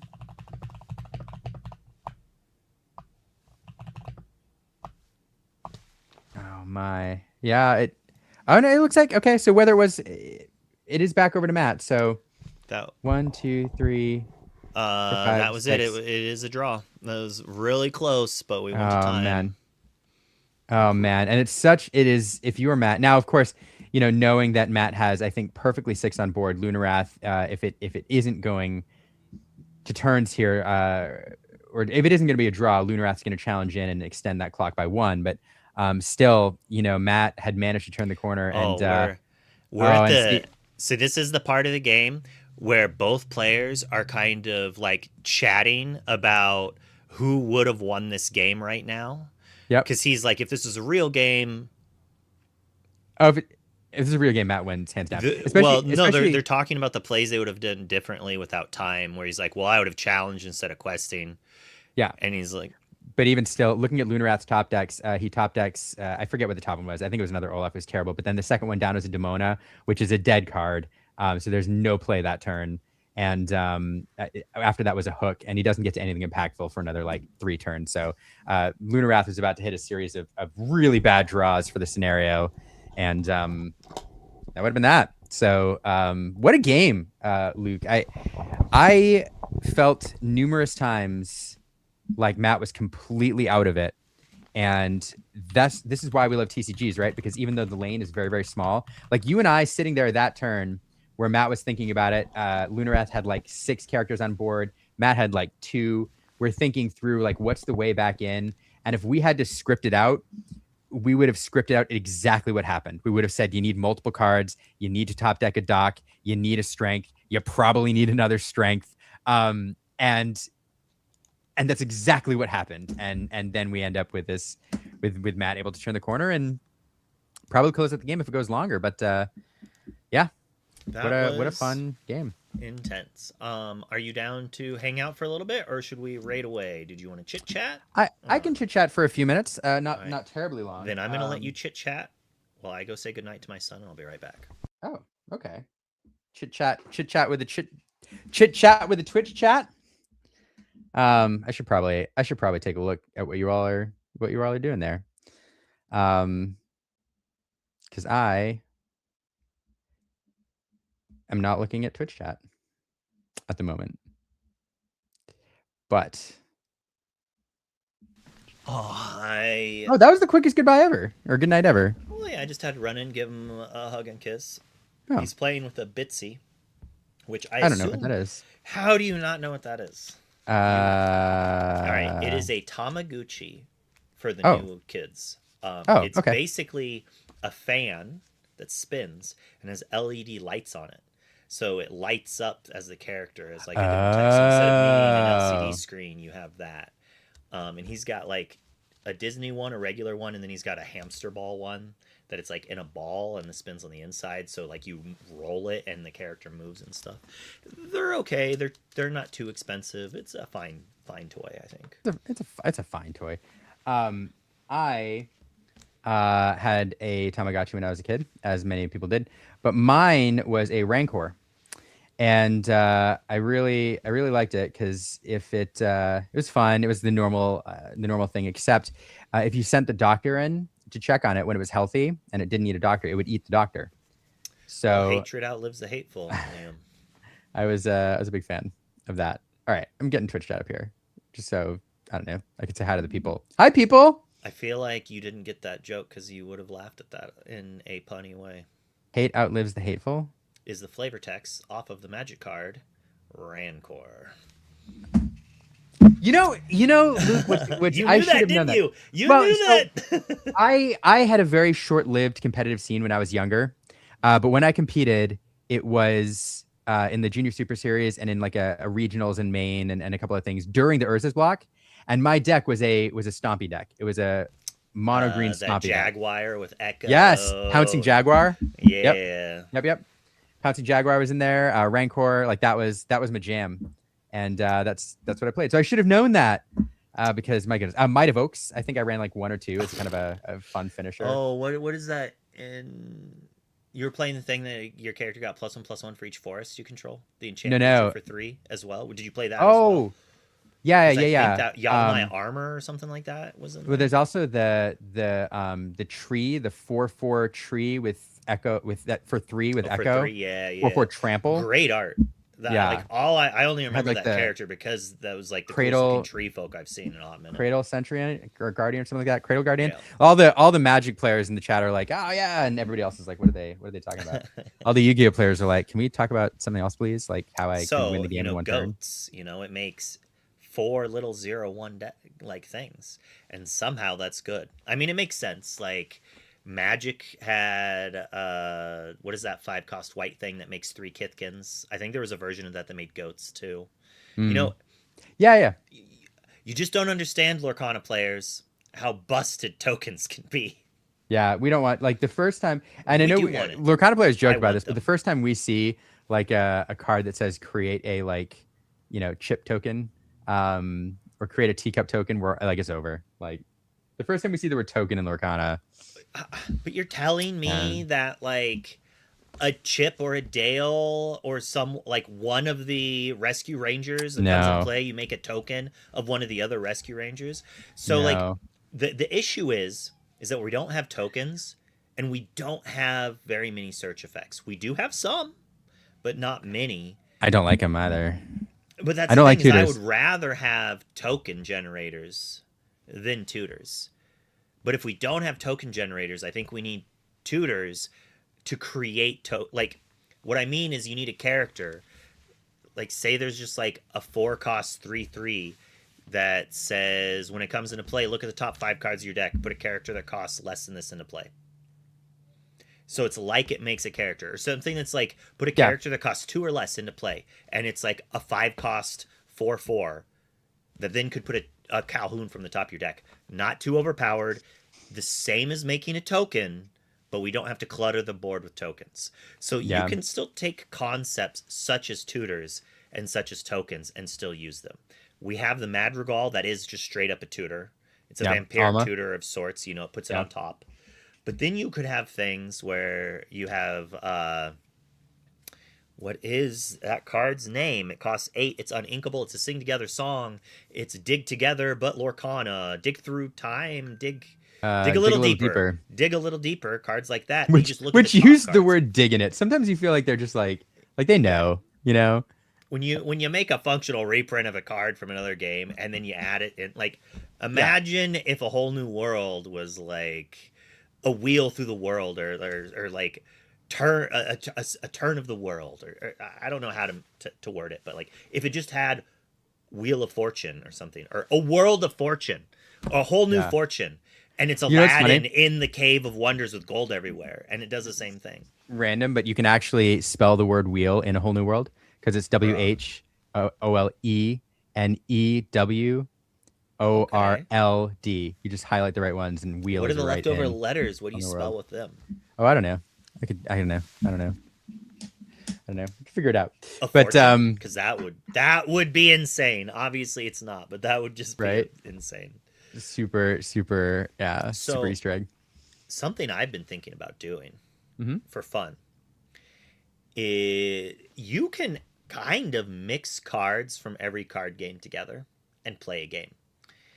And you have to play mental magic rules, which is Lorcana, basically. Well, all right, there's two ways you could do it. You can do it that everything is inkable, Mhm. or you have to find a symbol on a card to signify that it's uninkable or inkable. So one way with Magic, you could say cards that have no colorless mana are uninkable, but cards that have colorless mana are inkable. So your 1-drop Goblin Lackey is uninkable, but your 2-drop 1 red 1 colorless, that's inkable because it has colorless in it. So you could still play with inkable uninkable. It's kind of like swapped from Lorcana, but still there. All right. And then in the issue is Pokemon, you can't really find a way to play those. There's no casting cost on Pokemon and Yu-Gi-Oh. But Yu-Gi-Oh, you can kind of use the stars. So for Yu-Gi-Oh, you use the stars is its casting cost. And then for characters. And then you just have to take 2 digits off of every Yu-Gi-Oh character's power and toughness. Man, you'd have to At like least. I Maybe feel like 3 digits. Maybe 3 digits off of every Yu-Gi-Oh card. So they're 3 threes instead of 3,000 3,000s. why did they do that? Like why? To be different. Honestly, it's so they didn't get sued by Wizards of the Coast. Yeah, it's probably Because it was one of the first games that was kind of doing that. And Wizards, I'm pretty sure, they've sued a couple card game things for sure. It basically takes someone who has, I'm not going to swear, but, someone who has money to say, I don't care. Like, I'll take you to court. Let's go to court. Like, you don't scare me. Like, that's the biggest thing that these big corporations have. Infinite money. If I make a card game and Wizards sends me a cease and desist, what am I supposed to do about that? I can't fight that. Probably desist. So what is that as Lorcana players, that Rush of the Core sued Lorcana for supposedly copying their game. I'm sorry that both of your games are 2 degrees different than Magic the Gathering that's been out for 20 years, but if you think they copied it, then they must have copied it.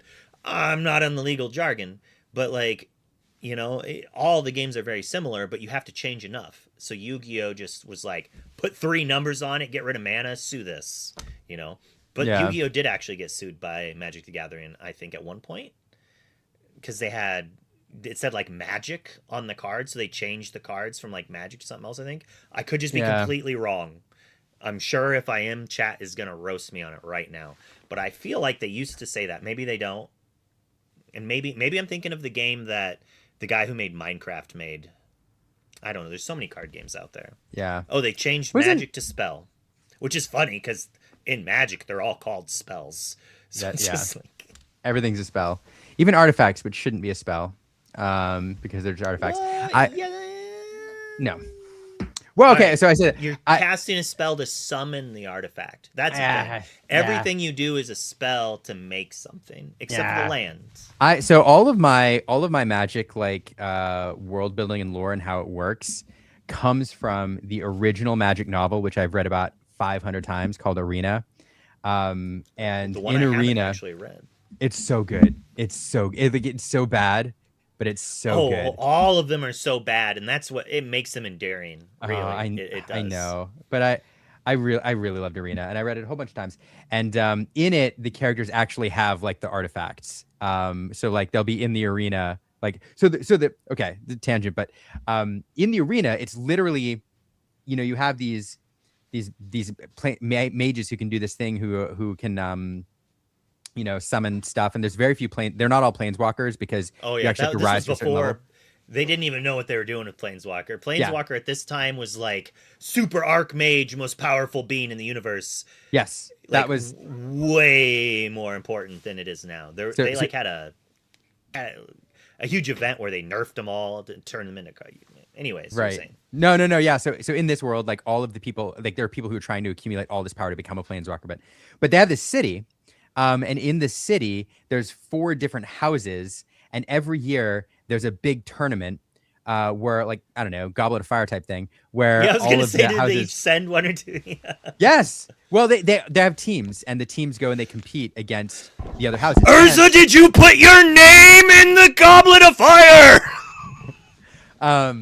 And then if you win a match against an opponent, Haggard you get says to very you get to calmly. reach into their pouch, and you get to. So you remember how Magic used to have ante as like the original, like in the game design, you played for ante.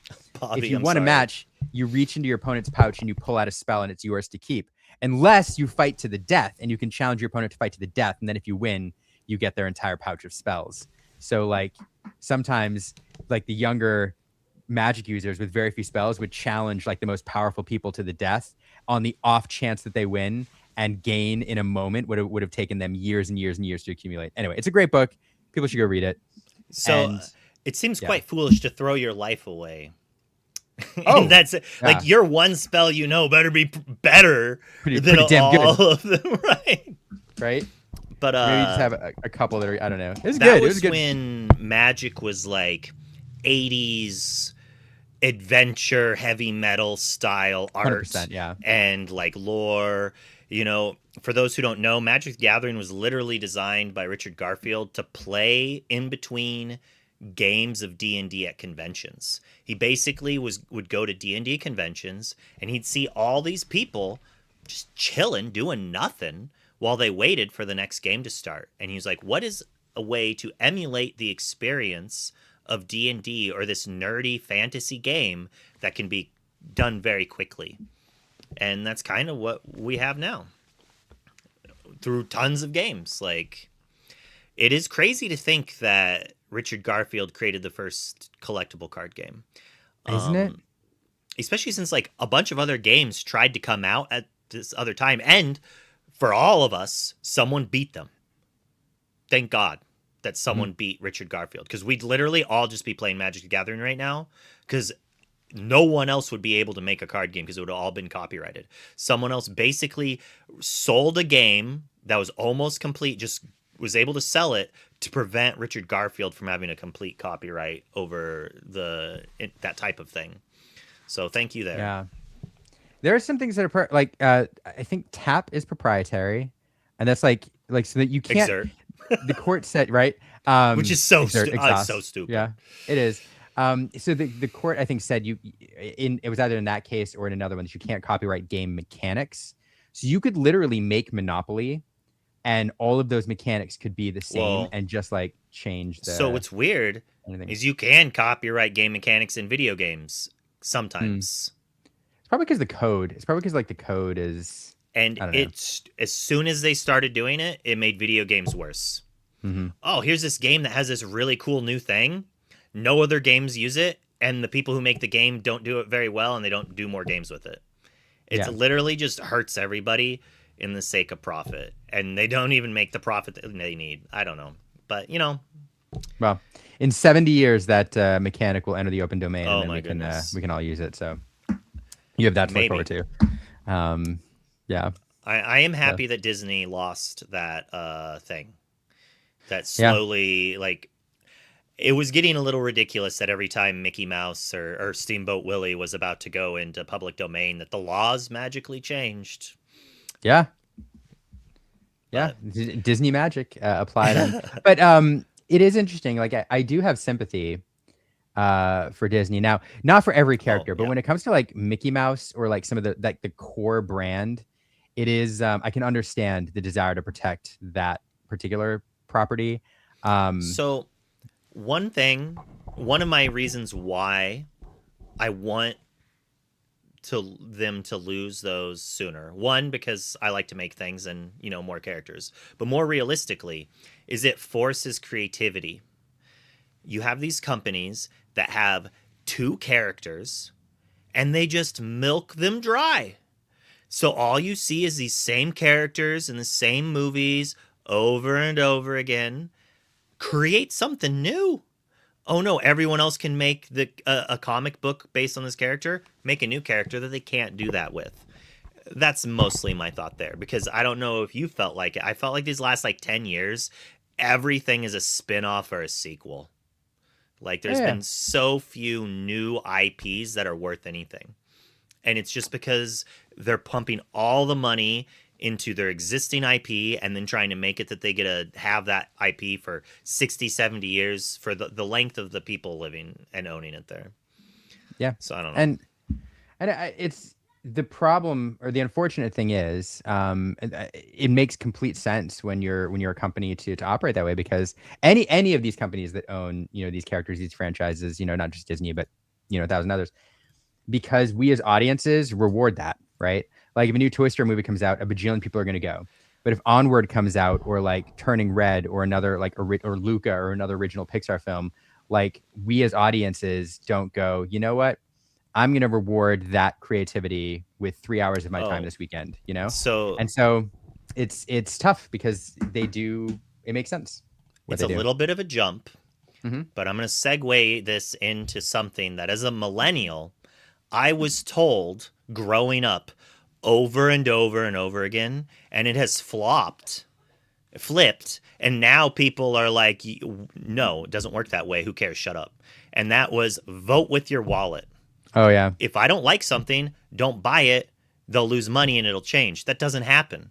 There's whales now. There are people who have so much money they don't care. They will throw it at these companies. The companies learn nothing and make worse products because they don't listen to people. And people will still buy it. I mean, Pokemon's going through it. Something rough right now. This Nintendo literally has, if you pay for Nintendo Online, which I do, because I was going to try to play Mario Kart, you gain access to their emulator and a Game Boy Advance emulator and a Game Boy emulator. So why are they selling Pokemon Red and Green with no changes for $20 a piece? When you already have the emulator on your system, you're already charging me for it, and you're just not doing it? Greed, money, that's it. And it's a re-release of a game that's been released 10 times. Like, it's just kind of insulting. Why did I even buy Nintendo Online for an emulator if every game they come out that I want to play, they're going to make me pay extra for? And they're just like, oh, you can play these games you didn't even play as a kid because they suck. Sorry, that they're just not what you're interested in. I don't know. Obviously, I don't know the answer. I'm not the target market. Yeah, I don't know the answer. I don't know. Liam's like, what did I get into? He's just Yeah. complaining about I'm like, capitalism the whole time. I don't know where to take it. I'm trying to segue to something else. I don't know where to take it. Well, I can talk more about Arena. winning 2-1 against Select Few. Yeah, good on Select Few for look. I know I say it tongue in cheek. It's not tongue in cheek when I say good on Select Few for taking a game. Like Select Few has people competing in the ICL for the first time. I'm sorry, match rather. ETB is, I mean, they're ETB, and there are good teams out there. There's better teams, but in the ICL, ETB has made a name for themselves as one of the best, if not the best team. So, no offense to Maelstrom. Lazy Boys tonight, who is technically a new team, but is also kind of part of an old team. The Lorcana Loungers Discord is gigantic. Mm-hmm. So I offered them the ability to have two separate teams. It is two different teams. They are not one team that has two spots. And some people might be confused, but there is SLTC, you could argue, has like 5 teams in the league too. That's what just happens. Like, there's a lot of these players are all friends with each other, and we're all in a lot of the same discords. And when a team is made just for the ICL out of one of these discords, that kind of happens. But as I said, they had a great night tonight. They played against the Salty Ducks, and they went 2-1, 2-1, 2-0 for a solid sweep to help out those tiebreakers. The sweeps are not as devastating as they were in Season 2. In Season 2, that was 6 points for your team, and that's real good. In this one, I mean, it's still 6 points, but it's just 3 points. Sorry, it's by matches. The whole team wins. It's 3 points. It's 6 points on the tiebreakers. I'm sorry. The fourth tiebreaker is actually game count, with the first tiebreaker being wins against other opponents at the same record that you've beaten. So that way, if we play together but we finish 4-4, whichever one of us beat the other person when they played, or if there's 5 of us tied, whichever one has the most wins against other tied players, and then it's set wins and whatnot. But so Lorcana Lazy Boys take down the Ducks, and then we had Impact TCG versus, if I can, right here. They had their names whippity swapped. Impact took down the Lucky Dimes 2-1. A close game. They 2-0'd, 2-1, and then 0-2'd. So when we look at something like that, the difference between the first season and the third season is that would be 4 points for Impact and 3 for the Dimes. But if it was like 2-1, 2-0, 2-1, then both teams would only get 4 points, and it's kind of like a draw. And I think that was the thing that a lot of the players ended up not liking very much. So we did change that. And then as we got to watch, Inc. going to a draw there in the third game, but it didn't actually matter because Friendly Neighborhood had a pretty impressive 2-0, 2-0 in the first 2. So they were able to win 2-0-1 there. And then we had the Sunflower Illumineers playing against Ink and Lore, and the Sunflower Illumineers were able to take that 2-1. Finishing all 2-1s there. So a lot of very close games coming down to the wire. I do believe we watched Clara do an excellent job of showing her fun Amethyst Amber deck. Oh, I missed that? Oh, man. With Black Cauldron in it. So Amethyst Amber. Oh, wait, Amethyst Amber? Amethyst Amber, yeah, not Sapphire. Amethyst. Yeah, so you said that, and my head translated it into Amber Sapphire. Fascinating. Clara is, I mean, it's no secret, Luke, that for a lot of us, she's one of our favorite deck builders, one of our favorite players. And so I know whenever we watch her play competitively, she's going to bring some spice. Claire's one of those players who, as soon as there's like this popularity like cut line, and as soon as a deck like crosses that cut line, it's unplayable for her. And, you know, I'm not gonna lie, that actually tilts the crap out of me as a competitive player. But I understand it, and I have friends, and I know a lot of people who are like that. Yeah. Which is fair. Some people hate mirrors. If you don't want to play a mirror, you can do that.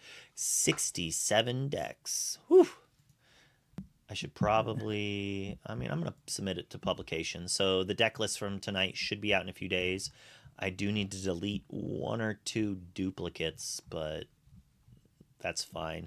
Players are allowed to resubmit their deck to be able to change it if it's still done before the time. And as we saw, ETB did take down Select Few, and Emperor's New Crew versus Triad, which is like a mix mash of Freedom Gaming, Restand, and the Illuminati. I think I've been told that there is a local store called Triad, and they're all playing on that place. So Triad is trying to pick up the SSG mantle down in Florida. So a lot of those players there, Hector, Harris, and a lot of that local scene, Triad is trying to bring them along. So Hector plays there locally, and Jonathan Williams and a lot of other folks. Might be a sore subject. Mm-hmm. Did the SCG Invitational happen? That did happen before it closed down, right? I don't think so. That is brutal. I don't think so. I'm not going to say yes or no, and I'm not going to, but I'll let chat tell us. Not to my knowledge. Not to my knowledge. That is unfortunate. So. Hopefully something happens to fix that. Very storybook brawly. It's unfortunate when these things happen, but yeah, not to bring up a sore subject, but that is the area that Triad operates out of, and they're doing a lot to try to become a community hub down there for those players who were left without a store. Yep. So I mean, shout out to them. When it was good, it was great. That is a thing, but for those who might not realize, it costs a lot of money to do these card game things. Yeah. I have tried looking into it multiple times to try to make some money, or for a while I was going to try to do an event where first place was like my golden Mickey. I was like, how do I skip the fees slash, like, you know, if I'm buying a golden Mickey, I can buy it for 12K, but if I'm selling it, I can sell it for 9. That's $3,000 on the table.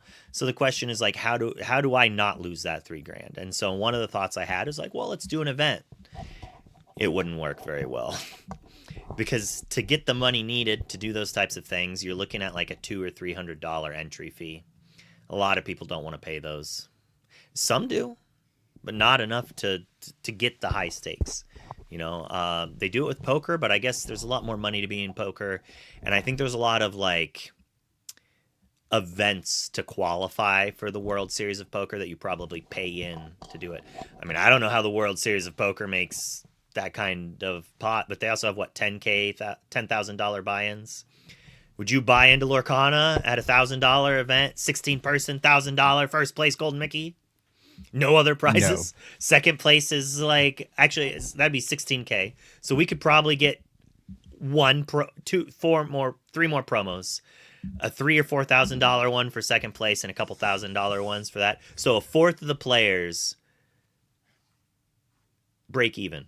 Yeah, no. Or 2 players profit, 2 break even, 12 people are going home $1,000 poorer.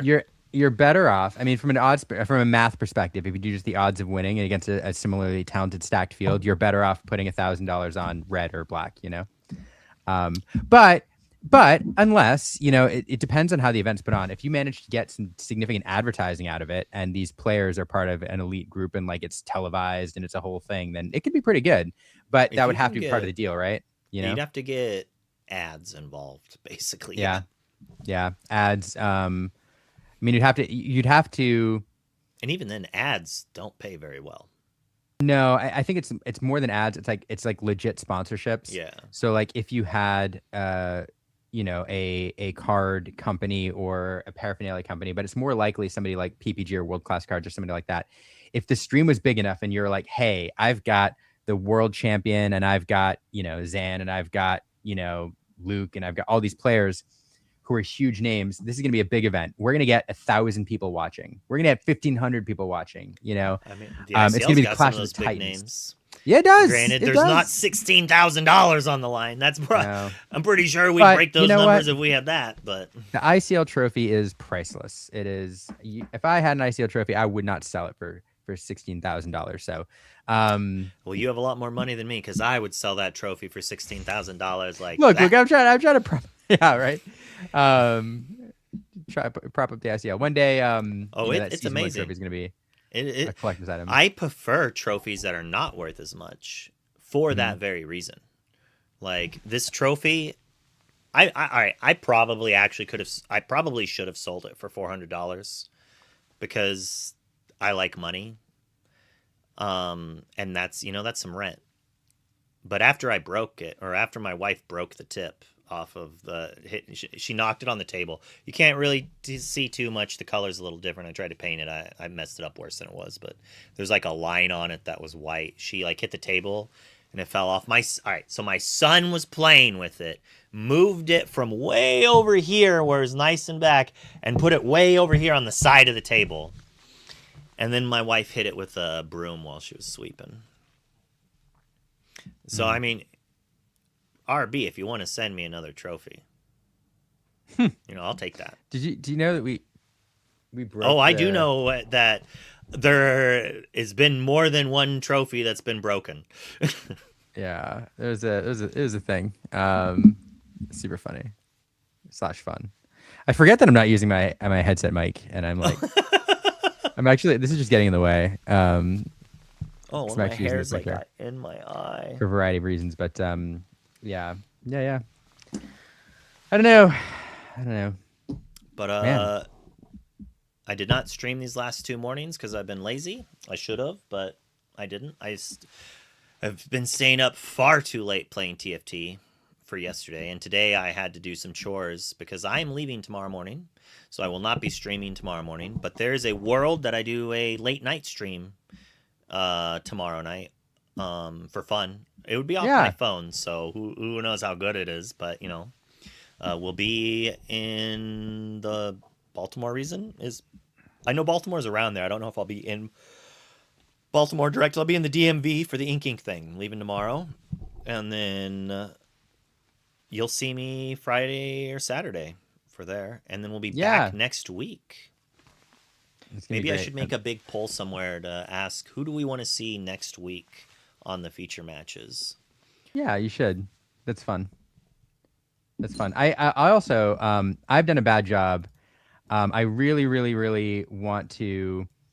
If I have like readily accessible the feature matches or the team matchups on Monday night, I really want to do a better job of hyping those particular. Because I always say go watch the ICL tomorrow, but I want to do better. Be like tomorrow you're gonna see so and so in the feature match, so I can lead into it pretty well. I think. I hope. So. Sorry, I got a message. I should. I mean, there's a world I don't get it done because I am pretty busy and I'm leaving tomorrow. But it does not take much work. I could probably do it on my phone. Figure out the feature matches for the next few days. So I'll at least have that for you. That'd be cool. Yeah, because I'd love to advertise that on Monday. But here is the link to the bracket, so you could at least see all the teams that are playing if you just wanted to go through all the matches that were happening. I do. Just watching 2 days now, do you like the switch up? Do you like the change from jumping to another match when it's done? Or did you prefer interview, start the next one, only watch one and don't care about the backups? It's been a little hectic, but... No, I really like the new format, to be quite honest. I do think interviews are fun. And I do think it is nice to give players kind of that moment. But at the same time, even though we're not getting inside the head of the players, after each round, we are getting to give more people each week, even if it's just, 3 more matches, a little bit of time on camera. And I also the other fun thing is, and I know you've been. The other fun thing is, you can look at what's out there and find interesting match, like the most interesting match going on if a match finishes early. So, also, there's nothing worse than like running into an aggro match and the match finishes in 20 minutes, and then you're like, here's 30 minutes of downtime. And the players aren't ready for the next round yet. Yeah. So now I want the aggro matches because I'm like, let's see it. Then we can another one and then get all the Lorcana. Yeah, I like it a lot, to be quite honest. But I don't know if you're aware of this, Liam. But we are still doing interviews, actually. Today, sadly, something came up for the people doing interviews, so they weren't able to do them, unfortunately. But they'll be picking that back up next week. So we have a couple people, and I'm going to try to get more for interviews and backup match recording. In the background, players can go get interviewed by J-Bomb or Gabe for a 2-minute interview, and then they upload all of those, and then I'm going to make a long video of all of them and post it on the ICL page. So we will get more interviews and deck techs than we were before. So they still get a shout out and stuff. So we'll still get those aspects. That's wonderful. And 2 absolutely incredible interviewers and wonderful people. Those are 2 folks who have, I don't know. J-Bum's great on Alter Academy. Like, he's really, really good at drawing out like some really insightful information from people. And Gabe is one of the most interpersonal people I know, who can do the same. So that's great. That's great. I can't wait to go watch. I'm gonna get it up. But it is about that time. Yeah. I don't know. This was fun. Thanks for sending me a note and asking me to hang out. All right. Who should we raid? I don't know. Who's online? Lots of people. Is Splinks is online? No. I think we're gonna hit the Dan Regal. Oh, he's great. Yeah. Oh, he just opened an Enchanted. What? You go. It's still got 10 seconds, but he did just open it. Oh my goodness. What do you open? Darkwing Duck. Oh, what a foul card. All right, go say hi. And I wish I could remember the Darkwing Duck saying. I can't. Let's get dangerous. All right, bye-bye. And